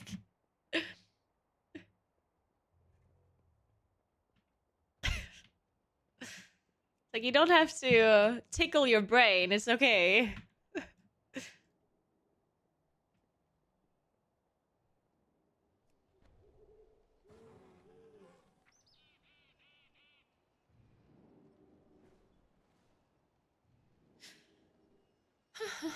Everbloom. Where's Everbloom again? This one. What is Everbloom? Oh, Warlords? No.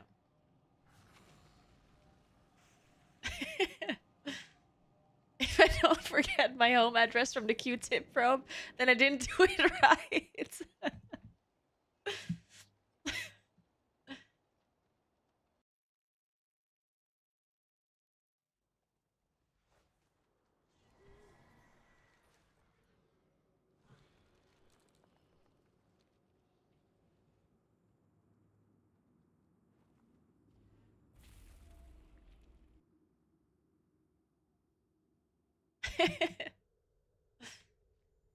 I recently got my sinuses checked.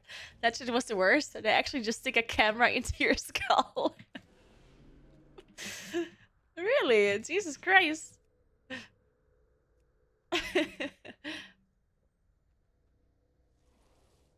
I mean, do you know where your sinuses are? Maybe they are in your skull. Ever thought about it?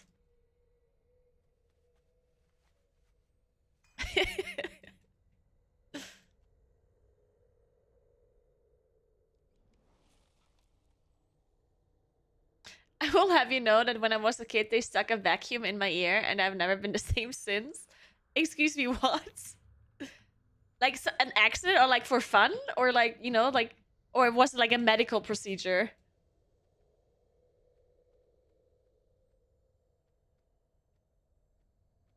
Medical? the hell? That is weird.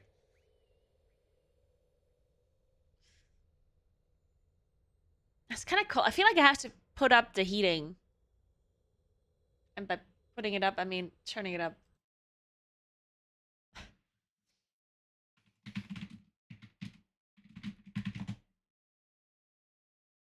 It is getting a bit cold here now. Oh my god. It is actually getting cold. Look at that.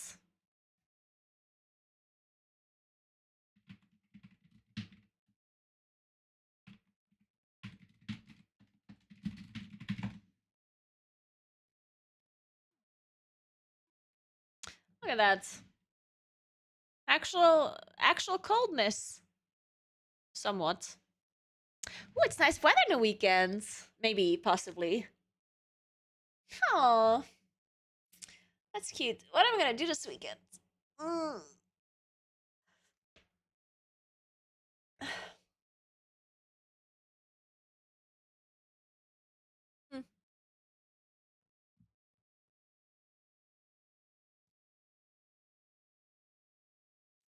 Just don't put anything anywhere. You will die.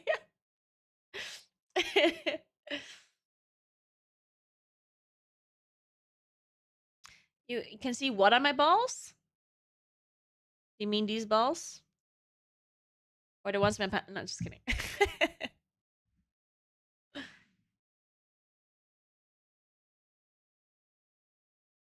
Need freedom units, please? Oh, I don't think this website comes in freedom units. Yeah, I don't think so. No freedom units allowed.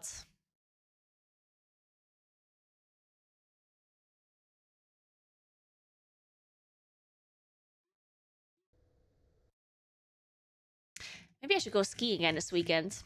I bought one of these point cards for the skiing area here. It was 230 euros, yeah? 230 euros. So I can go skiing 5 times. Actually, 6 times. I already went twice, so I can only go 4 more times. I probably should just bought the seasonal thing, honestly. I guess it doesn't matter. I can still buy it afterwards. Ooh, so I do have ski boots. Well, actually I don't, but my mom has ski boots. And I wanted to use my mom's ski boots on Saturday, but I left them in the car and I couldn't put them on. So I had to actually borrow ski boots. Because I left them in the car, which was in a garage, and it was cold. And then the plastic of the ski boots is like very firm. And I just did not manage to like put my foot in. Like I tried very hard. But it wasn't possible.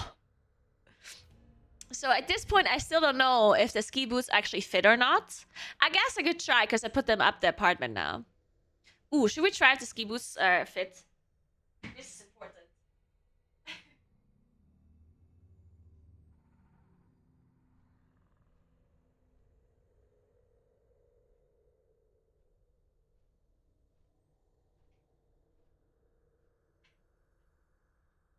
This is important information. It has to be figured out right now.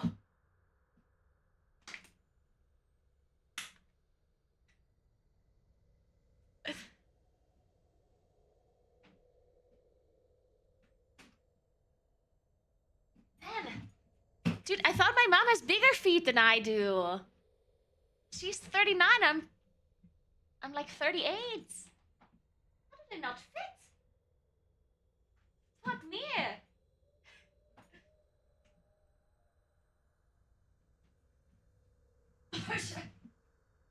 Holy fuck. I'm gonna break my foot.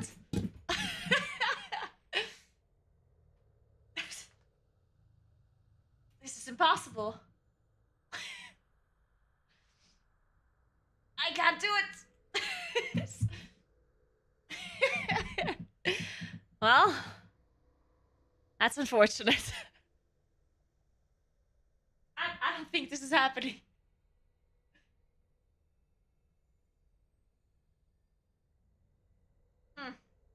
I'm also wearing like normal socks and not thicker ones, so.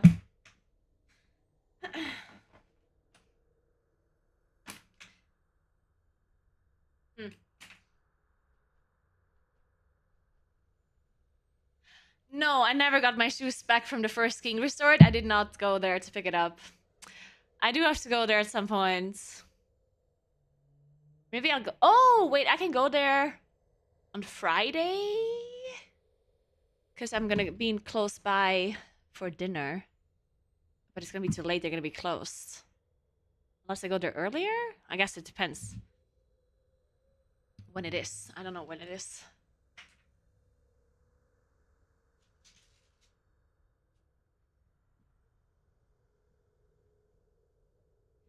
Season pass, wait, I forgot. Oh, I think it's like 400 something. But it depends which pass you're paying, like for which skiing place. Because we have a we have 2 skiing places here in this valley, but they're both small-ish. And you can buy a pass for both of them together. A seasonal, like a yearly pass. And I think it's 400 something. Like, I don't actually know the actual price. I think it's close to 500 or something. I don't know, but I might be making shit up. Also, it's like the local price and not the tourist price. So locals get it a bit cheaper. Fuck. How do they... I can't believe these skiing boots don't fit me. Now I'm sad. Man. I thought it really used because they were cold. But now they should be warm. And they still don't fit. Well, fuck. How do they fit my mom? That's impossible.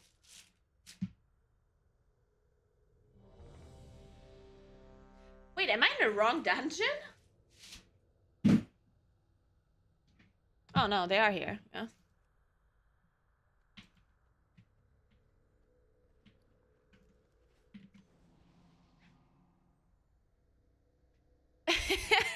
Hiraku. In Cabin, we have a season pass for the whole area for 1.1k. I mean, you can have a skiing pass for like most. Like it's like the Dolomite area where you can have a season pass for everything. And that one is really expensive, but I don't know how expensive. I can Google it for you.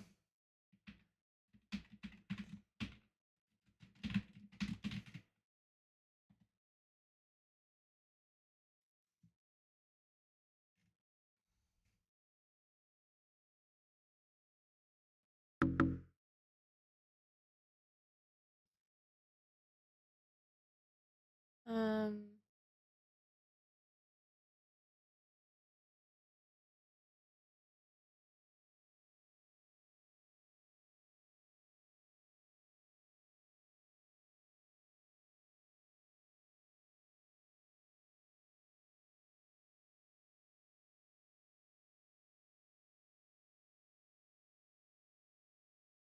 Heh.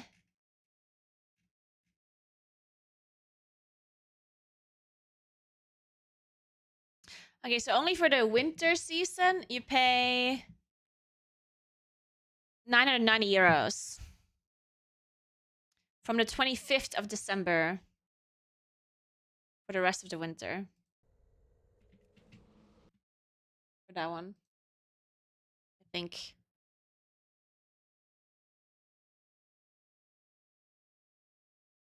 Or? Yeah, it's like close to 1,000.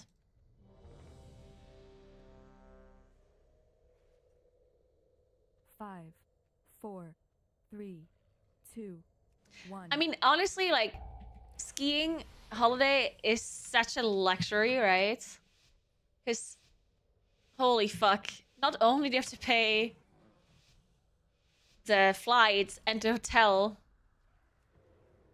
which, by the way, the hotel is usually also pretty expensive if it's close to the skiing area, right?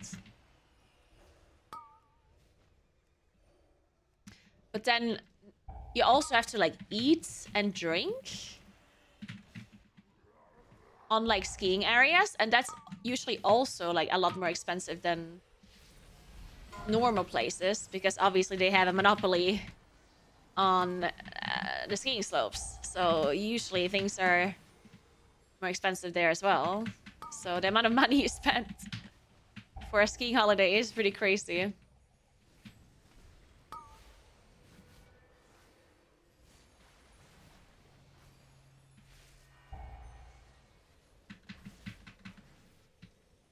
Yeah, skiing is a very expensive hobby if you don't live close to a skiing area. And even then, it's still expensive, right? Like, even for me, that I live in the mountains, and it's still expensive to go skiing. I mean, I also have to eat on the skiing area where food is more expensive. Unless I only go skiing in the morning and then go home for lunch. And then, of course, the skiing pass itself is also expensive. It's not as expensive as it is for people that are only here for a week or so. But still. And then, of course, the skis themselves are expensive, and the shoes and equipment and everything.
A single resort here is 1,600 for a seasonal pass? Excuse me, what?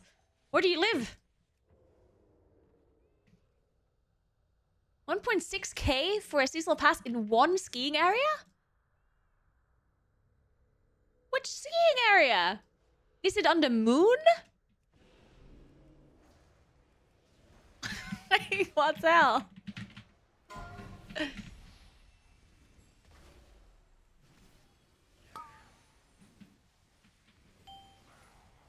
No, he will awaken. Wow.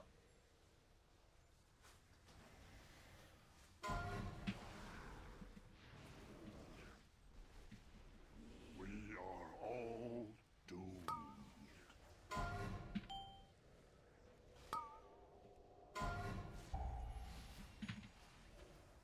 Probably Goose, yeah, probably. Yeah, it's interesting because, like, it is interesting how popular skiing holidays is. I mean, it's mainly like a rich people thing, honestly, I guess. Well, I mean, depends, right? But the one thing that I spoke to someone about is, like, the people that go on skiing holidays, but they can't actually ski properly, you know? Like actual beginners. That is, like, such a weird thing to me. Because I feel like if I'm going to spend so much money to go on a skiing holiday, I would somehow try to learn how to ski a little bit at least. Somewhere. Like, I understand if you don't live in a skiing area, you can't learn how to ski, but I would probably go to some, like, fake snow place. I don't know, and, like, practice it a little bit so I know how to ski at least a little, you know? But there's some people who literally don't know how to ski at all. And then all they do in the holiday is go up like a... What do they call, like, these kind of, like, elevator things? Like the escalators for skis. Where you go up, like, 20 meters. And then you ski down 20 meters. And then you go up again 20 meters, you know? It's like, what the fuck?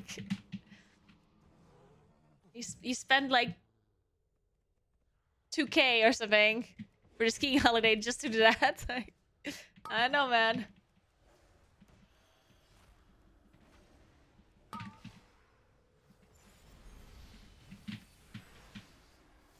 I mean, if you have the money, I guess, sure. I mean, why not? But that seems strange.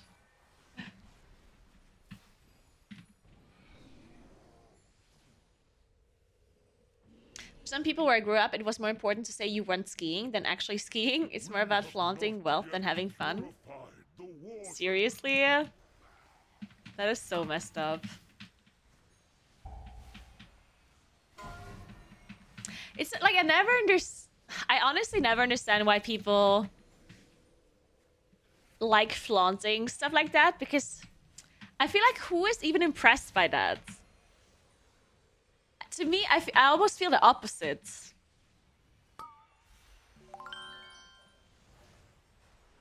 If I spend a lot of money on something, then I'd rather not tell anyone. Because, like, the people that are impressed are not the people I want to impress. And the people that I do want to impress are not gonna be impressed. Right? Like, that's how I think, at least. I don't know.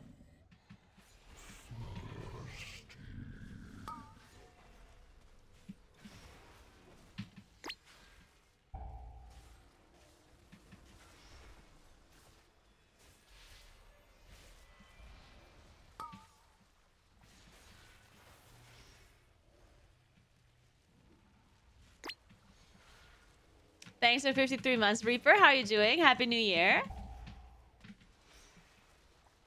Children are usually impressed by that. I mean, I guess you're right.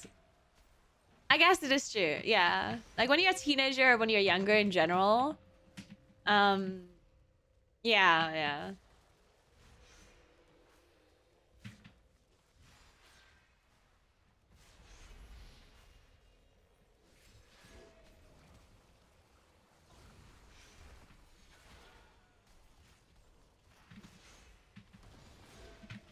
Good for you, Mugen. Good for you.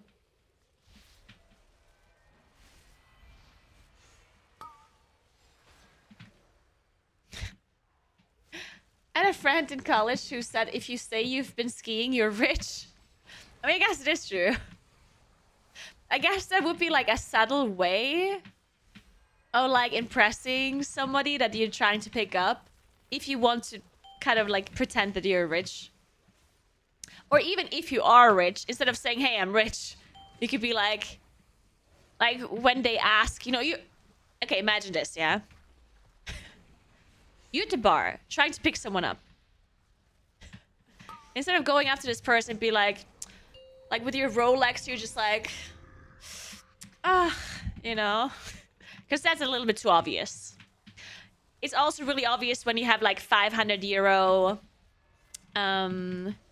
like cash, what is it called? Like, if you just have like lots and lots of cash in your hand and you do this, like it's a bit obvious, right? If you use your cash as a fan. Fuck, what's the word that I'm looking for? I'm not looking for a fan. I'm looking for the, what is it called? The thing that you do when it's hot and you're waving air into your face. What's the word for that?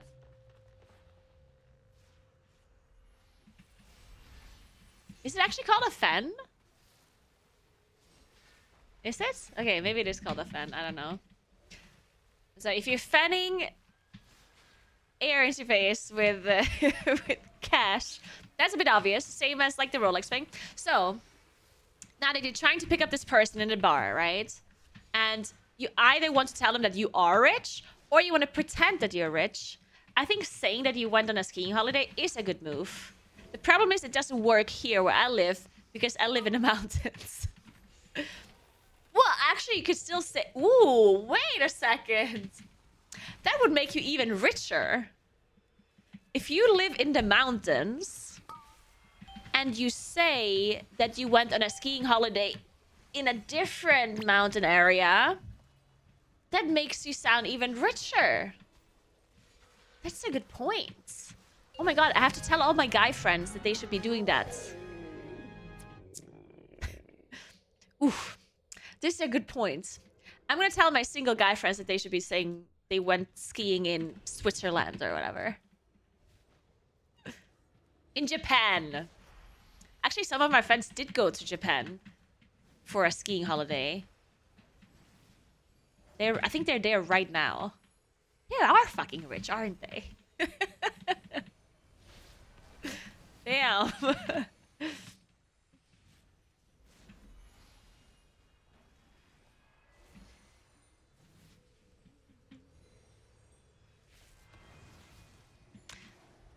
Trying to impress women with your wealth sounds like the most cringe shit. Not if you just want to pick them up for that night. Then honestly, do whatever you want. If you want to pick up women with your wealth in the long run, well, then it's a bit cringe. Unless that's what you're into. If you're into women that only care about your money, which, I mean, why not?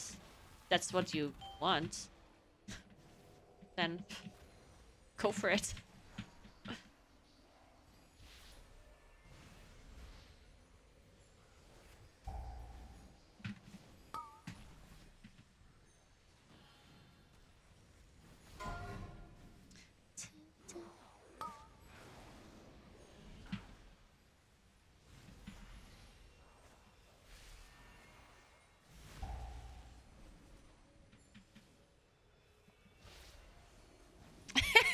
Iron Heights.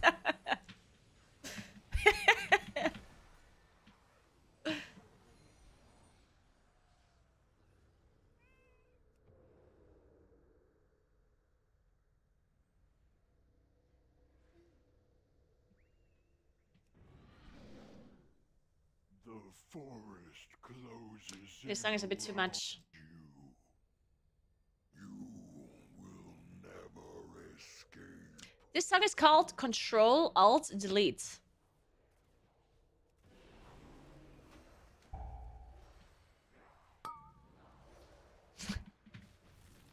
I love that.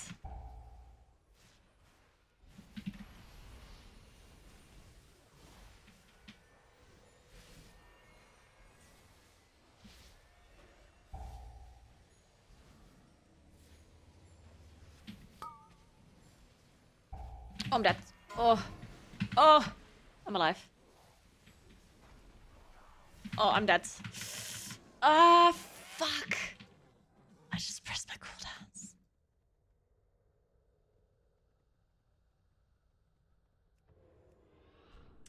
I repeat my question. Do you play the key yourself? No, I am not. This is a recording and I'm speaking over it. I mean...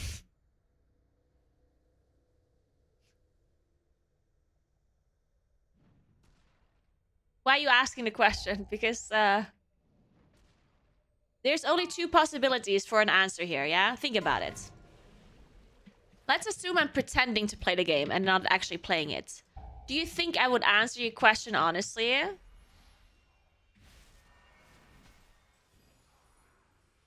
If I'm faking the fact that I'm playing video games, but I'm in fact not playing. Do you think I would actually tell you the truth when you ask? No, right?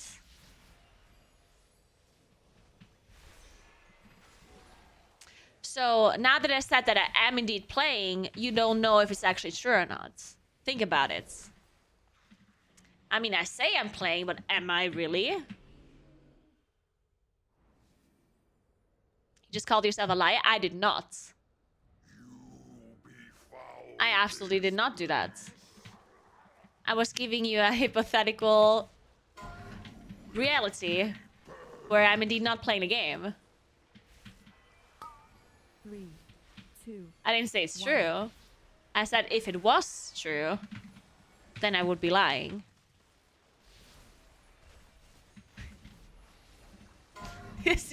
Now you know what the fuck's going on.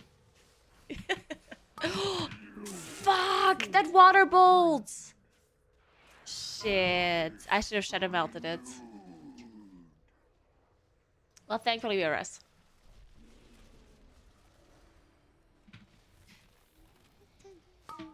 Three, 2, 1.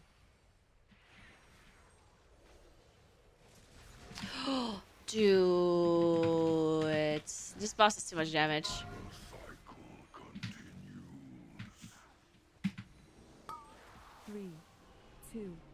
1. My bad. God, I'm just so... Why does this boss hurt so much? 3, 2, 1.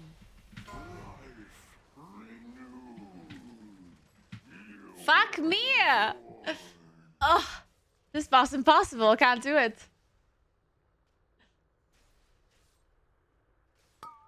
3, 2, 1. You should have told the person that is playing to Shadow Melt.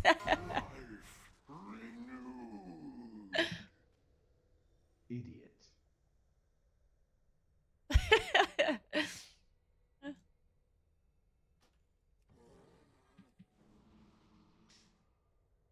Yeah, dude, I don't know. It's just so much damage. 420k of water bolts. I don't know, man. I don't know. Are we continuing? 15 minutes. I mean, we can probably do it, no? Oh, yeah. Guess not.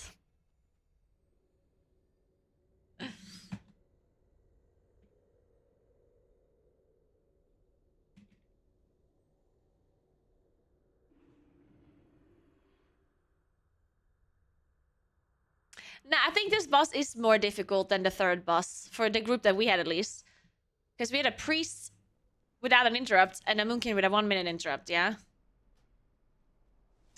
I honestly think that you don't want to play moonkin and disc priest in this dungeon. It's too hard. You just don't have interrupts. You have a million water bolts going through. How are you supposed to heal that?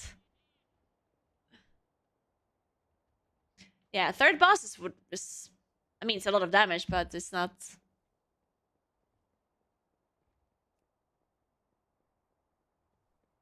But yeah, this boss is fucked up with the comp that we had.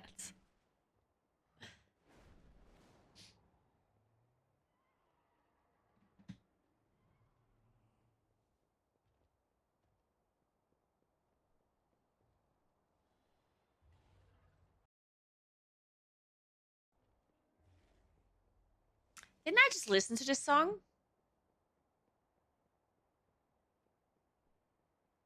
Like 2 minutes ago?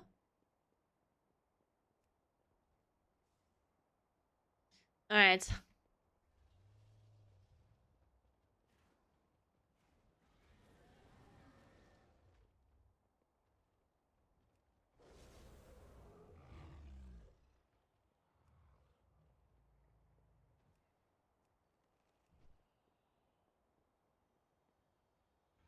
Yeah, Hunter also has a pretty long cooldown on interrupts.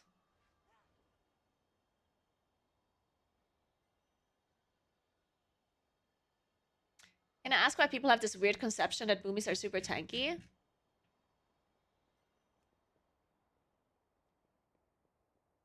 Well, it comes from... I mean, Moonkins used to be pretty tanky.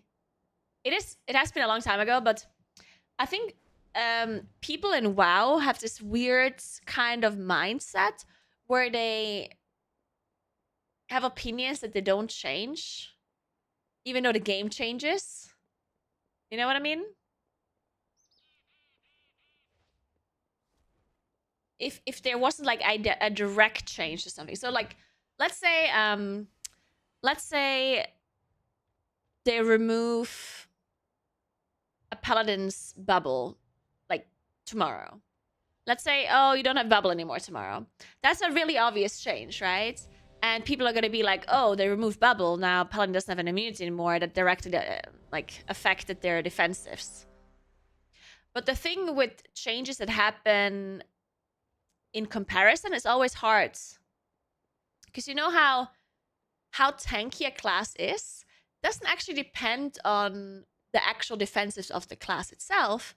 It depends on how many defensives all the other classes have in comparison to your own class, right? When you think about it. Because let's assume no class has any passive damage reduction, 0. Okay? Let's assume every single spec in the game has 0 damage reduction. If I have 5% damage reduction, then that is really good. Then I'm really tanky, right? But if everyone else has 10% damage reduction and I only have 5, then I'm really squishy, right? So it always depends on what the other classes have in comparison to yours. And the thing with Moonkin specifically is that over the course of the last couple of years, other classes have gained defensives and Moonkin didn't. So even though we were tankier in the past, because other classes weren't as tanky, now we are kind of squishy because we didn't gain anything and others or almost everyone else did gain something, right? And this is because of like new class talents, just other like passive things that happened. Also a little bit on how the game changed as well. So now Moonkin is not really in a good spot anymore. Also the way that the incoming damage profile changed as well. Because nowadays, the damage profile from raiding is very like rot damage heavy, where you constantly take damage, constant heavy damage, right? So the whole healing, the way healing works and the way incoming damage works has changed, especially in Dragonflight. And already a little bit in Shadowlands. And depending on what your defensives are, you're going to be better for some type of damage, but not so good for other types of damage, right? So I think Moonkin specifically was really good in the past when we had few instances of damage, but they were like high damage. Because then Bear Form is really good, right? Bear Form is a really good defensive if you get a big hit of damage once in a while. As long as it doesn't pierce through your HP of Bear Form, because then it's obviously useless again, right? But this type of damage has kind of changed. And nowadays, we get heavy damage all the time. And Bear Form is useless for that. Because you can't sit in Bear Form all the time, right? Because then you're not doing any damage. And they also nerfed Bear Form as well. Because it was so good in the past. So now, Bear Form was nerfed. We didn't gain any other defenses, really. We don't have a lot of passive defensives or passive healing. While a lot of other classes have either passive damage reduction or they have passive healing or like stuff that is just happens passively plus additional defensives. While Moonkin has Bear Form, of course, which is still a very good defense. Like, I don't want to say that Bear is bad. Bear is for sure a good thing to have. But it really depends on the type of damage, right? Because if you do... I don't know, if you play Smolderon or like you just play any boss that has like very heavy incoming damage all of the time, then obviously Bear Form is going to be a somewhat shitty defensive because you have to sit in it for it to do anything. And you can't sit in it constantly. Like, that's not how it works.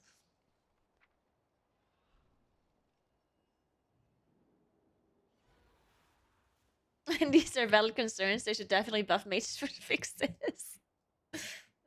But yeah, so I think people still have in their minds that Moonkins are tanky because it wasn't really obvious that we are worse now, right? Like, there wasn't like one active nerf where it was like, oh, Moonkin gets this, like, I don't know, has 20% less HP or whatever, you know? It just kind of happened like gradually over time with like a bunch of other changes to other classes and changes to the way healing works and stuff. This is such a beast on Toski. I'll let the healer know that you're coming for the 24th round.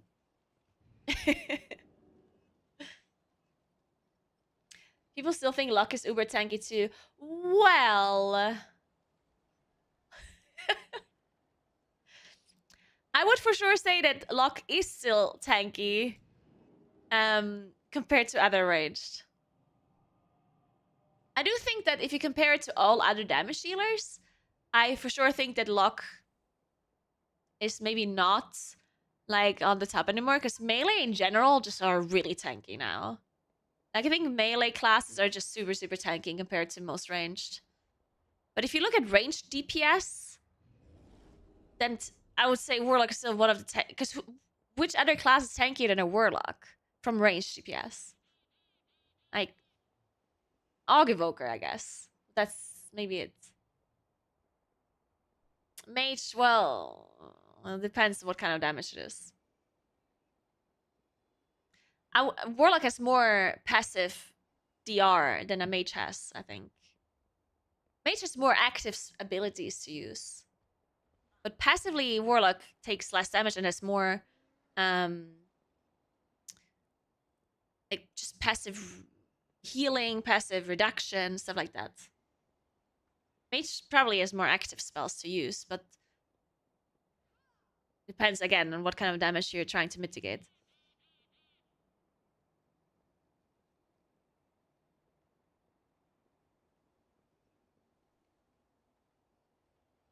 I have 1337 viewers right now. Damn. No one leave.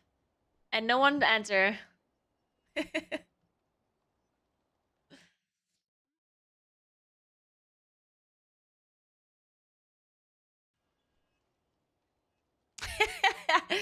There it is. Beans and toast.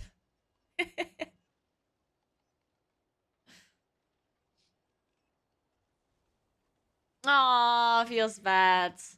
We did have the number. Did you take a screenshot, cat girl?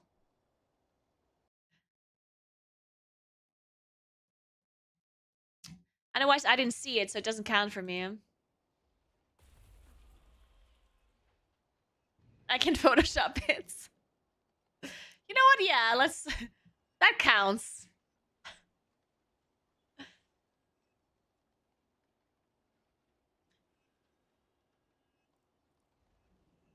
Compare me and Javi holding the seats on Red Rasagath. Then just went to a million sex without noticing.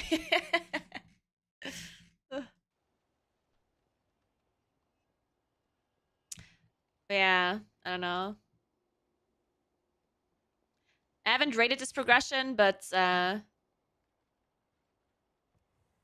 the last couple of progressions, I just felt so incredibly squishy as a Moonkin. I don't know. And at some point, I thought I'm just being stupid. Like, because I kept saying how squishy I am. And no one, like, I felt like no one believes me. And I was like, maybe I am stupid. Like, maybe everyone is squishy. Maybe this is just how they changed the raid. And then I played, like, a different spec once. And I'm like, what the fuck, dudes? Like, like I switched from Moonkin to Warlock. And I'm like, dudes, like, this is insane. And then I played Aug Evoker. And I'm like, what the fuck? Aug Evoker is a joke of a spec, yeah? It's so stupid. They're so fucking tanky. It's incredible. And then I play Moonkin and something looks at me wrong and I die. It's horrible. It feels so bad. What's stupid about Aug? Well, everything, but that's not the point. I meant the defensives. They're just really tanky. But I do not like them generally, yeah.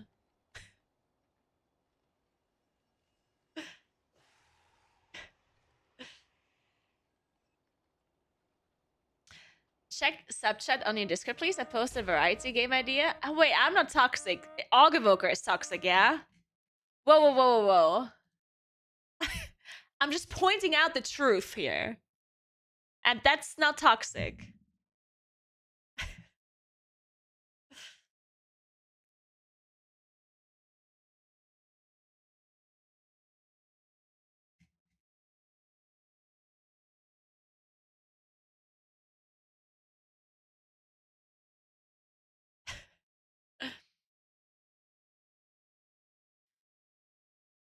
Q Simulator? Only 99 cents? Damn. I'd be up for that. Is that an actual game? Because I would love to play that.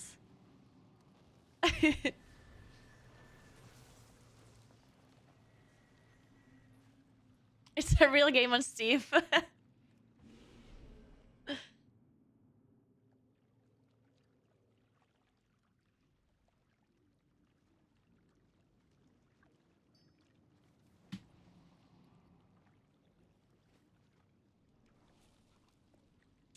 Boomy having survival instincts or 2 charges of bikes can help. I mean, any kind of extra defensive would help, I think.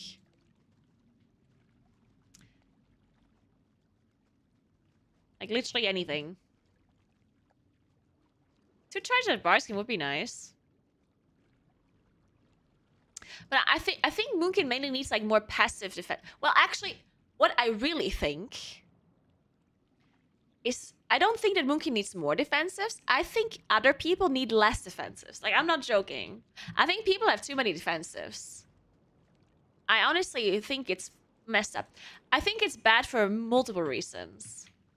I think the fact that so many classes have so many defensives makes the game worse.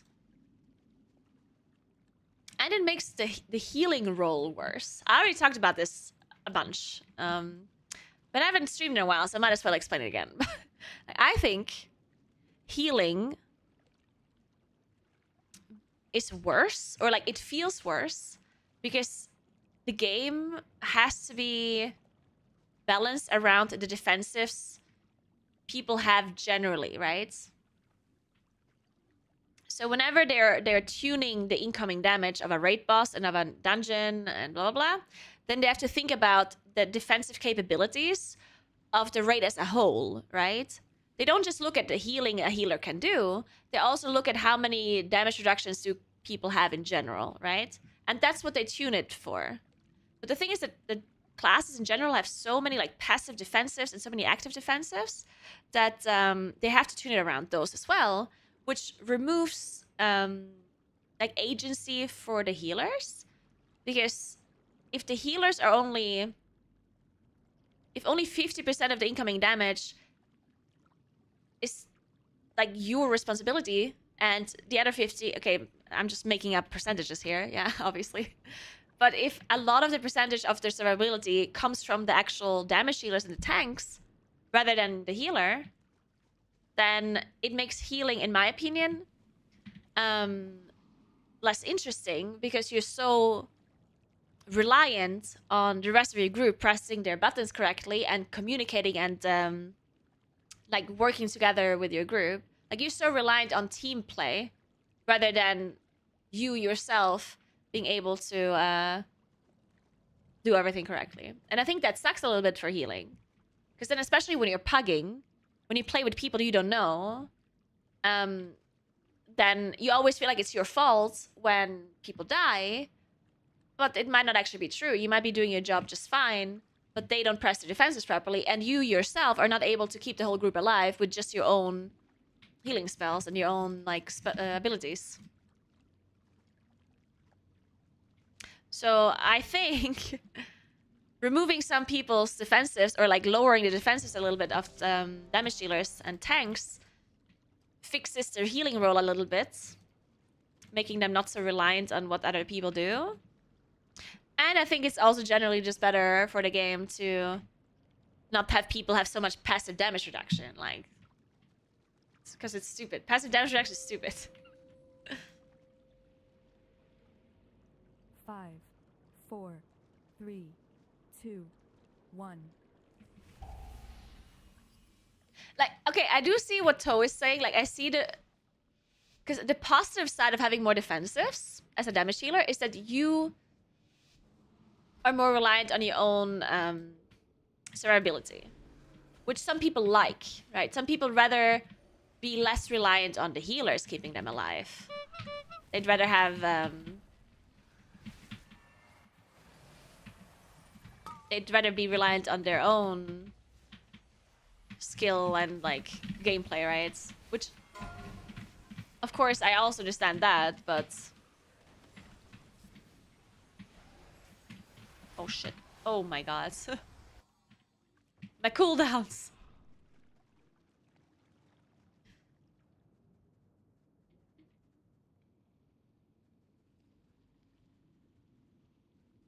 But, and, like, okay, so I think that is...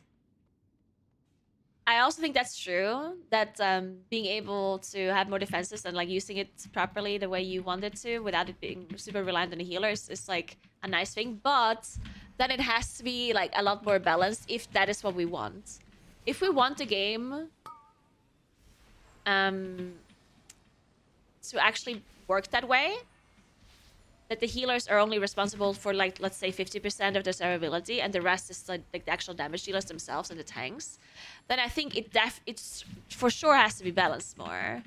Like, then people need to have similar passive defensives and similar active defensives, because otherwise it's just like a whole mess where some people basically have to press nothing and are fine passively, and others need to play perfectly and press the defenses in the perfect order, or because the communication that you require to if you don't have passive DR, it's just really annoying for pugging, right? I don't want to sit here as a moonkin not having many things to press and whisper my healer, hey, can you give me beacon, or can you give me pain step for disability? Like, it's just fucking annoying, yeah. Then it just has to be balanced more, I think.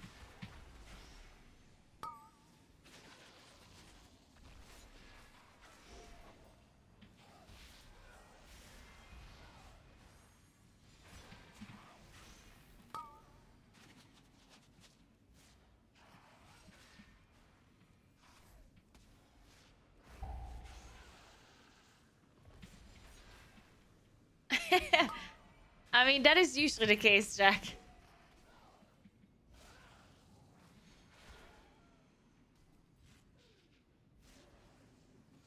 Healers are only supposed to be accountable for 50%. I mean, you understand it already is this way, yeah? I'm not saying that 50% is the exact number, but it already is this way.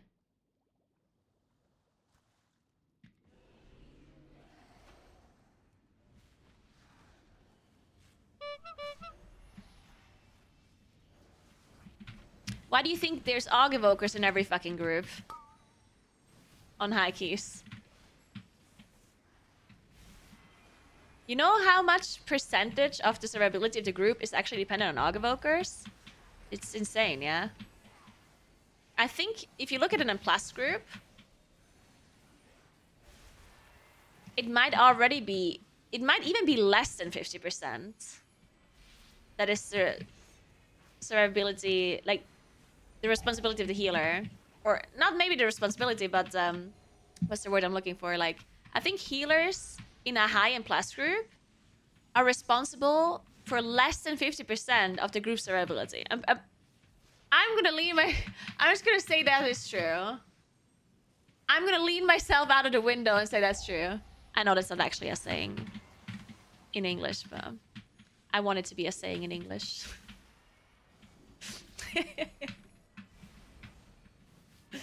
I just translated that word for word from German.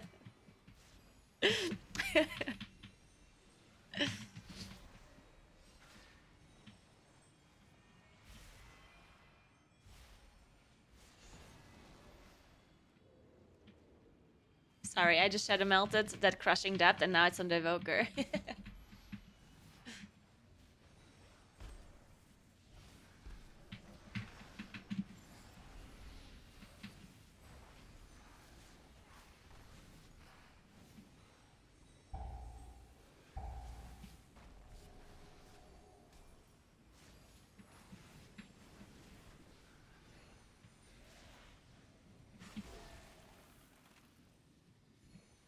People are looking to replace AUG evoker in high keys?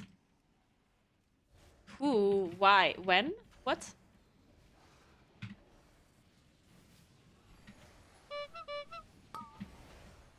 I mean, don't get me wrong. I do think that AUG evokers, if you could survive high keys without AUG evokers, you would instantly replace them. If their damage is not like super broken. Because having an AUG or having a person that buffs others' damage rather than them doing damage themselves, it's just a downside. It's almost never an upside.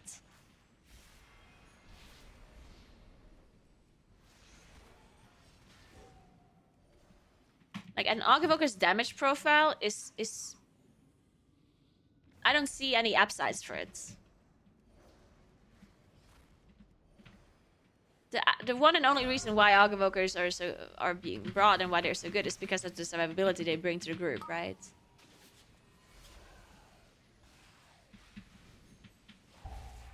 Or their damage is just really broken.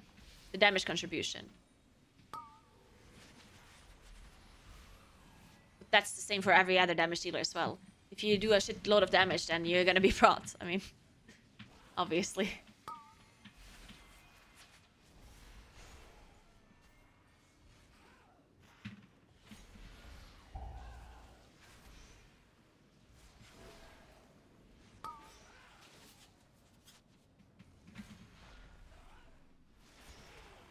If you want to know Moonkin talent builds, you should. If you want to know anything about Moonkin, you should always go to the Dream Grove Discord, or just like to the Druid, the Dream Grove like Druid website.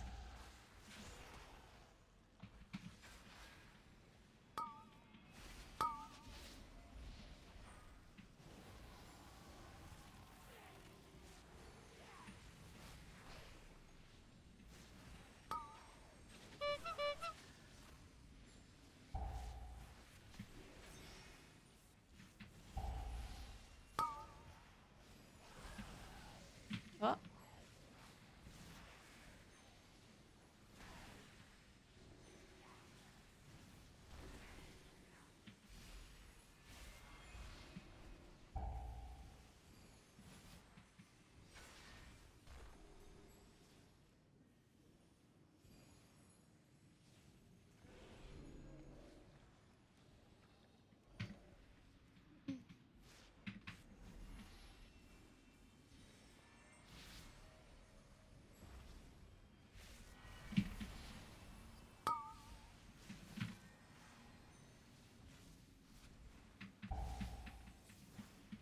Yeah, I mean, Ox can dispel bleeds, but that's not really important. Because other class can dispel bleeds as well, and you can be dwarf. Like, it's good to have, obviously, but you're not going to bring an Aug Evoker because they can dispel a bleeds. Or it's not going to be the only reason why you bring them, for sure.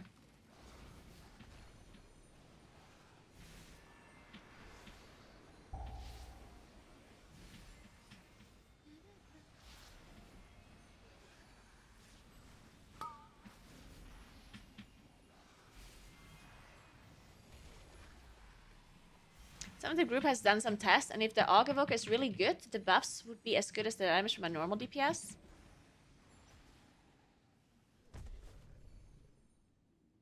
Wait, why is that relevant now?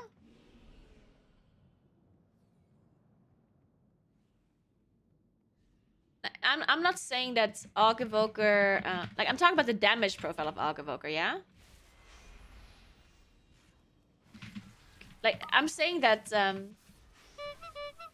Okay, wait, let me try to word this differently. So, if Aug Evoker does the same damage as another damage dealer, let's compare it to Mage. Doesn't matter, okay? Let's say Mage does the exact same damage as Aug Evoker does. And obviously, Aug Evoker, I mean, when I say the damage that Aug Evoker does, I'm talking about the damage that the Aug Evoker gives to others on top of their own damage. The value... the effective damage that an Aug Evoker brings to the group. So if that damage the Aug Evoker brings in total is the same as a mage does, then you would always still want the mage for pure damage. I'm not talking about like survivability, anything. I'm purely talking about damage. You would always want the mage because the problem with Aug Evoker is that you're very limited in how the damage happens. Because, number one, let's say one of your damage dealers dies on a boss. Now, the Aug Evoker does basically half the damage that they would usually do, because one person that they would be buffing is dead, right? This does not happen when you have a mage in your group and another damage dealer dies, right? If you have a mage and another damage dealer dies, the mage still does the same damage as before. Unless it was a priest and the priest gives them PI usually. But that is negligible, obviously, in comparison. And Another downside of having an Aug Evoker's damage profile is the fact that they cannot use their cooldowns differently than other people can use their cooldowns in the group, right? I mean, they can, but it would be incredibly bad. Let's say Breckenhide last boss, where you have to kill totems in a very short time frame.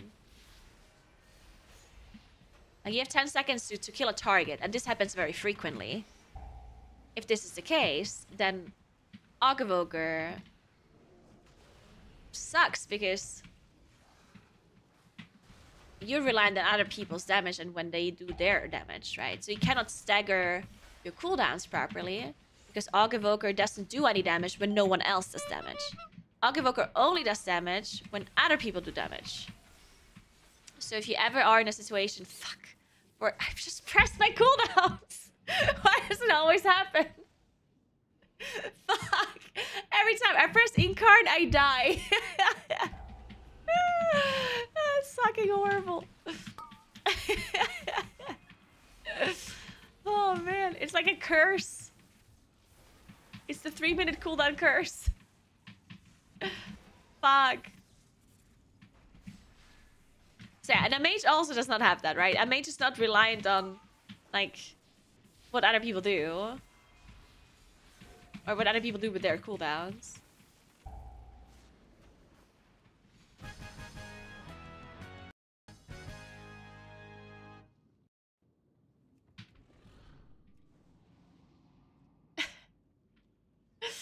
I would just exit the key. I don't know, you're still playing. That's horrible. Yeah, at least you get one shot from 100 to 0. 2. Just moonkin things. So I guess I have to bear form this on a 24 tyrannical.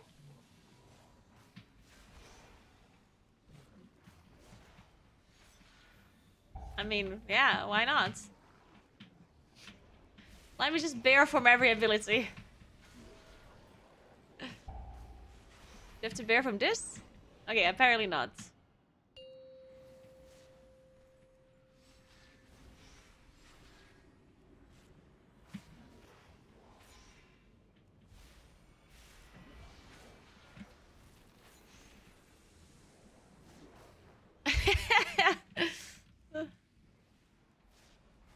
Oh, now that you're speaking of age, I just remembered something from my après skiing on the weekend.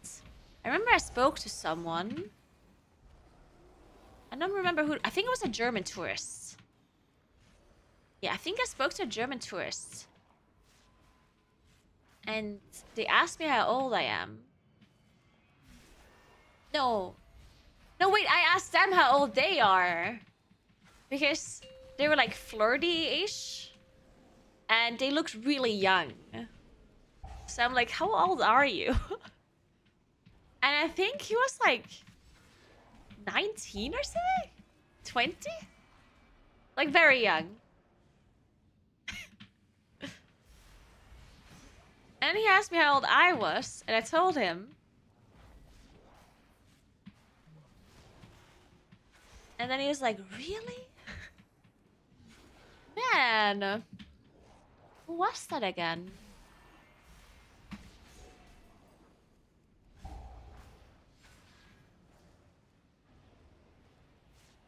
And these memories are coming back to me in...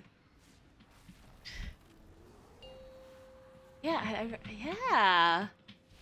Oh, it was the guy who went for dinner and came back, I think. Oh my god, I remember now. I mean, I remember a little bit. Yeah. Yeah, I was dancing on a table with my friends. And then this guy joined us, I think. Like, he then was dancing with us. And then he had to go for dinner at his hotel or whatever. And we all like say, no, stay, or, you know, like stay here or whatever. And he went like, "Oh, I'll come back. I'll come back after dinner." And we all thought that's a lie. Like, we all thought he's just gonna be gone. But then he did come back. Yeah, I remember now.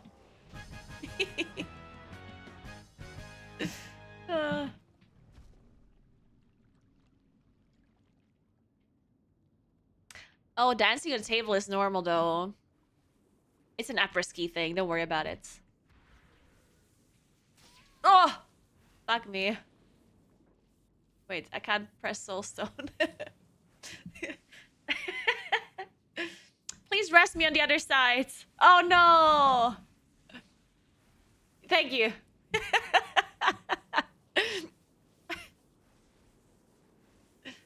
Wait, not what? Okay. Do I actually spawn? Oh! But I didn't know that's how it worked. But that's convenient. Perfect. So it was all planned, guys. I died because I'm here faster. Clearly. Oh, what?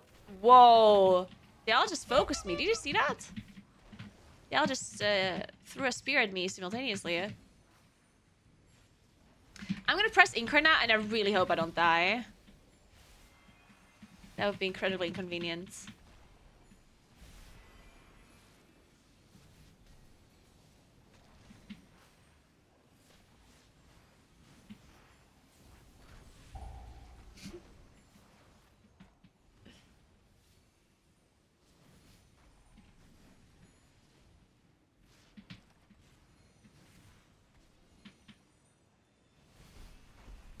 Oh, I also remember the other guy now. Oh my god. Yeah, true. Because someone messaged me on Instagram and I forgot who he was. But I remember now. It was a cousin of... Because I met someone who went to school with me. And she was there with her cousin. And I think it was him. Yeah. Oh my god, I'm dying. Holy fuck, why is it so much damage?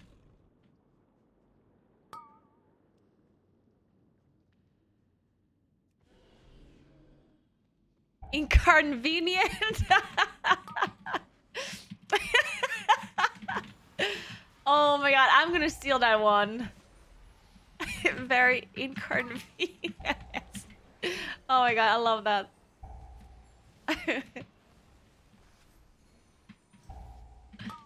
What do you mean I don't want to time this key? What do you mean? It's not my fault when I just die. What can I do? My character's just squishy.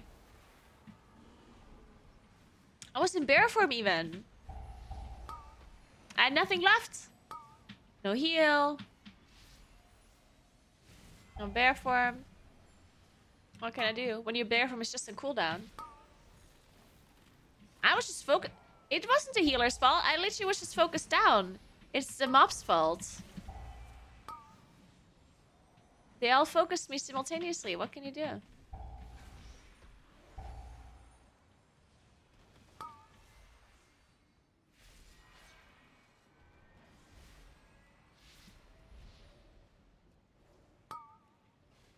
I feel like I kind of like this song, but I'm not sure.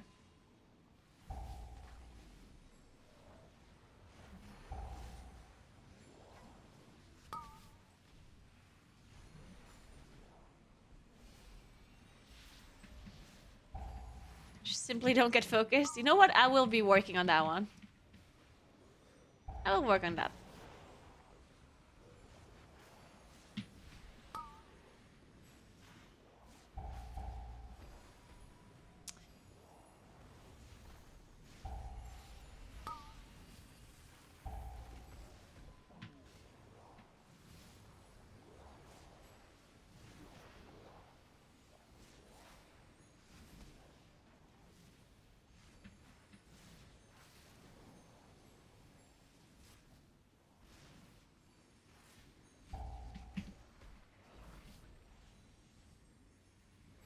Jokes and issues never focus.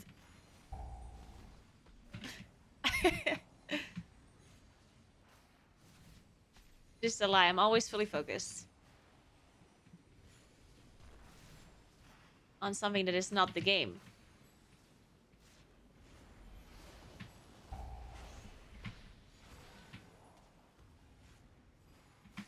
She's gonna die again the second she presses the ink card. In 2 minutes, yeah, get ready.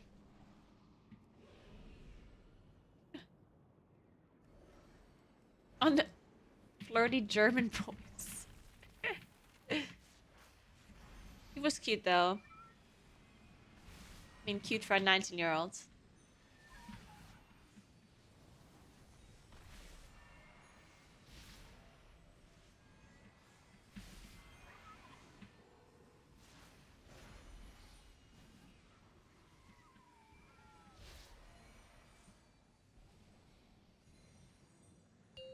Two, one.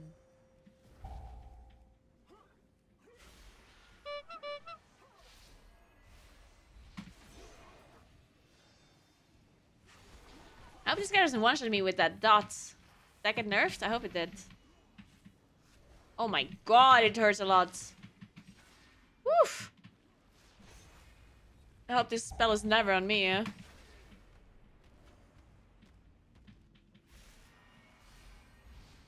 It can be on me now, I have a shield. Also, why is the shield allowed to last that long?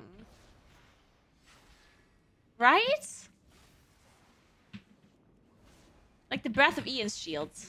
Why is it allowed to last that long?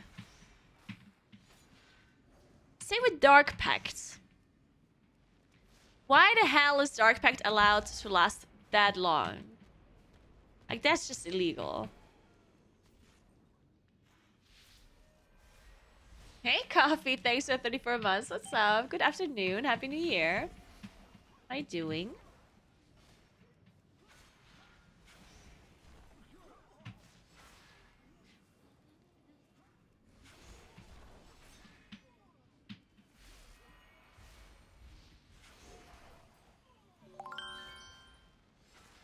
Hey, LBK. Thanks for 2 months. What's up?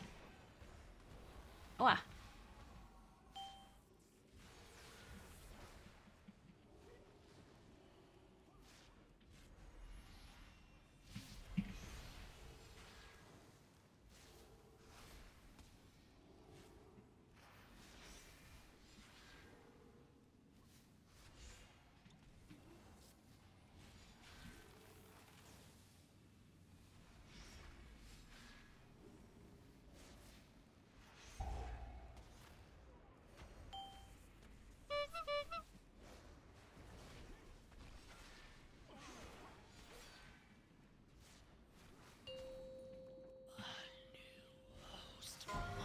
Oh, he just deletes the totem when he faces? Yeah, good to know. I thank you, my friends. When is this boss face? 25? I have grown too weak to be of any assistance.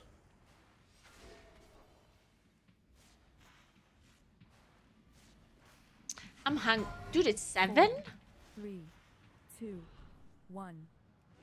How'd that happen? How long am I streaming for? 5.5 hours. What am I doing today? I technically still need to do some stuff. I am weary. You must carry on without me. I shall take my leave once my strength has returned. Not that much stuff, though. I just have to ask the government for money?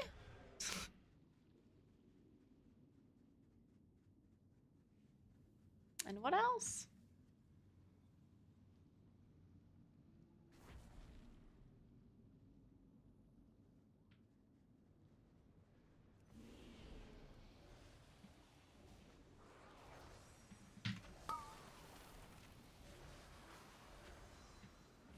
Oh, and the other thing kind of has been resolved. Okay. So I think I'll... Oh, okay, then I'm good. Yeah, I think I only have to ask the government for money. And that's it. Well, and I have to eat and work out.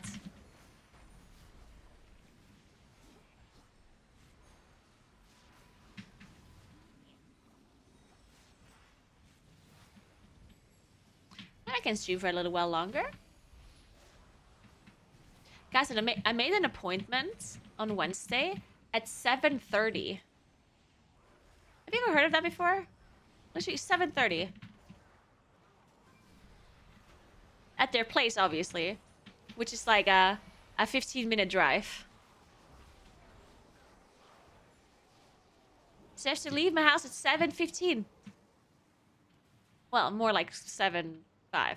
But, like, the fuck?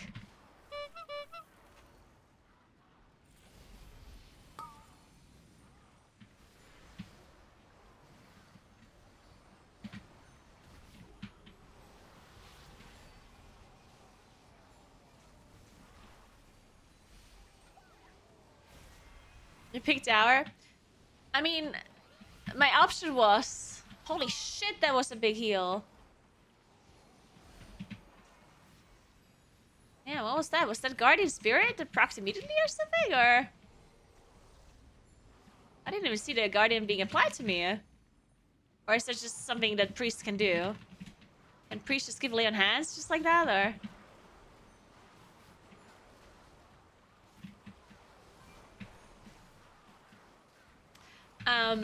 Yeah, okay, so my option was to be there at 11 a.m. or 7:30. So I did purposefully pick 7:30, but still.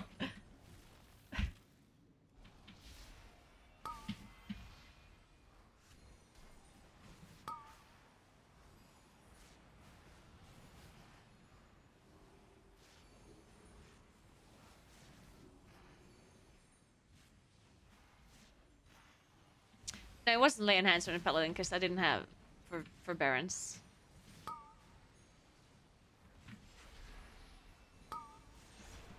Hey, Kinrell, I'm good. How are you doing?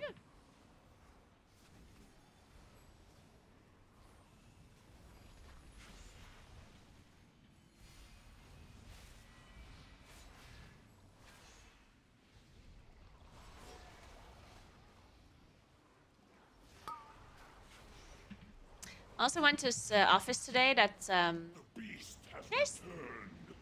I ever tell you about this? Probably not. Maybe? I don't know. Anyway, there was an office that I could have maybe gotten. That would have been really cool from like the location. But it turns out it's like a shared office space. 2, 1. Which obviously doesn't work for me. So the person that suggested it did not really understand what I need the office for. Which I guess is the case a lot. So yeah, that did not work, unfortunately. Sucks because I was kind of excited for the location. But yeah. Obviously I can't share an office with other people. Like, that would be very strange. It would be pretty funny though. If I would just be in an office with others and I'm streaming and they were like trying to work.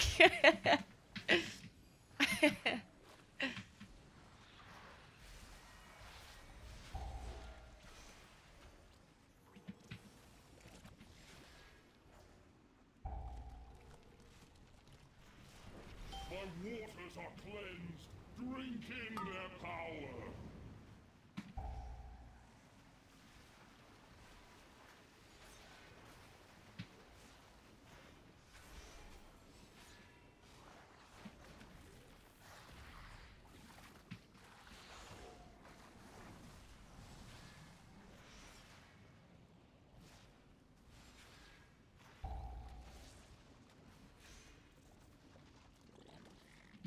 Oh, I'm dead. Oh my god.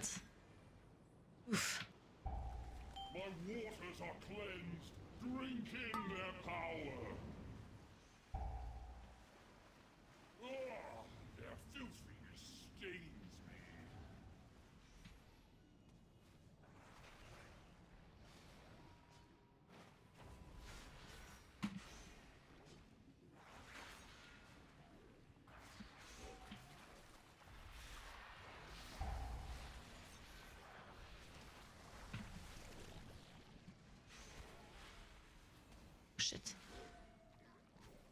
waters are cleansed.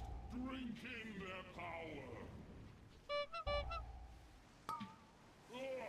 Their filthiness stains me.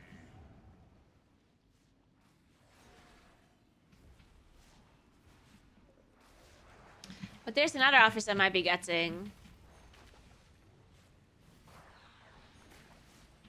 But only temporary, which sucks a little bit.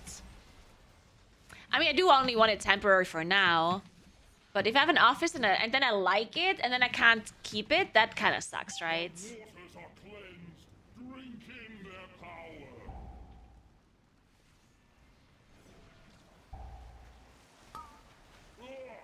Their filthiness. But well. We will see, we will see. Pure water.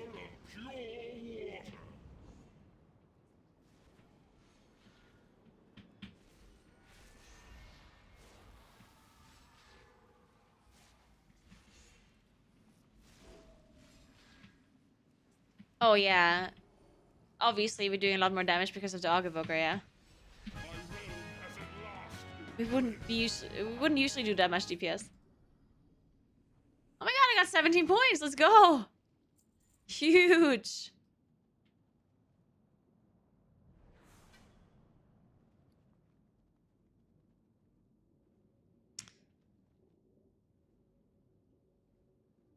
Hey, Gatron. Shanna.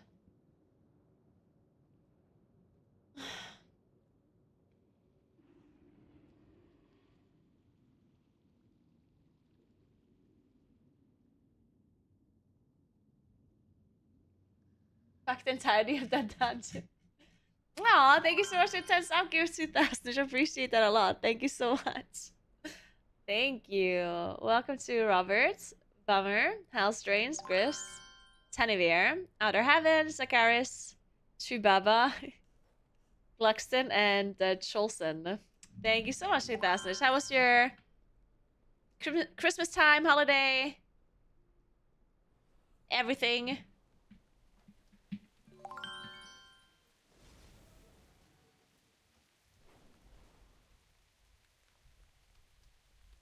Sorry the office didn't work out. It's okay. Chat supports regardless. You'll find one. Aw, thank you so much. I will find one. And it's gonna be great. Maybe.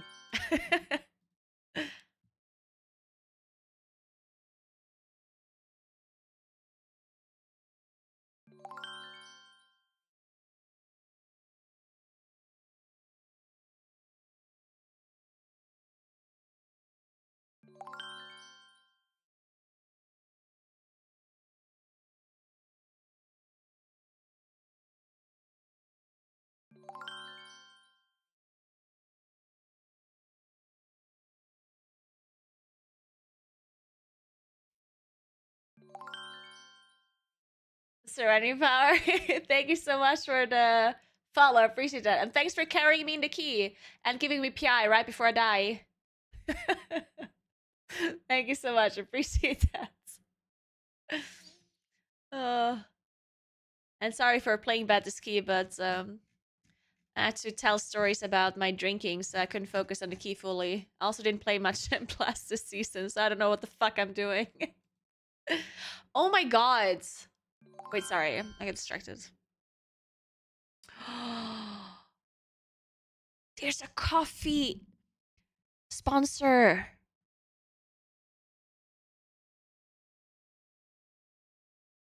Guys, there's a possible coffee sponsor I might be getting. Dude, I hope this is not just American.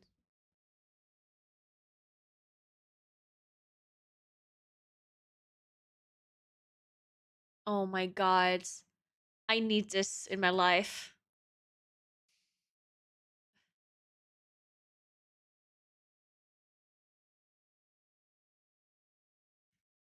Wait, let me check if this is American only. Why are all sponsors mainly American? It's so annoying. I'd be getting so much more sponsors if I didn't live... If I wasn't a German-speaking Italian living in Italy. Fuck. Okay, wait. Let me see where this is.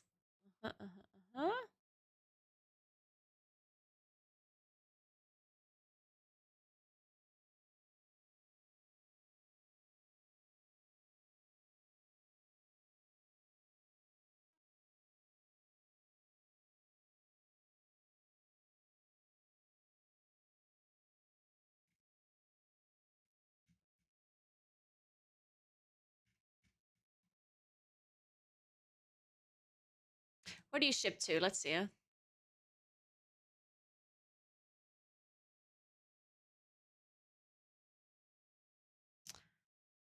Oh, fuck. They only ship to the US? Puerto Rico, Canada. Oh, wait, it says internationally as well. What does that mean? Like everywhere?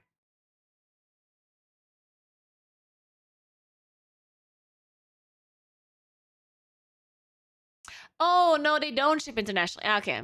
They only ship to the United States. Fuck.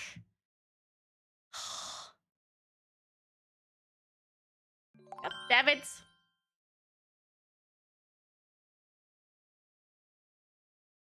Oh, man. Oh, well.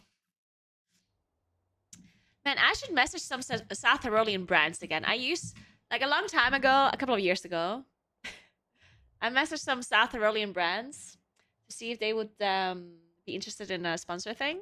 And all of them said no.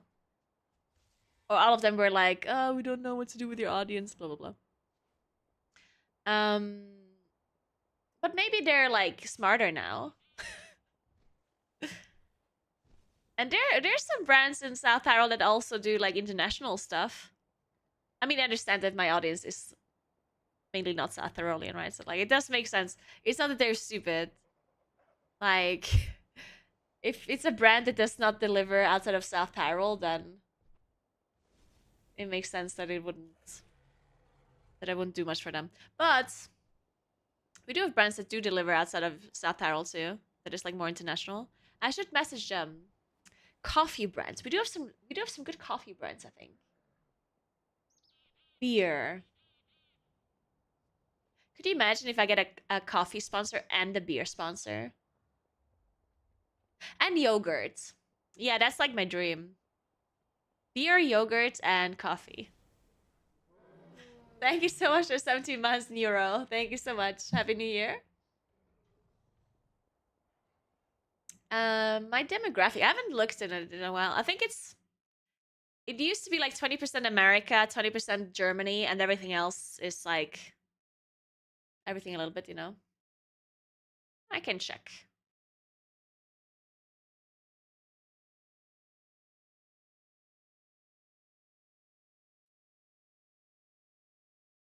Yeah, it sucks a little because like my audience is not American enough for American sponsors to be interested in it, right? Because America has like the most,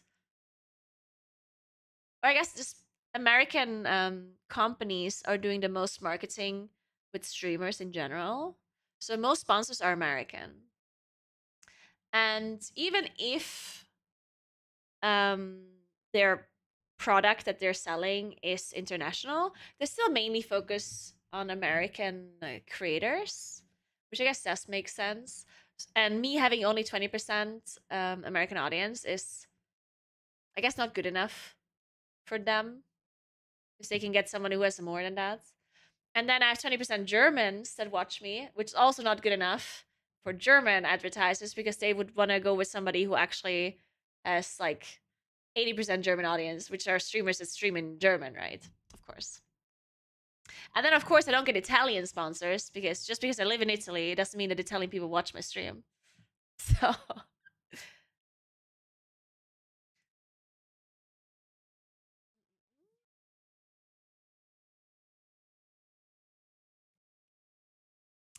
They changed this at some point. I don't know where it is anymore.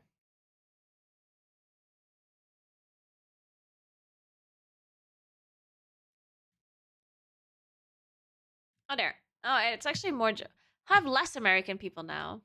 Interesting. Is this last 30 days? Let's move this back. There you go. Yeah, it's 19% Germany, 16% United States, and then 6% Sweden, 5% UK, 4% Denmark, 4% France, 3% Canada, 3% Austria, 2% Norway, like everything a little bit, right? But yeah, mainly Germany and United States. But yeah. Anyway, let's do another key.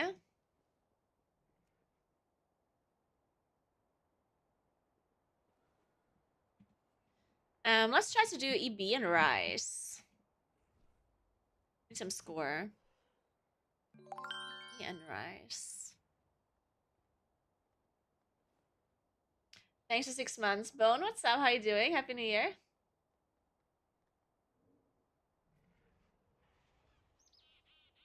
It will change, I feel. Oh, yeah, for sure. It will for sure change. Also, I think, generally speaking, like advertising, like it honestly really doesn't matter if you're an international brand, right?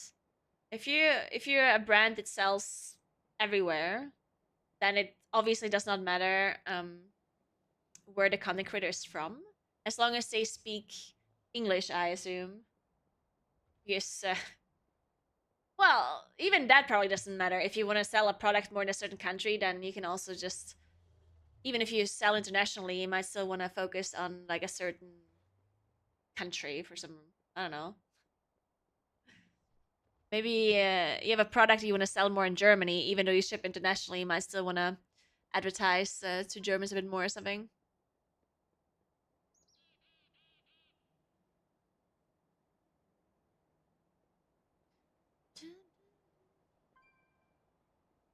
I spoke to somebody today who said that they would invest into my business.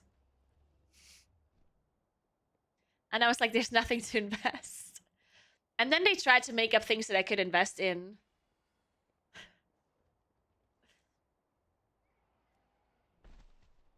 They basically just wanted to give me money.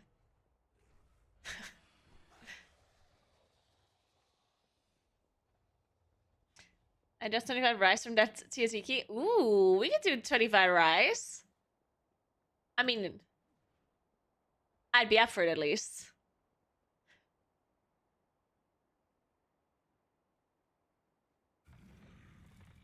Hey, Chronicle. Yeah, we did great. I didn't do so great, but you guys did great. And you said no. I mean, of course I said no. Because they wouldn't just give me money because, like, for free. They wanted something out of it, right? You don't just give people money for no reason.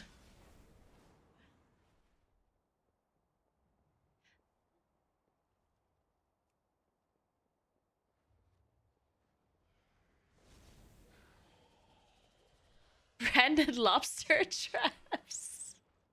What the fuck? Damn. I wouldn't mind selling branded lobster traps. I should do some merch again. What do you think about that? I haven't done merch in so long.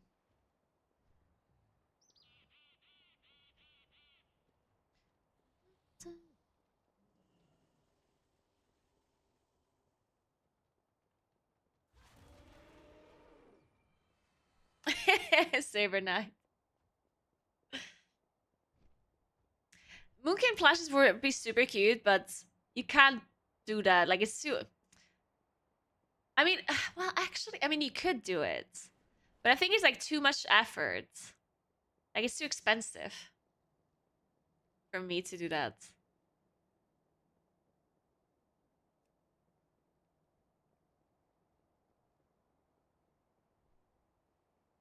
I mean, I know that Blizzard used to sell them, but... I mean, obviously it's different if Blizzard creates a product that they're selling compared to me. Because they can invest a lot of money and it'll be fine.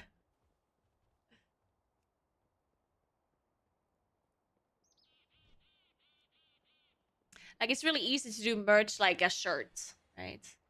Because you buy any generic shirt and that you can buy for really cheap, and then you print something on it. But if you try to sell something like a plushie, then you don't get a generic plushie that you then print something on. The whole plushie has to be customized, which is of course very expensive and it's a lot of effort. And then if I sell 5, then that'll be a problem.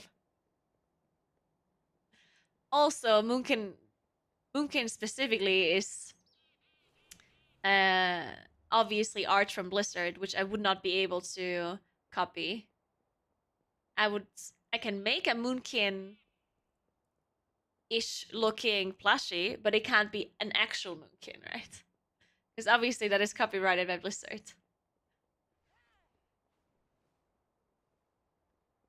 How about selling Naguura branded soldering kits? That'd be so good, actually. Hey, gamer, what's up?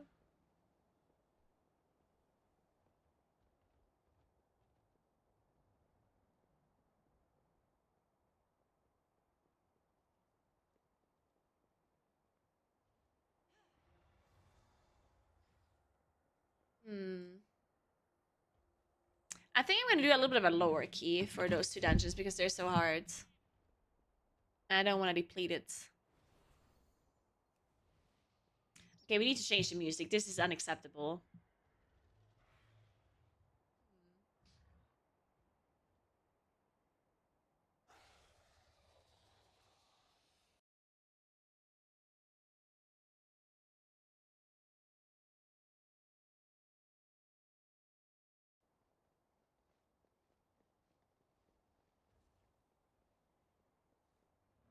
Want to do a TAL 28? I mean, sure. Do you want me to do a TAL 28 with you?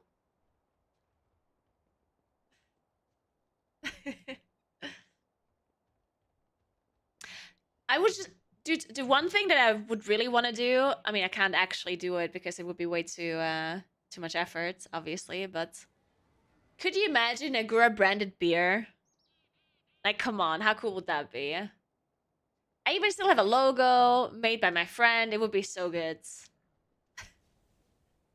Problem is, beer is just too complicated to sell internationally. Because it always needs to be sold internationally, obviously. Selling beer internationally is a little bit of a problem. But it would be very nice. Man.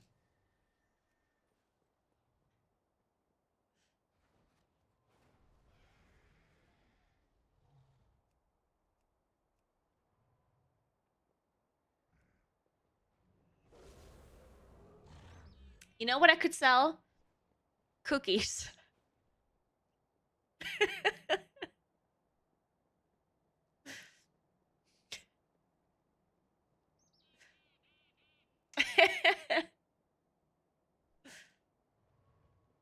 Sun and moon cookies? Yeah.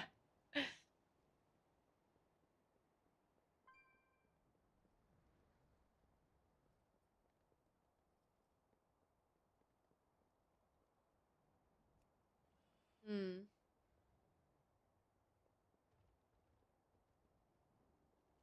Have you finished the cookies? I almost finished the cookies, Sebla. They're very good.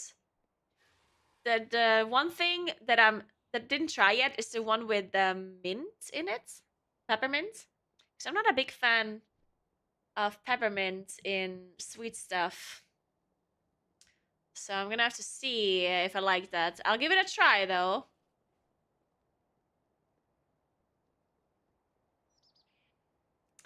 Yeah, what could I do, guys? I mean, I don't have a big plan for 2024 yet. Like work-related plan.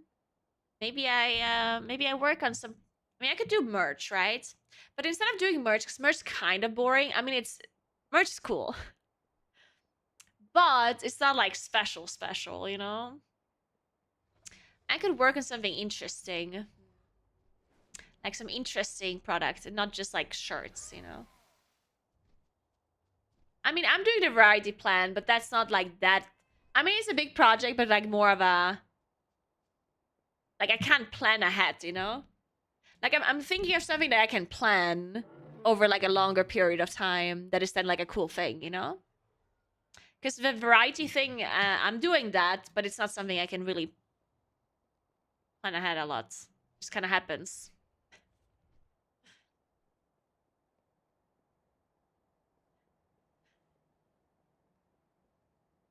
Something cool, not some stupid shirts. Yeah, that's what I mean. But I don't know what I would do.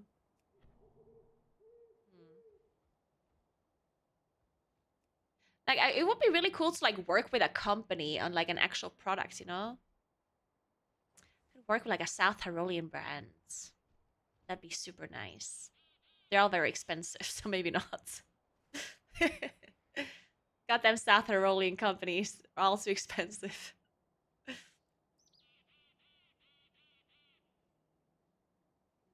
So beer would be a cool idea, but it doesn't really work because they don't ship international. Like shipping beer internationally doesn't work, right?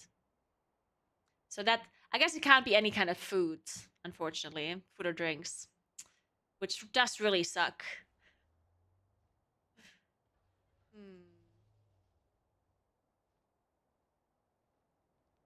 I mean, it could be food or drinks, just not. I mean, it depends, right? I mean, it could be food or drinks. Maybe not drinks, but food for sure. Speck. Naguura speck.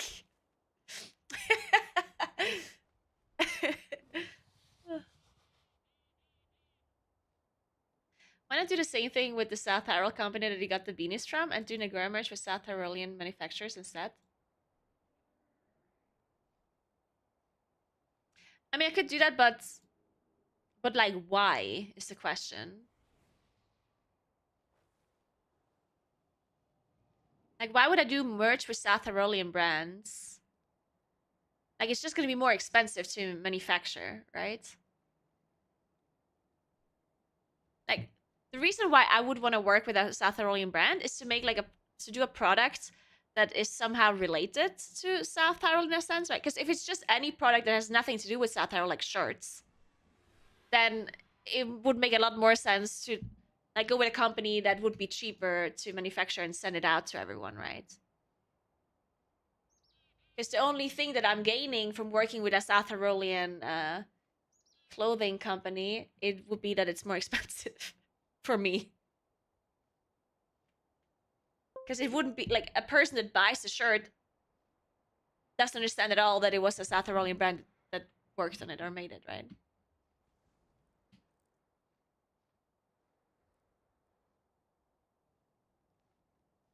So it has to be something South Tyrolean, you know? Like some product that is mainly made here or something like that. It's okay as long as you can ship it to Austria.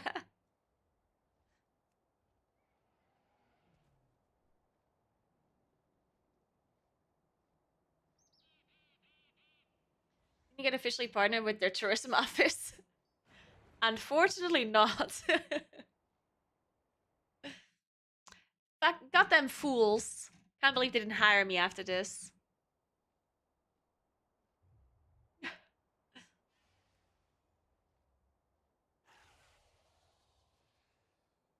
Knadel would be a good idea.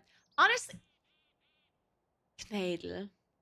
I do, do you think, do you think we can make a Naguura Knadel? Because honestly, they are very good. If people just don't know about them, right? So they don't order them because they don't know how good they are. But you see Johnny, yeah? Johnny came here for the first time from Ireland, eats Knadel for the first time, loved them, right? So me, being South Tyrolean and all, if I I would sell some Naguura Knadel, maybe it would pop off. Thanks for 9 months, Fox. What's up? I guess a bit difficult to market it because people don't know what it is and then they won't order it because they don't think it's going to be good, right? Unless, I don't know, I just need a good marketing strategy, yeah? I'm back. Why were you gone? I didn't notice. I'm glad you didn't notice that I was gone. Wait, that's a bad thing, actually. You should have noticed. What the hell? No, I mean, I wasn't gone. I was just, I just didn't stream for a while during the Christmas holidays. Thanks for 8 months, Apollo. Appreciate that.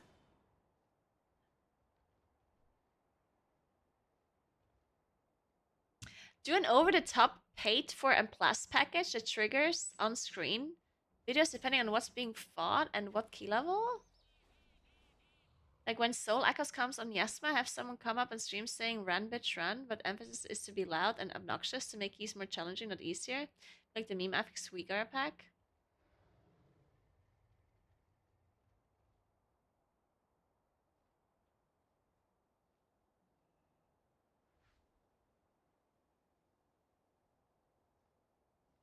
I mean, I could do that, but is that actually fun? I feel like that's something that Now should do. That is something for Now. That's a Robin thing. Obnoxious overlays on stream. And a Naguura fitness app. Who the fuck would buy that? Why is Nomi? What's up? An alphabet soup.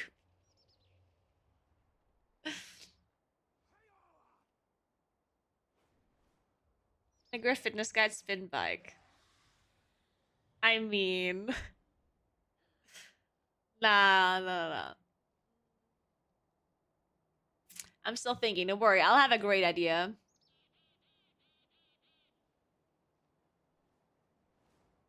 And I have a lot of time to think about this because I'm just AFK in Valdrakken trying to get invited into keys. So I have a lot of time to think. Alright. Rice and EV. Rice and EV.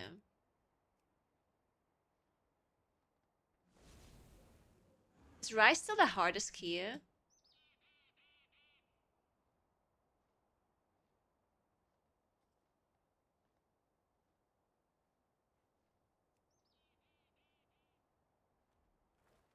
can sell us a subscription to be part of the gang? Which gang?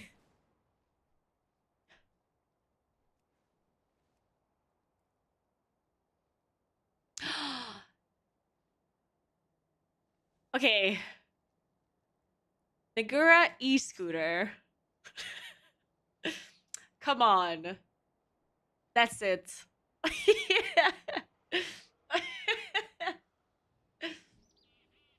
I mean, that technically would be very cool if scooters wouldn't be that expensive. Fuck. You could make tutorials on how to make a 12 days of Christmas video. Jack. Electric scooter gang merch. I can't just sell electric scooter gang merch to anyone. It has to be part of the gang. Come on, guys. We can't do that.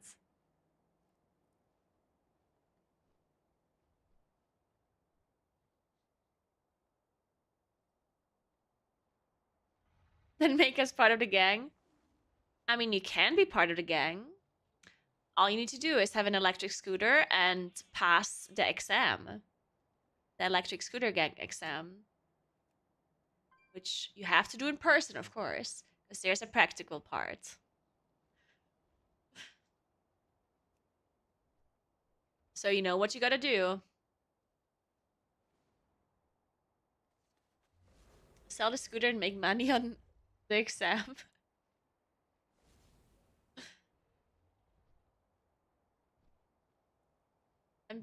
You're building your own scooter? Wait, I recently saw a post. Oh my god, what's his name? I love him. Michael? Like Lily Pichu's boyfriend? Michael Scott? No. Is it? Michael Reeves. There you go. Yeah, Michael Reeves. He like makes crazy stuff. And he made a scooter, like an e-scooter-ish thing, and they stole it. It looks so good. Let me find it.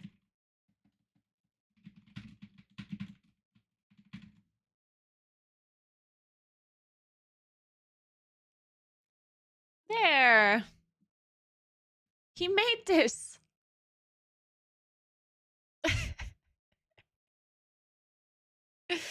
It looks incredible. incredibly safe.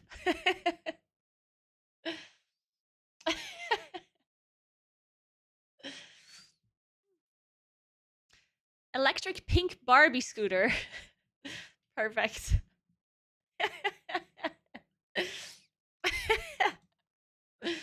Oh, so good.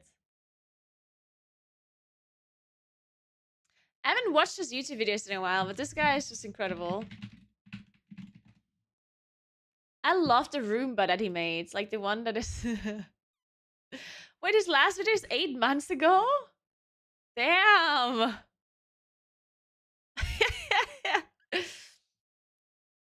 Holy shit, what's he doing the whole time?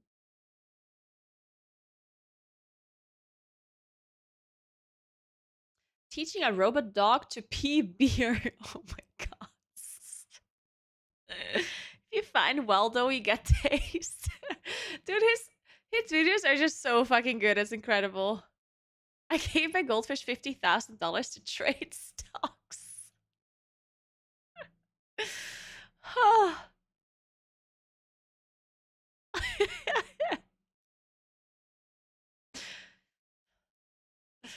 I love this guy. Yeah, this was just gold. This was so good. Have you guys seen this? Where's our screaming Roomba at, Michael? Michael, just make the screaming Roomba. Easy programming, easy revenue. The Roomba. I hate every single one of you.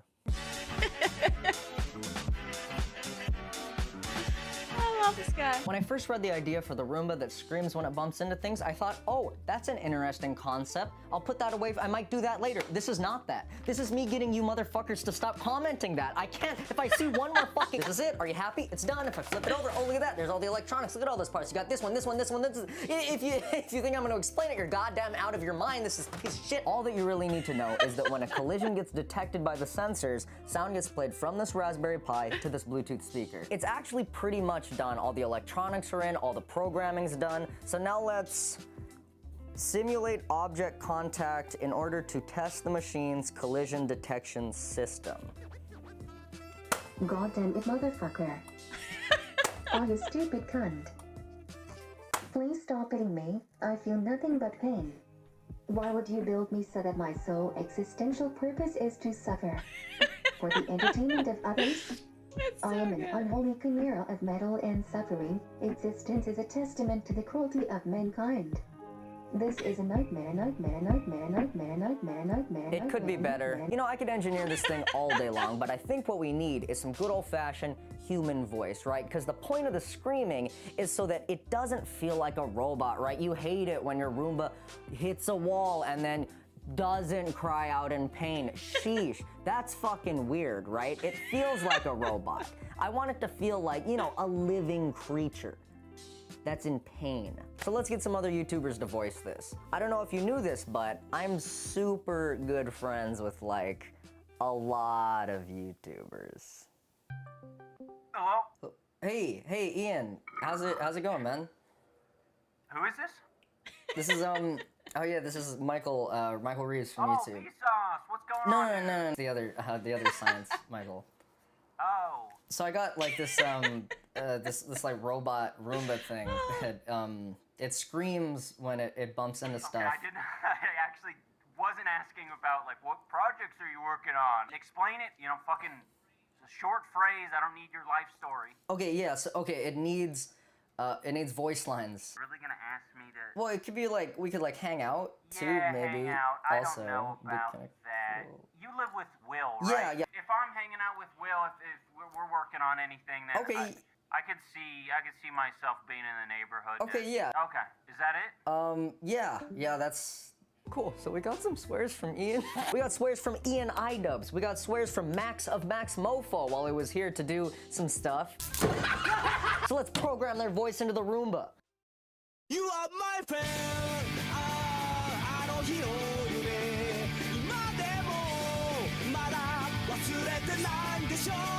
You are my dream.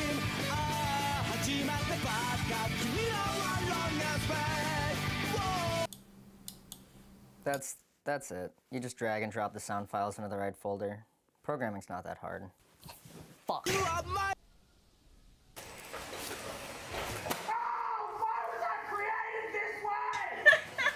notice it after a while, huh? Like, ignore it, you know, kind of like, you know, how a, you know, Roomba cleans your house. How likely would you be to adopt this into your household? In a horror movie. Makes it more human, right? Makes it a little more personable. Yeah. You don't feel like there's a robot. What are your thoughts on it, Chelsea? When you hit your toe, maybe, you know, on the wall or a coffee table, you don't react with kind words. You react maybe a little harshly, with some colorful language, perhaps. It's changeable options. You don't need to buy, you know, 3 different models like with some robot companies. Now we're on the kid-friendly mode, okay?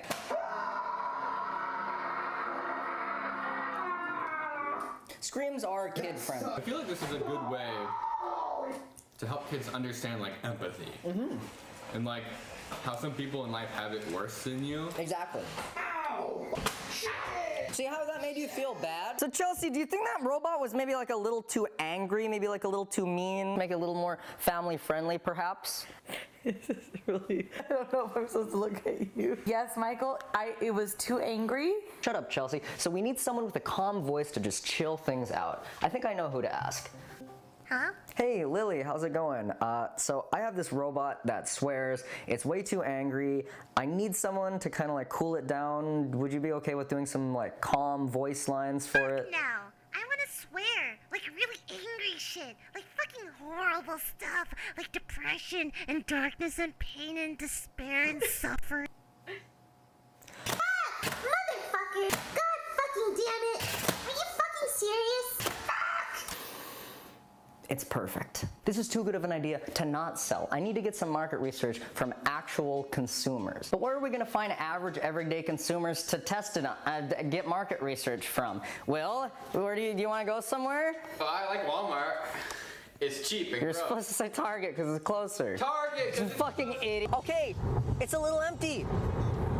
All right, don't gas shame me. Cunt. Kind of looks like a bomb. Not anymore. Oh yeah. What do you think, Will? This place is green clean? Maybe it's yellow clean? I'm thinking red clean. My Roomba's dummy thick and a clap of its ass keeps it from moving stealthily. Oh, fuck. It doesn't look good upside down. It looks like a bomb upside down. It's okay. It's a process. Innovation is a process. I strap the phone on. Michael, we're in the middle of a Target. We gotta get market research in like a place with real consumers, right? In those displays where they have like the TV next Sorry, to the I'm totally product, stealing Michael's content right now because I have to look at some messages. Marketing 101. In case you didn't notice. Marketing. But it's a hilarious video, so this new like kind of product. just pretend I'm giving very thoughtful insights here, run okay? into walls and they just don't, you know, do anything. This one, it makes it a little more personal. It, you know, it screams. Fiddlesticks. How much would you want this on a scale of 1 to 10? A 10? I appreciate taking notes, business students. Fudge. Steve Get Jobs didn't come out with the iPhone in a day, right? You just compare yourself to Steve Jobs? I'm comparing my, no. More Jesus. The Target manager doesn't really appreciate innovation. You know, the Catholic Church didn't appreciate Galileo. Oh gosh! Oh, why was I created this way? Hey, we're just testing out new kind of Roomba technology. God fucking damn it! It reacts, makes it more personable. You know, maybe. I thought like, reactions your were Roomba's the a new little too meta. robotic. Well, yeah, just usually Now, people you know, are now it actually kinda feels- reacting, which requires them to actually say a thing or two. Just give me a moment. Man, this is weird.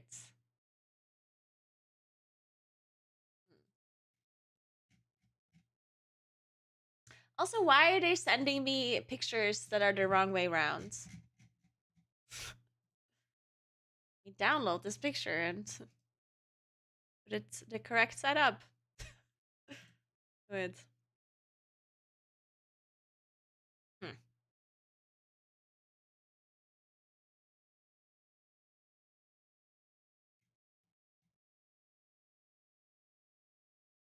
Oh, there it is.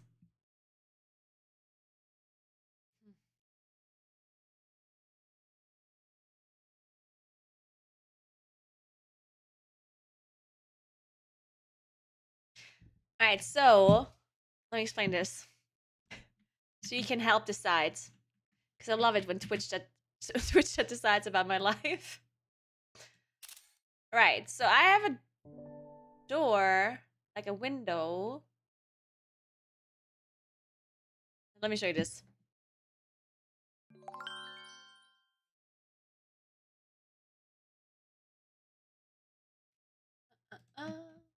Sorry, I know you wanted to finish watching the video because it was actually good content, but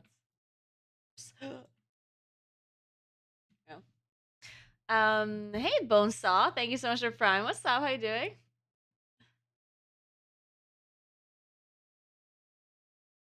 Sell a Naguura sampler with 100 unique voice lines for every possible situation. Just found Michael from Hawaii? What? I'm confused. Oh no, I mean I knew of Michael before. I don't know. I didn't just discover Michael Reeves. I didn't know about him. I just randomly thought of him because... What did I think of him? Oh, because of Scooter. Because we talked about the Scooter gang. And then we talked about this pink scooter that he lost. Anyway. So, thanks for 35 months, Danny. What's up? How you doing? Brady boy. Thanks for 21 months, Panther. What's up? Man, I didn't know that you guys are just going to subscribe to me when I watch other people's YouTube videos without reacting. I should do this more often, I guess. No, but anyway, so in this apartment, there's going to be like a window front.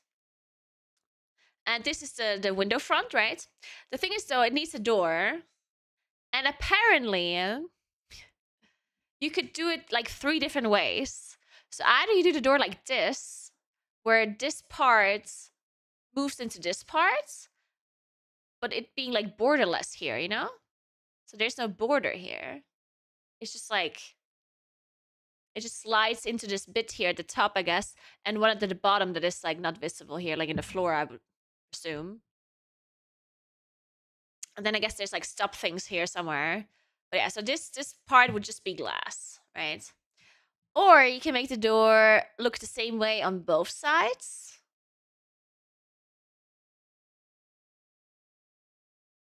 And I think there's like a third option where there has to be another border like on the side like this. I'm not sure. Like, I'm not sure I understood what he meant.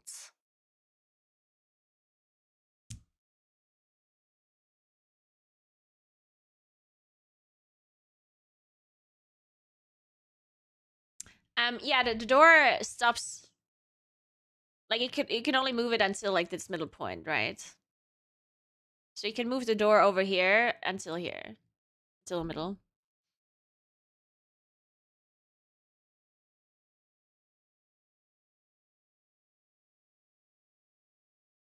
Is this penguin person a bot? What do you think? It looks kind of weird when it's like asymmetrical, but maybe also not.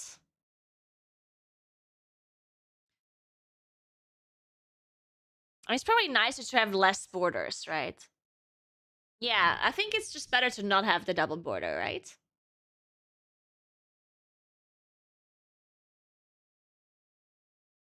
What was the third option? I'm not sure I understand what he meant.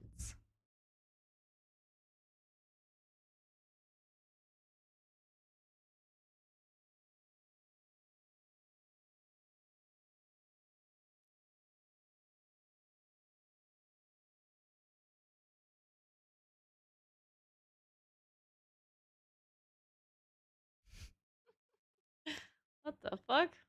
Ren.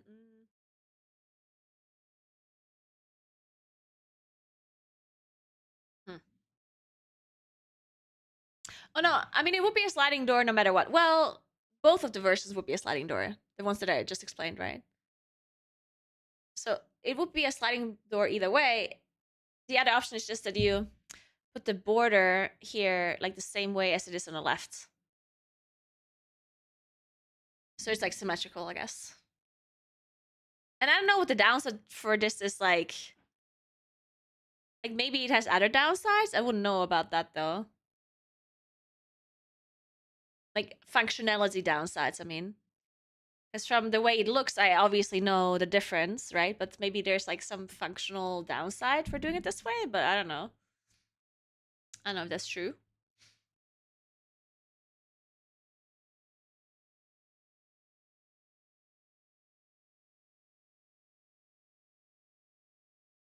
I see some keys. Okay, sorry.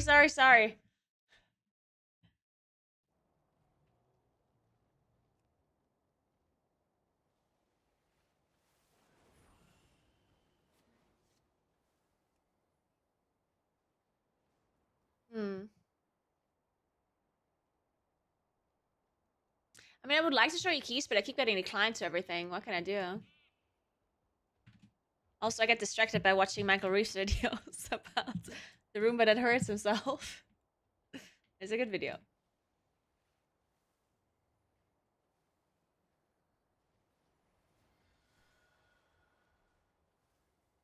I don't think you will actually see it that much. Cat drawing highlights the wrong things. Have you seen real pictures of your options?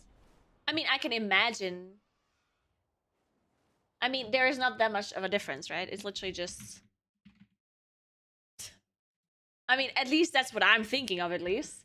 I mean, unless I'm really wrong. But to me, the option is this, right? So there's like the... Okay, this is horrible, but... Okay. Okay, wait. So the way I see it is that like this is the window, right? And the option is that the door either has like a border like this, obviously all the way to the bottom. Or the other option is that it has the border only here, like so, right? And then at the top. Right? Like, I think I can imagine that. A rendering would be better. I mean, of course, a 3D rendering would be better for it to be imagined, but I don't think it's that hard to imagine, right? Like, either this door goes into this door, and then there's like a border here as well. And a border here. I guess this one has a double border, one for the door and one for the frame. And this one just has one border, I guess. Or you only have a double border on this side, one for the door and one for the frame. And then you have one border here in the top. And one would be in the floor, I guess. So from the way it looks, it would be pretty straightforward, I guess.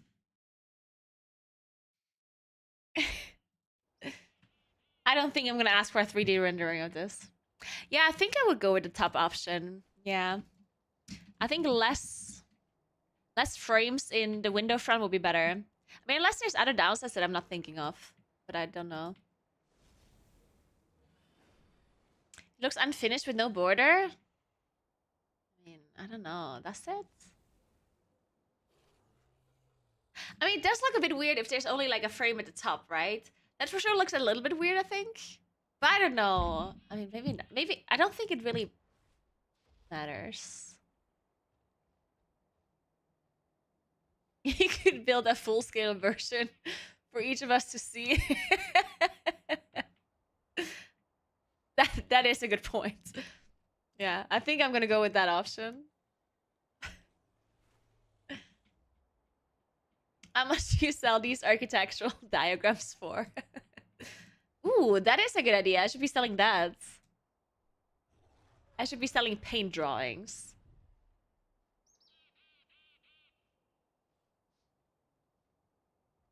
I mean, it wouldn't be a fake border. I'm sure they would make the border functional. But I don't think I have to pay extra for either of these options. But yeah, I don't know. I guess I should ask what the functional upside and downside is, if there is one.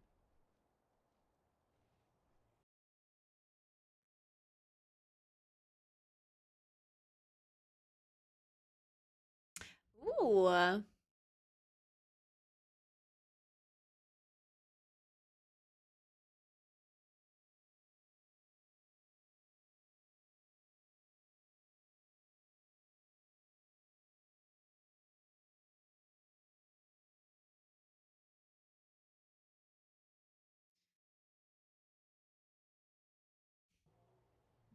Sorry.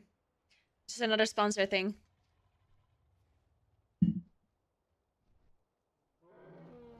Okay, let's do... I think we do like one more key. I'm really hungry though. What's the time? It's 8 p.m. already.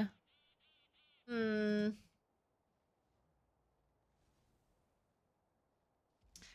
You know, I'll get another banana and an apple. And then I'll think about it.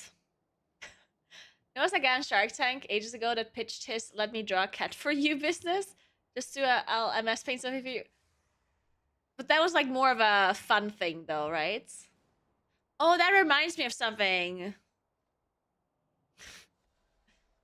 Man, dude, I talked to a person today. Like, you don't understand. I talked to a person today. And it was just like from front to back. There were so many things that were hilarious. Like, there's so many stories. I think I talked to this person for like half an hour. Maybe slightly longer. And like, I keep like thinking of things that happened.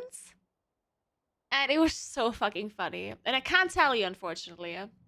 It's the thing that I told you earlier that I can't tell you. Be right back 1 second though. I'll get some stuff.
What the hell, Anonymous? You can't just give 10 subs when I'm gone.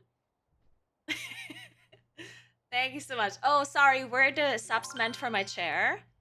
Oh, I'm so sorry. Do you want me to leave again? Oh, I'm so sorry. I'll be right back. Sorry about that. Sorry to interrupt your chair viewing. Be right back.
All right, I guess. Thanks for another 10 sub gifts, Anonymous. Appreciate that. Thank you so much. I hope you had some nice holidays. Hope you enjoyed your Christmas time and you have a nice New Year's Eve and a good start to the new year. And thank you very much for the 20 sub gift. I appreciate that a lot. I was just about to put back these skiing boots, but I'm gonna try one more time because there's just no shot these don't fit, right? Also, thank you so much for the 20 sub gifts again. Let me read all of those names. Welcome to Odysseus, Chip, Wood, Slim, Rashi, Sam, Rikai, Norm, Warrior, Robert, Obsidian, Elnian, Danny, Sax, Curl Hines, Coten, Flash, Sue, Retzilla, and Antidim. There we go. Welcome, everybody. Make sure you say thank you to our anonymous gifter. Dude, there's absolutely no way these boots don't fit. I don't believe it. I'm gonna have to break my toes to fit into this.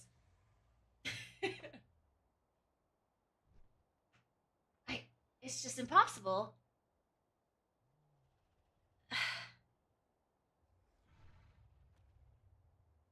See, my shoe size is either 38 or 39, like in between.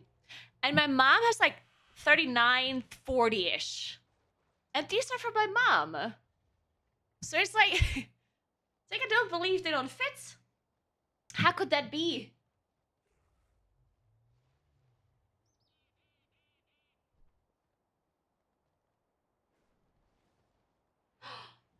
Oh my god, I did it. Okay, I did it. Now the problem is, I'm not wearing like... I'm wearing normal socks.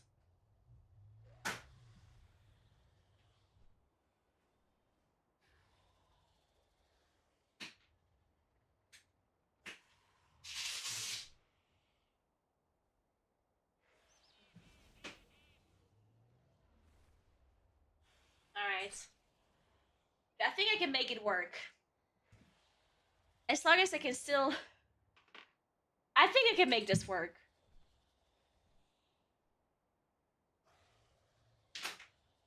Maybe it was because they were standing in the cold this whole time. That must have been the thing. I mean, I put them up in this apartment a couple of hours ago, but still. Maybe they just needed some warming up to do, you know? Maybe their shoes just needed 7 hours to warm up.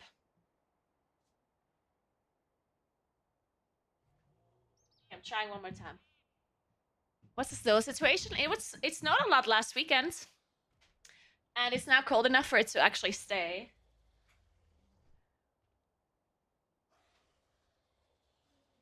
Okay, yeah. Okay, we're good, guys. We're good. These are my shoes now.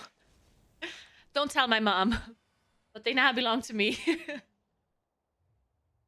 Perfect. We got skiing shoes, guys. But yeah, it's not a lot during the weekend. It's not while I was skiing on Saturday. And the nights from Friday to Saturday. Alright, so we do one more key, then I'm gone. But I have to find a key quickly, because I'm hungry as fuck. And I still need to work out before I eat.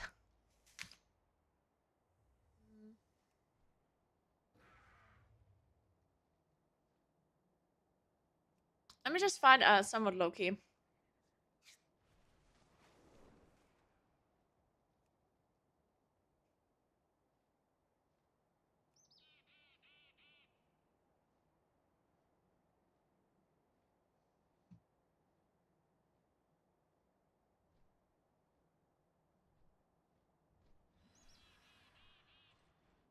Big feet? I don't have big feet. What? Wait, 38, 39 is not that big, right? Or is it? No, it's not. One of my friends has big feet. One of my friends, female friends. I think she's got 42. Yeah, I think it's 42. But 38, 39 is not that big, right?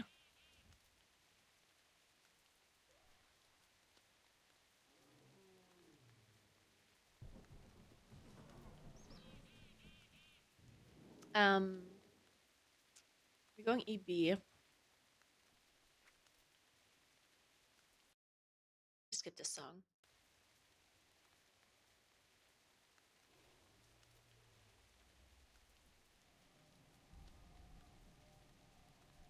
Need to remember to answer this email that I just read about the door.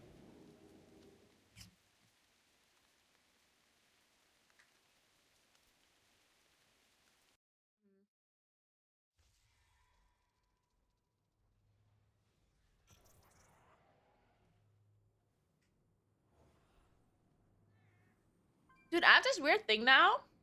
This never happened before. I think my phone's breaking. Oh no. I think my screen is actually breaking. Because my screen is like really broken, yeah? Because my phone fell on the floor approximately 5 million times.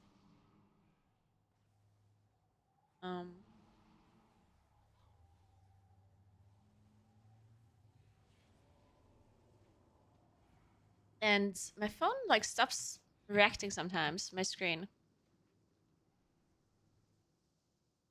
Also, like the keyboard doesn't open sometimes now. Like when you click on something where you need to type, and it just doesn't open the keyboard. Very weird. It does it in Google Maps and then Google Calendar as well.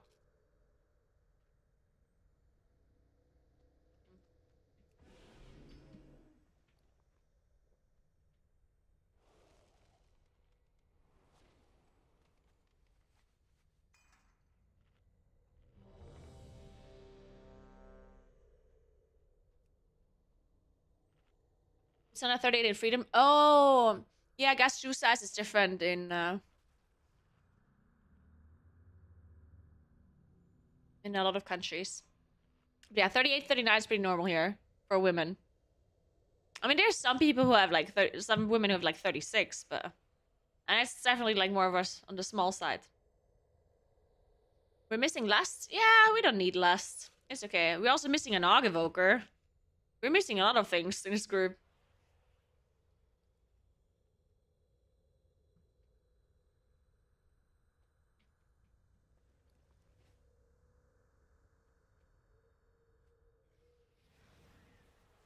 Fix it yourself? Fix what, myself?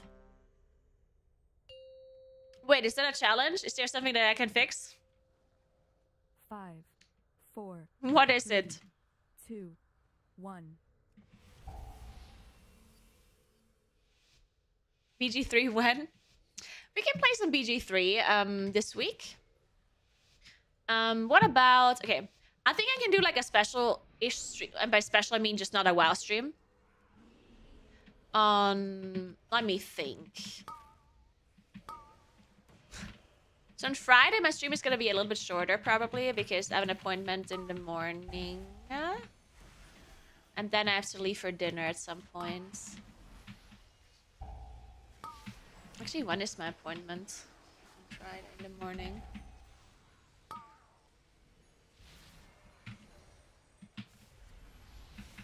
Check.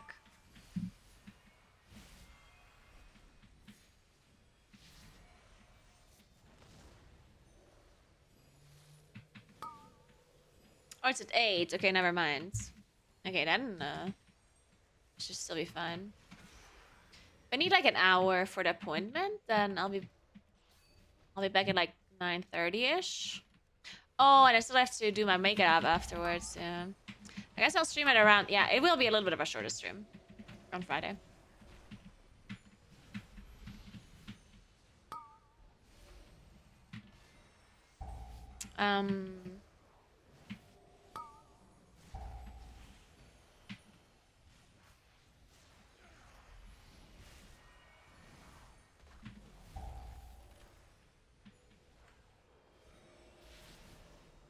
And tomorrow, my stream is a bit later.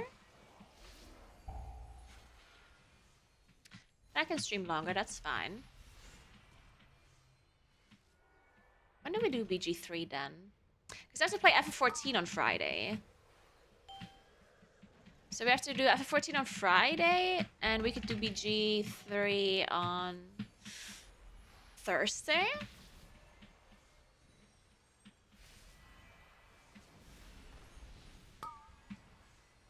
Or we do a cooking stream. Oh my god, we should do a cooking stream, because then I can make stir fry. I was thinking about doing some meal prep stuff so I can actually eat something normal in the evening instead of eating horrible stuff all the time. But then I would have to do that tomorrow. I guess Wednesday would work as well. No, he will awaken. If I do it Wednesday, then I eat it Wednesday, and then Thursday, I don't know, and then Friday I'm out for dinner, and then it's weekends. I should be doing cooking streams on Monday. If I want to actually cook stuff for the week. Yeah. And tomorrow is a bit short notice. I would have to buy some stuff. Nah, tomorrow, I can't do tomorrow.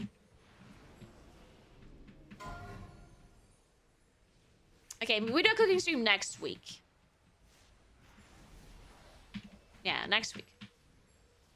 Next week, Monday. I'm writing this down.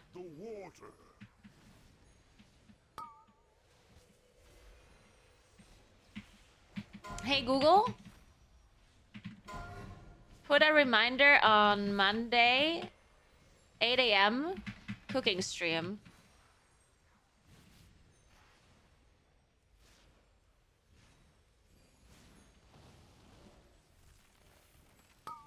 Title is cooking stream.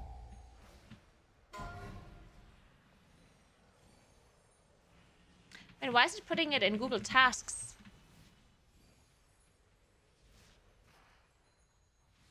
Hmm?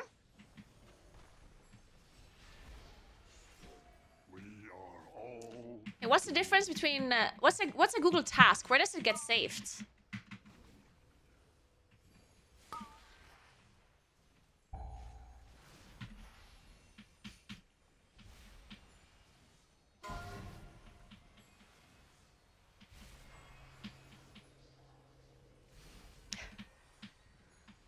Hey Google. What's a Google task? You have 9 tasks. Here are 3. Last Wednesday at 8 a.m. Okay, wait, don't say my tasks out loud.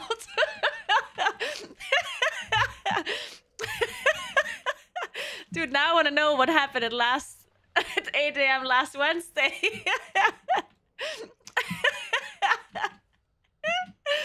Fucking Google was about to say all my tasks out loud. Oh, that could have been real embarrassing. Docs by Google.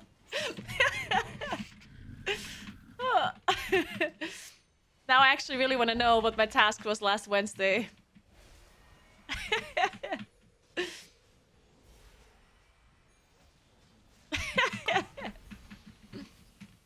Oh. The task was mousetrap. Oh my god, that's actually so hilarious. So there's a restaurant here that is called Mousefalle, which is the German word for mousetrap. And you know how my phone is English? Like my language setting is English. And if I speak to Google, I have to speak English. Otherwise, it doesn't understand the words properly because of like the way you pronounce things in English versus like German, right? So whenever I whenever I tell Google to put a task in my phone, I'm saying it in English. But whenever I have to say like restaurant names or like people's names, then I have to translate them. So I remember what it actually is. Because if I say the German word, she will write it or like... Yeah, Google will write like in a very weird way. So I translate the words. So my reminder last Wednesday was mousetrap because I had to go to the restaurant to do a voucher, like for my brother.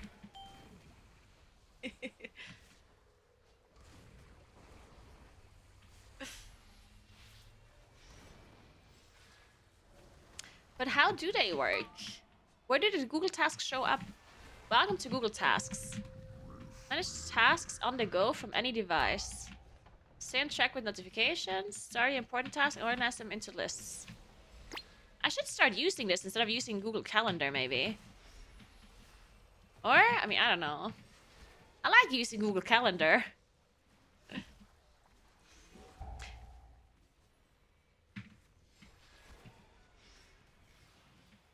Yeah, the boss healed a little bit. No worries, guys. It's okay. It's a nice boss, so... It's okay if you have to fight this boss for an extra hour.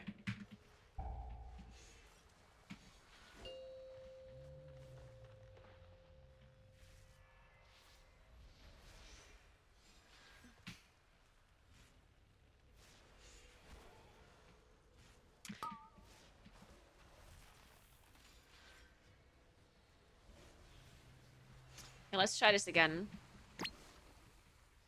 Because yeah, every time I tell Google to put a reminder, he, like, I don't know why I keep saying he or she. It will be a task instead of like a Google calendar reminder. And I don't know why. Hey Google, can you put a reminder in my Google Calendar tomorrow 8 a.m.? No. Task again. Fuck you. Damn it. What do you have to say for it to be an actual reminder? Make an appointment. Eh. Maybe? Hey Google, can you put an appointment in my calendar tomorrow 8 a.m.?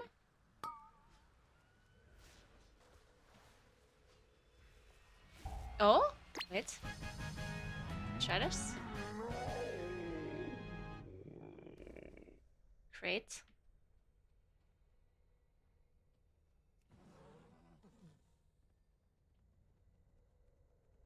Oh, I think that works.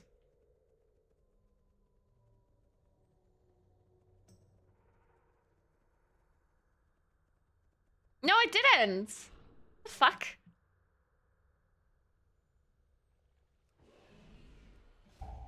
Okay, that's so weird.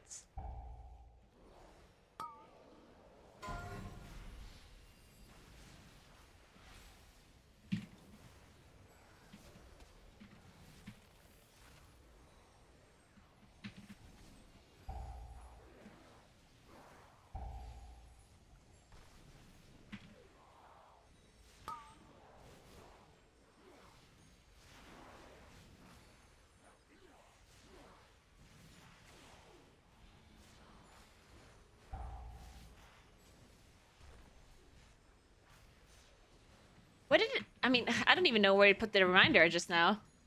Because it definitely... It definitely saved the reminder. I just don't know where it saved it to. To Google Tasks again, maybe? Hmm.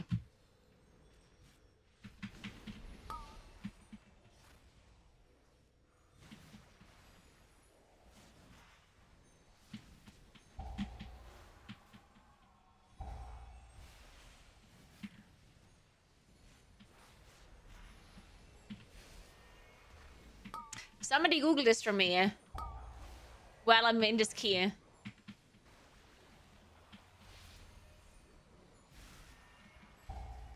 Somebody Google how I tell my Google Assistant to put a reminder in my actual calendar.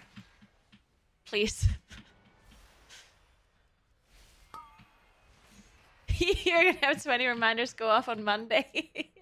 Probably. I don't want to set an alarm.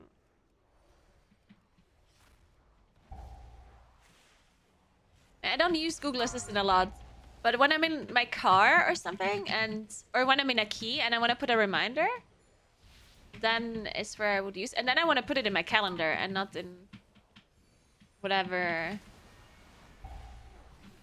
it is Google is doing right now.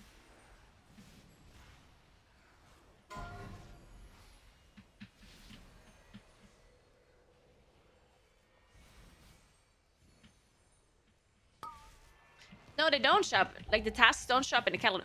Oh, maybe I can make them show up in the calendar, actually. Maybe there's an option to show tasks in my calendar. I have not looked into that. Then it wouldn't matter. And then I could just do that, I guess.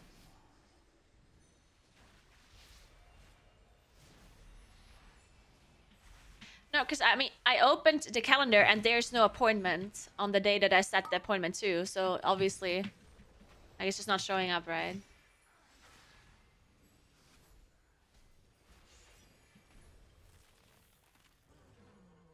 You will never escape.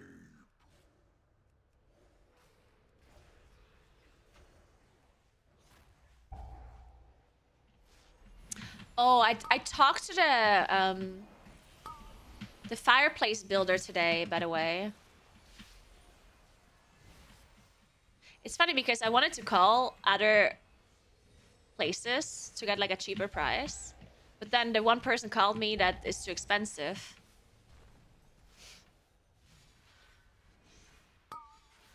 And I was in my car and I didn't have much time to talk, so I figured I'm just gonna go. I'm just gonna get straight to the point. So I told him that he's too expensive. And then he was like, oh, well, we can make it cheaper. I was like, oh. Why didn't you tell me that on the first time? And that's the 7:30 appointment on Thursday. So I'm basically going there just so he can tell me that it's cheaper. He said it's gonna be, he can make it 2K cheaper. And he said that on the phone. 3, Fucking hate people. 1. It can be 2K cheaper. Why didn't he? Why did he give me a 2K more expensive offer initially? I mean, he didn't just say that he can make it 2K cheaper. He said he could remove things that are not necessary. But I mean, I never asked for unnecessary stuff, so I don't know. Oh. But I guess I'll see you. 3, 2. He also told me that he talked to the construction building engineer. Wait, construction build. Wait, is that a word? He talked to the 2, 1. civil engineer. That's the word, right? He talked to the civil engineer that leads the construction site. Whatever, you know what I mean. 3, Which is weird because I did not 1. actually say that I'll take the fireplace from them, right?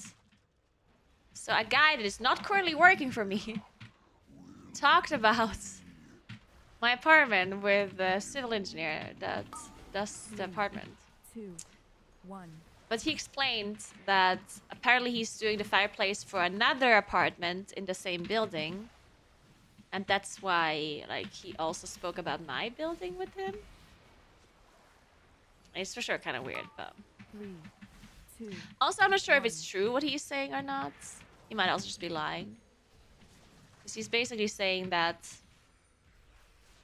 within a week, he would need some plans for the fireplace. 3. Because otherwise they have to remove some cement afterwards. Kind of deal. Like, otherwise it would just be more expensive later if they don't decide this stuff now. Or if they don't have the plans for it now. 3, 2. Within this week. Which I'm not sure if that's made up or not. Maybe he's just making it up so I don't have enough time to find another person that builds my oven. Maybe he just wants me to make a decision fast. I don't fucking know. 3. Or maybe it's true and it would be more expensive if I don't know, man.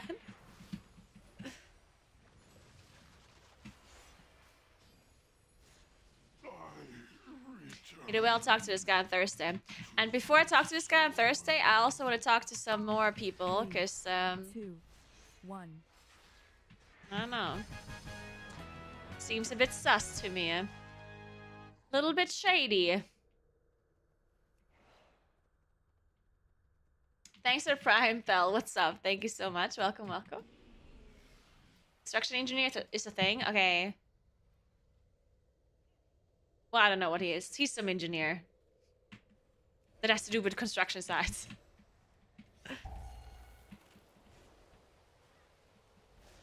Oh shit.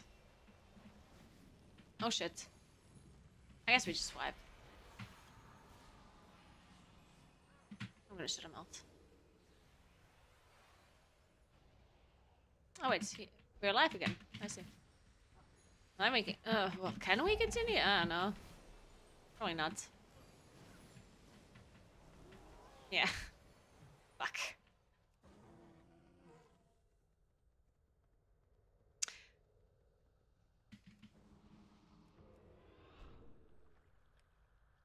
No, it's not this apartment we're talking about.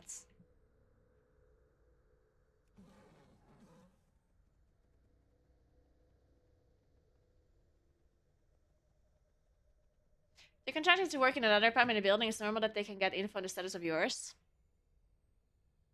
It is?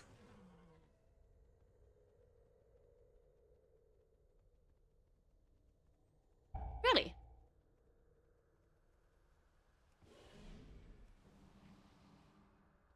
I mean, I don't really care about that, honestly. Like, no matter if it's legal or not, I honestly don't care if they give the information to like, the you know, like, because what are they gonna do with it? Like, I don't care about that necessarily. I'm not gonna sue them because they gave some information to them. I don't give a shit. But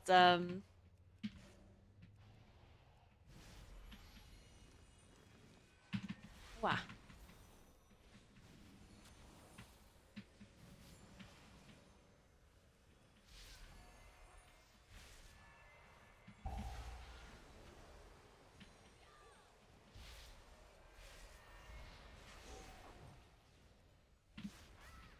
But the thing is, like, they should be cheaper.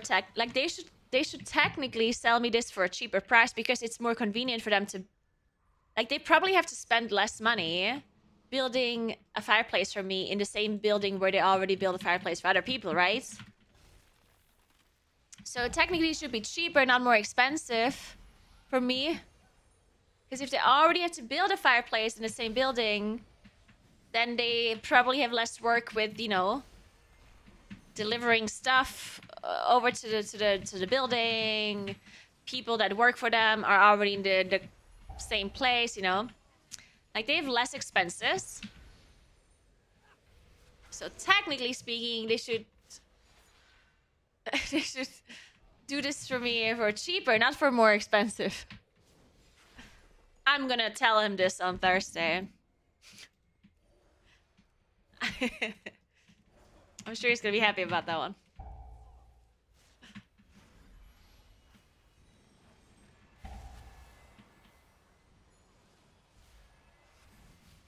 I mean, I'm not telling... Cheaper is not always better in construction. Well, I mean, obviously not, but... Like, they make a lot of money, yeah? I'm not saying that they should use cheaper materials. I'm saying that they should do it for less money. They should just keep less of the money. Because they already get a lot of money, let's be honest here. How expensive could it possibly be to build a fireplace? No, you can't. I'm joking, I know it. I know it's probably very expensive. It does not add up in your head. Wait, what doesn't add up in your head? The fact that it's cheaper for them to build a fireplace for me when they already built one for another place in the same building? How does that not add up? Come on. I mean, that just makes a lot of sense.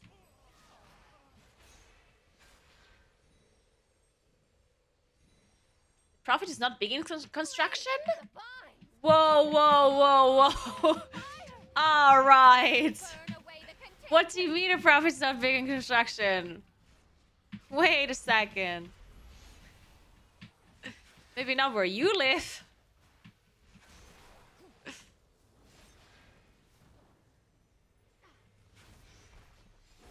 Surely the cold will make them wither.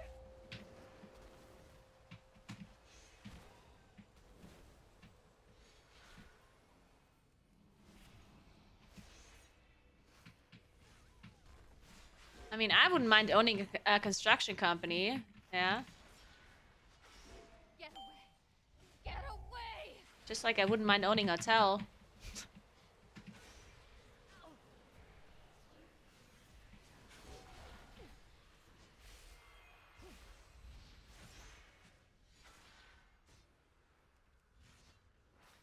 Yeah, that's why they barely built anything in the world. Because there's no money in it.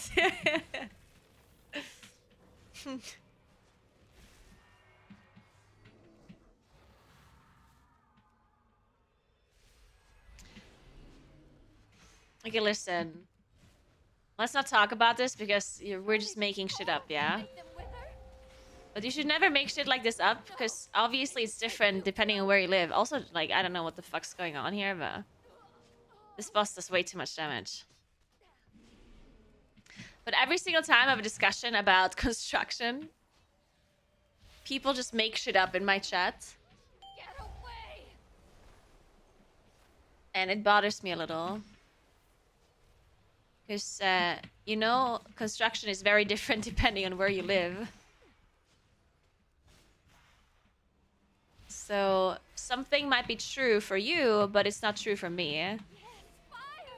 Right? And this is the case for many things.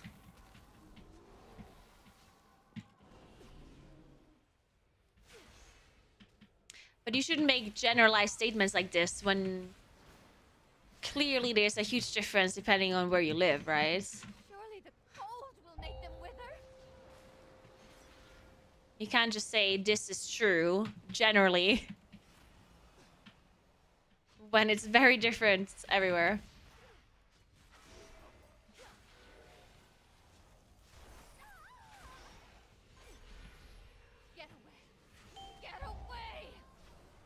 God. No, my full moon.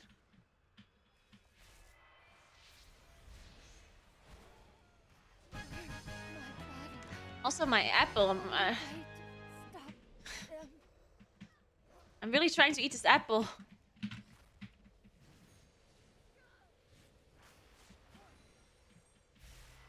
But I'm having a hard time.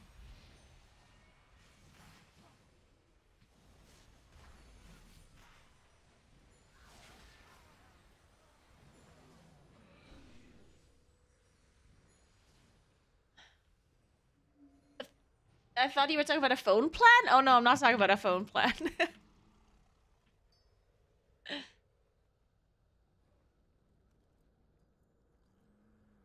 The portal is lost. I'm not saying you're making shit up for you. I'm saying you're making shit up for me. Because you don't even know where I live. Got its attention. Like, it's like when... I mean, it literally doesn't matter how long you're working in this industry. Because you don't know where I live and how it is here, right? Like, imagine I say something like... Oh, tourism is like, imagine I say something like, oh my god, the property prices are just so cheap right now. It's pushing us back. Where you live. It's like, I don't fucking know where you live, yeah? So maybe the property prices are cheap where I live. Doesn't mean they're cheap where you live. Like, you can't just, like, make shit up just because it's the way for you, right?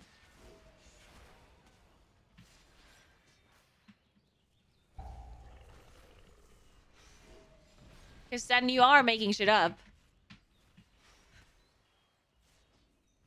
You're not making it up for you, but you're making it up if you're generalizing it.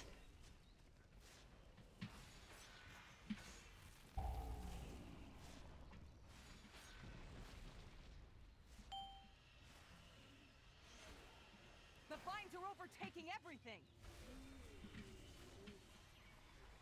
Please let's talk about something else, otherwise I'm gonna get a headache. Let's talk about religion. Politics. Anything at this point. just anything else. What do you think about gun control? No, just kidding.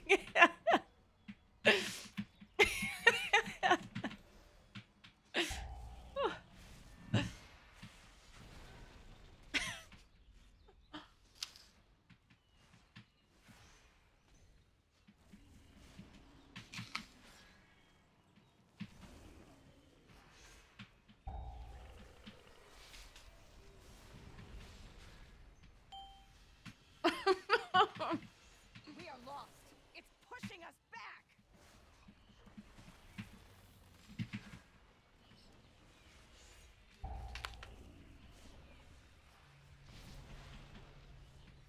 Oh no.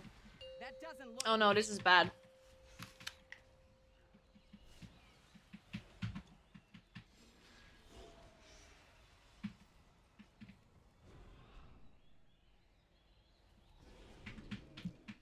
Can we do this?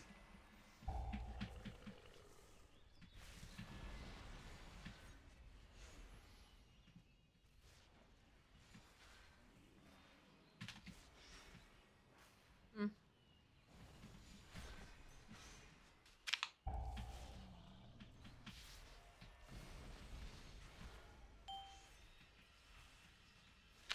We are lost. It's pushing us back.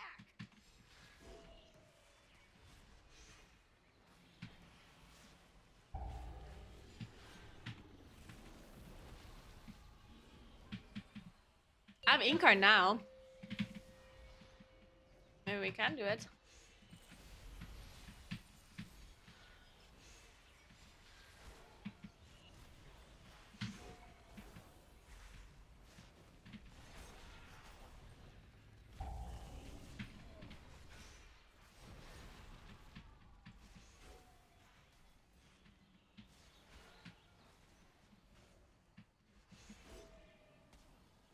Two minutes 40. Oh, we are rest soon. Okay, we can do it. I believe. Why does this boss take so long? I mean, okay, I know we have a person that, but still, this boss just takes forever.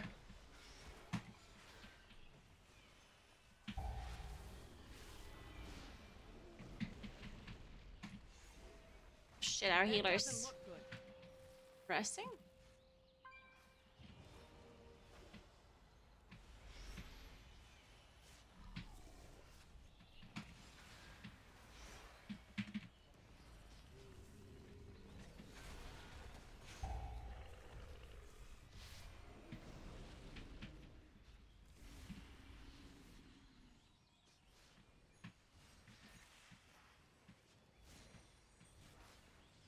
It's very easy to play with one hand if you don't have to move your character that much, you know?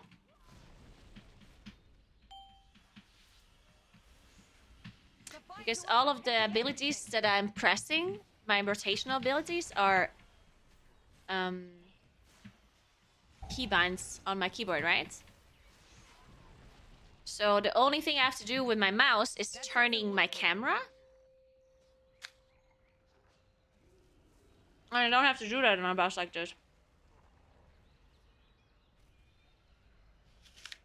Alright, they can do it. They have 1 minute. Maybe you have to focus the boss though, instead of the next set.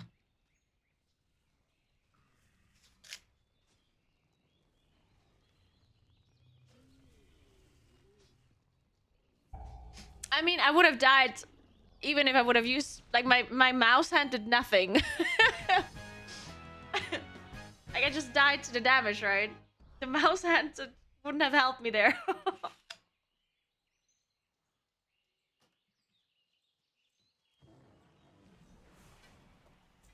Nice. Okay, well, it was a little bit of a struggle, but we did it.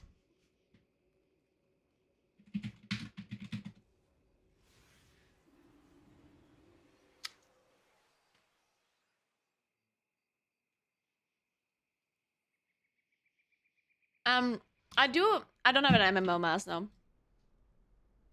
I do have side buttons that I use, but I don't use them for my like rotational abilities, so I don't like I think. Yeah, so anything I do for my damage rotation, I don't need my mouse. I did not die during Inkard this time. And I guess a lot of people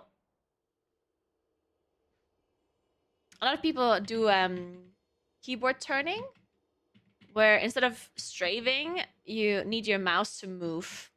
I think it's a very common thing in World of Warcraft that people need their mouse to move.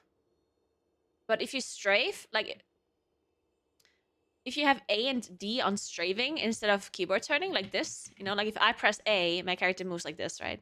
I press D, my character moves like this. And a lot of people don't have that bound or don't use that. So it's a lot easier to play with one hand if you have this, because then you can move your character properly, even without your mouse. I just cannot turn around. Like, I can only move this direction, like left, right? I can't, like, move in, like, a completely different direction. But I can move left, right, and stuff. So usually on bosses, it's very easy to just play with one hand.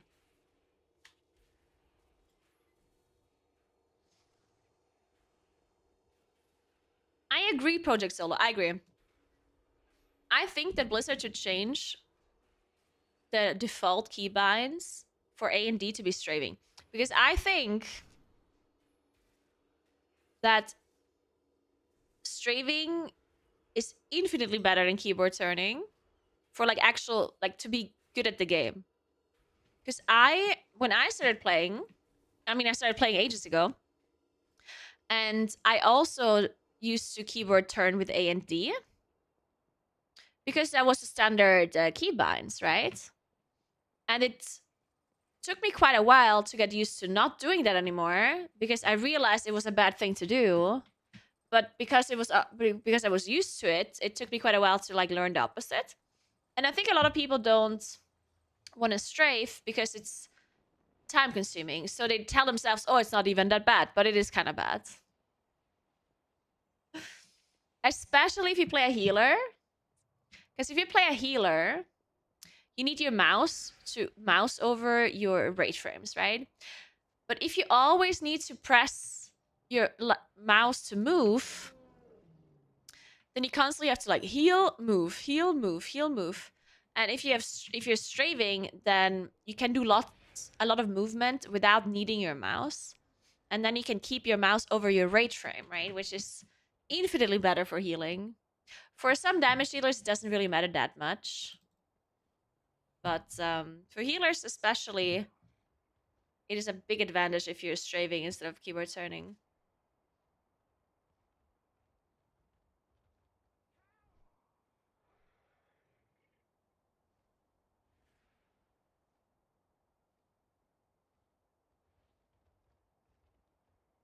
I didn't know you could turn camera by holding right click. Really?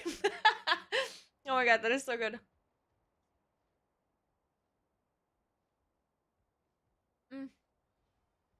Yeah, Tatsu, I'm leaving. Soon, at least.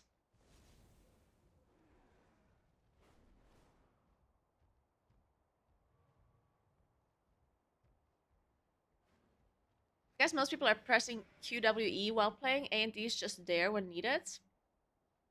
Really? You think so? I think it's the opposite. Don't most people use WASD to move?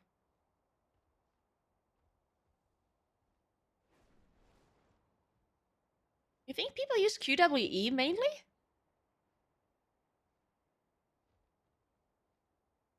That would be news to me.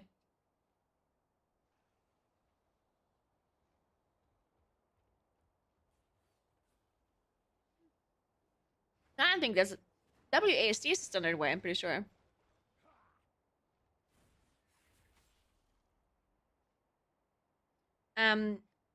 You can bind A and D to strafing. I'll show you in a second.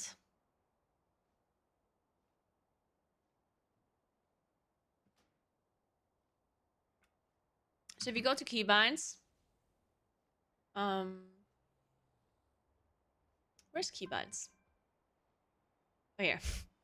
So under gameplay, keybinds, you have movement keys here. And there's here are the movement things. So you have move backwards, move forward, turn left, turn right, strafe left, strafe right. So turn left and turn right is keyboard turning. And strafe left and strafe right is walking left, walking right. So if you bind this to A and D, then your character does this when you press A, right? Like it just turns around. You can still strafe left by pressing your mouse down, obviously, right? So if I press right button, mouse button, and then press keyboard turn left, then my character will strafe to the left. But it requires to press 2 buttons for strafing, right? With this setup. So you need to press A or D, and you need to press your mouse button to strafe. If you do the opposite, if you do strafe left, strafe right with A and D, then I don't need to do anything with my mouse hand. And I just move to the left and move to the right like this. Q's for Star Search. Well, Q is Starfire, actually.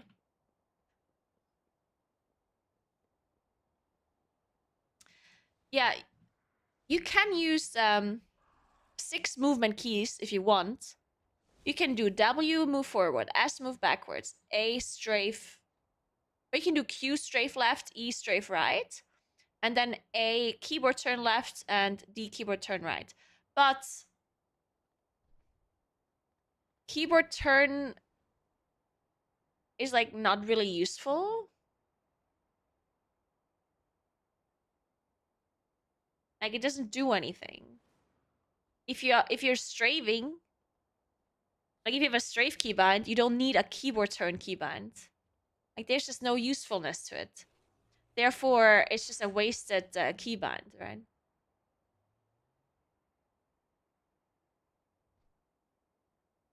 Because everything you can do with keyboard turn, you can also do with strafe.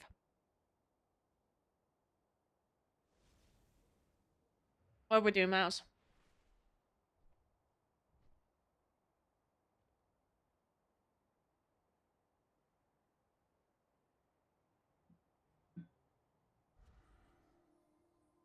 All right.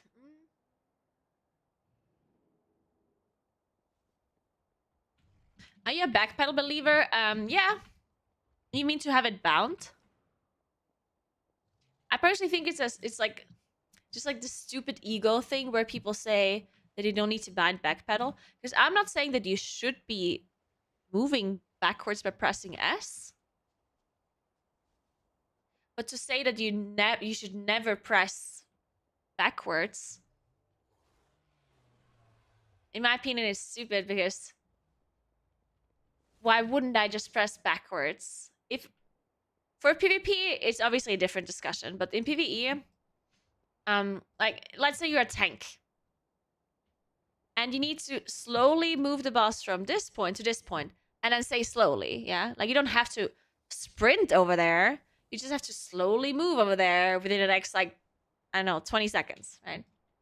So why wouldn't you just move backwards? There's no downside in doing that if you're not in a rush. Obviously, when you move backwards, your character moves slower. But if you don't have a time restriction that is, or if you don't have to be fast with something, then there's no downside in just pressing backwards. So I don't see, like, the people that say you should never walk backwards, it's just this, like, it's like, oh my god, look at this guy just moving backwards. As if it's, like, always bad, when it's really not. And it's not just for tanks. I mean, sometimes I press backwards sometimes when I have to be at a different place behind me soon-ish, but not like right now, you know? Like if it's just like a short, like if I have a long time to move my character, why turn around and move back when I can just slowly move back between like GCDs or whatnot?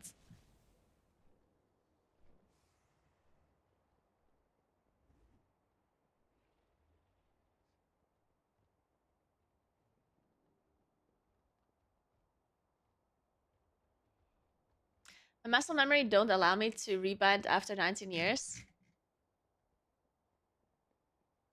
I think, like, obviously muscle memory is a thing, for sure.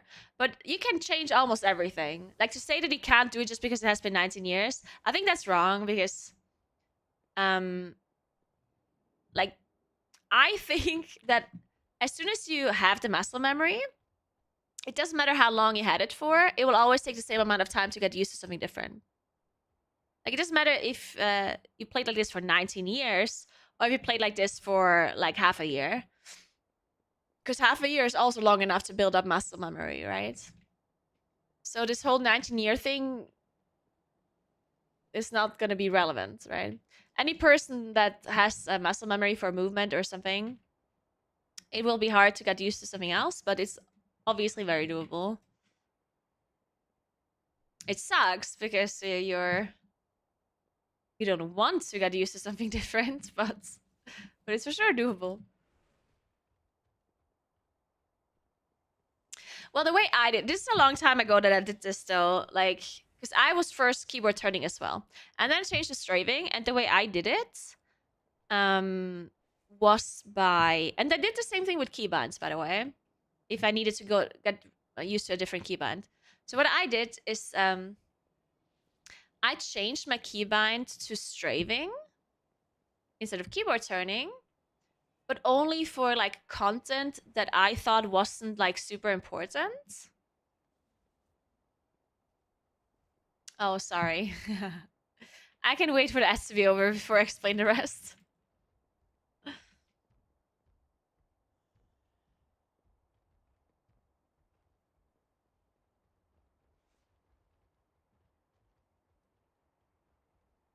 Got them ads.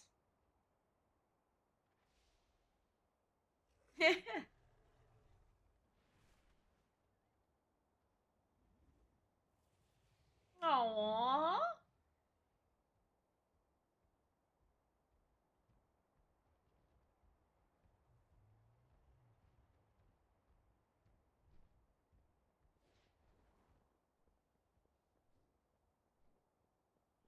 The one thing I never understood is why people run around and jump while waiting. It's actually something that is also hard to get rid of, that habit. Because running around jumping is actually a really bad habit. Because if you're jumping and then something appears while you're in the air jumping, then you have less time to react, right?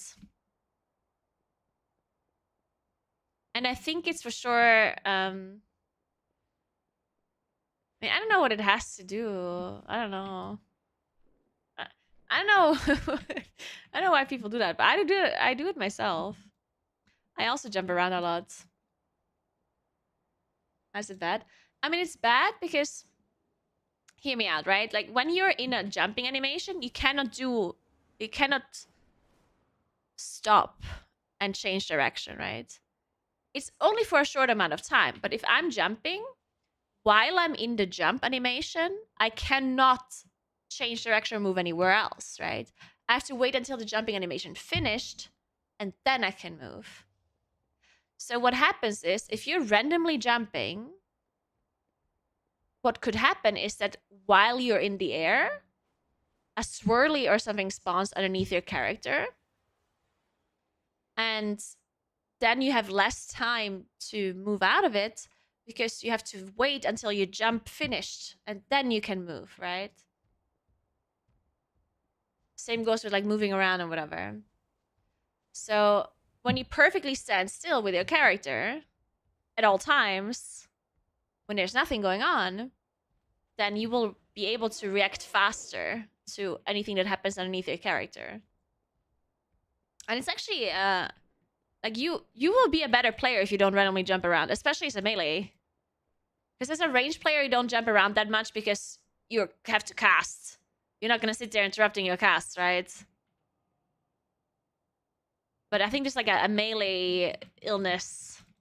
Because melee don't cast, so they like stand there and only have globals, and then they just jump around.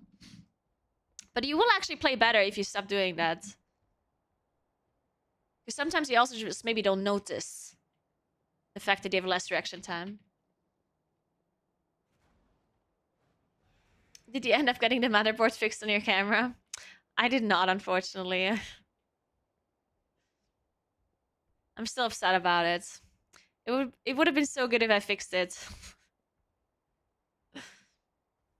It was very interesting, though. I'm very glad I attempted to fix it, though. It's funny because afterwards, when the camera was broken, which was kind of obvious that I'm gonna break it, right? But everyone was like, haha, like, you wasted like so much time and money and effort or whatever. And I disagree. I would do it again. Because it was a lot of fun and I learned so many things. Maybe it's not necessarily useful information. Like maybe whatever I learned is not actually going to be useful in my life in the future, but you never know.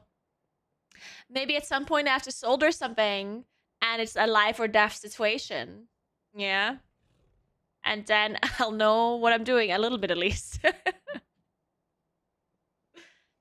I had a lot of fun, and that's the most important part. A solderer. Anyway, the strafing thing. Okay, so the way I learned how to strafe from keyboard turning was,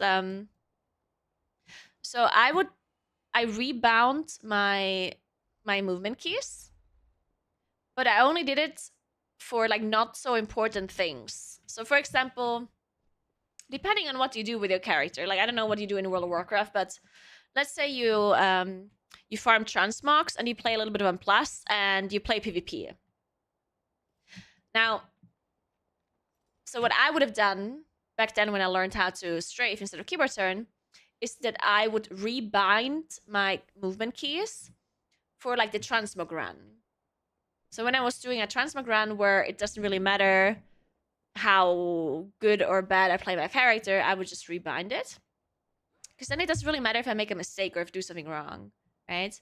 And then when I did something important later on, like if I was progressing in a raid or I was doing a high plus key, then I would rebind it to what I'm used to keyboard turn. And initially, I had a pretty easy time changing my bindings back to the not strafing, and I would not make any mistakes. But then at some point, I ended up making movement mistakes in the raids with the keyboard turn bindings. So I was so used to the strafing at that point that I made a mistake the opposite way, where I was making mistakes with the actual, like the previous keybinds, right? And when that happens, when I made a mistake in the raids or in like the important content with the old bindings, then I switched completely to the new bindings. And it works for me, but I mean, everyone, learns differently and has like different things. But that worked for me if you want to try it. Thanks for 7 months, Salu. Appreciate that. Happy New Year. And then do the same thing with key bindings as well. Because sometimes there's a keybind that is really, like, there's just a bad keybind, I'm sure a lot of people have that. Where there's like one button that you bound to an ability, but you really want to use that binding for something else, or you really want to do this for something else. And then it takes some time. Like, if you just switch it from one day to the next, you're going to make a lot of mistakes because you're constantly going to go back to this old keybind. So I did this whole, like, switching back and forth thing as well with keybinds. So whenever I did something not so important, I switched my keybinds to the new way, the better way. And then when I did something where I had to play good, I switched it back. Having mount on 1. To be fair, I personally don't like 1 as a keybind that much either. I feel like it always depends on how you have your hands on your keyboard. But dude, Johnny moved my cringe cam over here. And now we don't have a keyboard cam anymore. But I don't reach 1 that easily. I mean, I can reach it, but I do have to move my hand a little bit. My best keybinds is 4, 3, E, and Q. I have 1. Yes, actually, I used to do the same thing. When I play mage, my blink used to be at 1 all the time.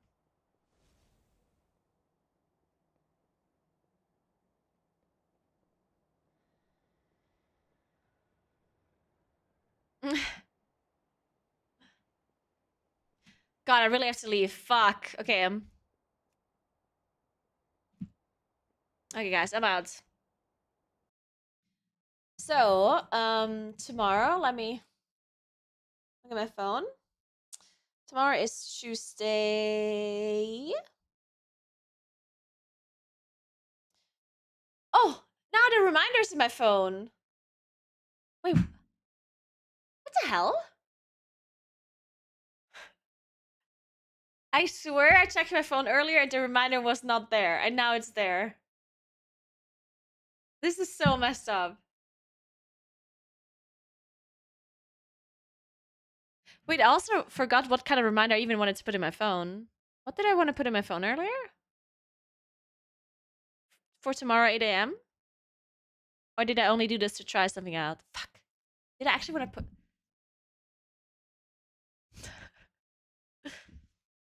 Cooking stream! Yeah, true. Thank you, Calendar. Oh my god. Cooking stream.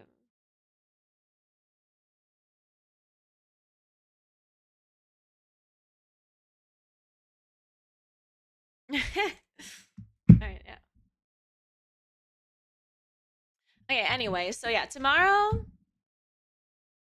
I'll probably stream at around the same time as I did today. At like 1:32 or something. So I'll stream a bit longer tomorrow. Then... And we're probably just gonna play WoW. I haven't played WoW in so long, I have to like play in Pleasant.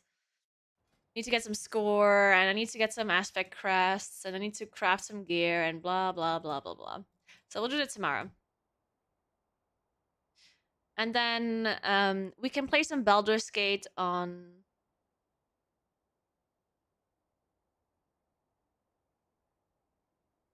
Probably Thursday's a good idea.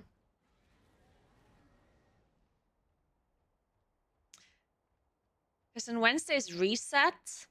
So I probably want to play in Plus on Wednesday. Well, we can do Thursday for Baldur's Gate, maybe. EG3, question mark? Yeah. Because on Friday we play FF14. Okay. Okay. So yeah, thanks for watching, guys.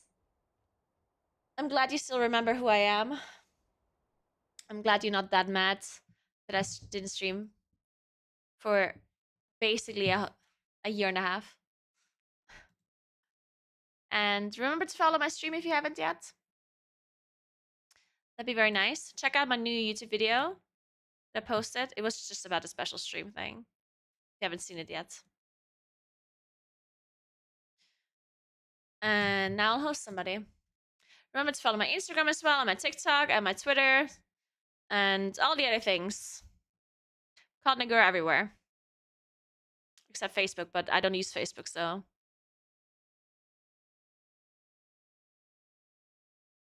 don't follow me there.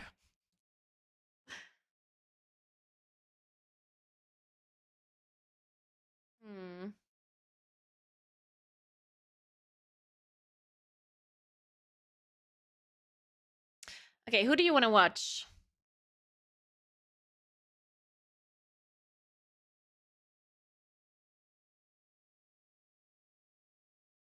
Let's watch... oh, who's she? Oh, wait, I do remember her.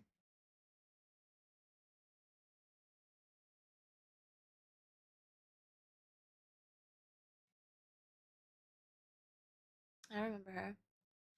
Okay, wait.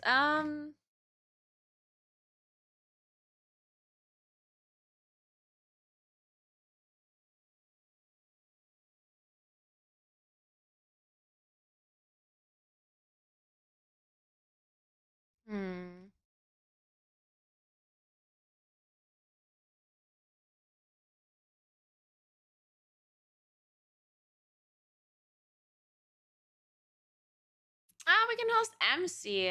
Let's do that. I love MC. She's great. Alright, guys. Thanks for watching.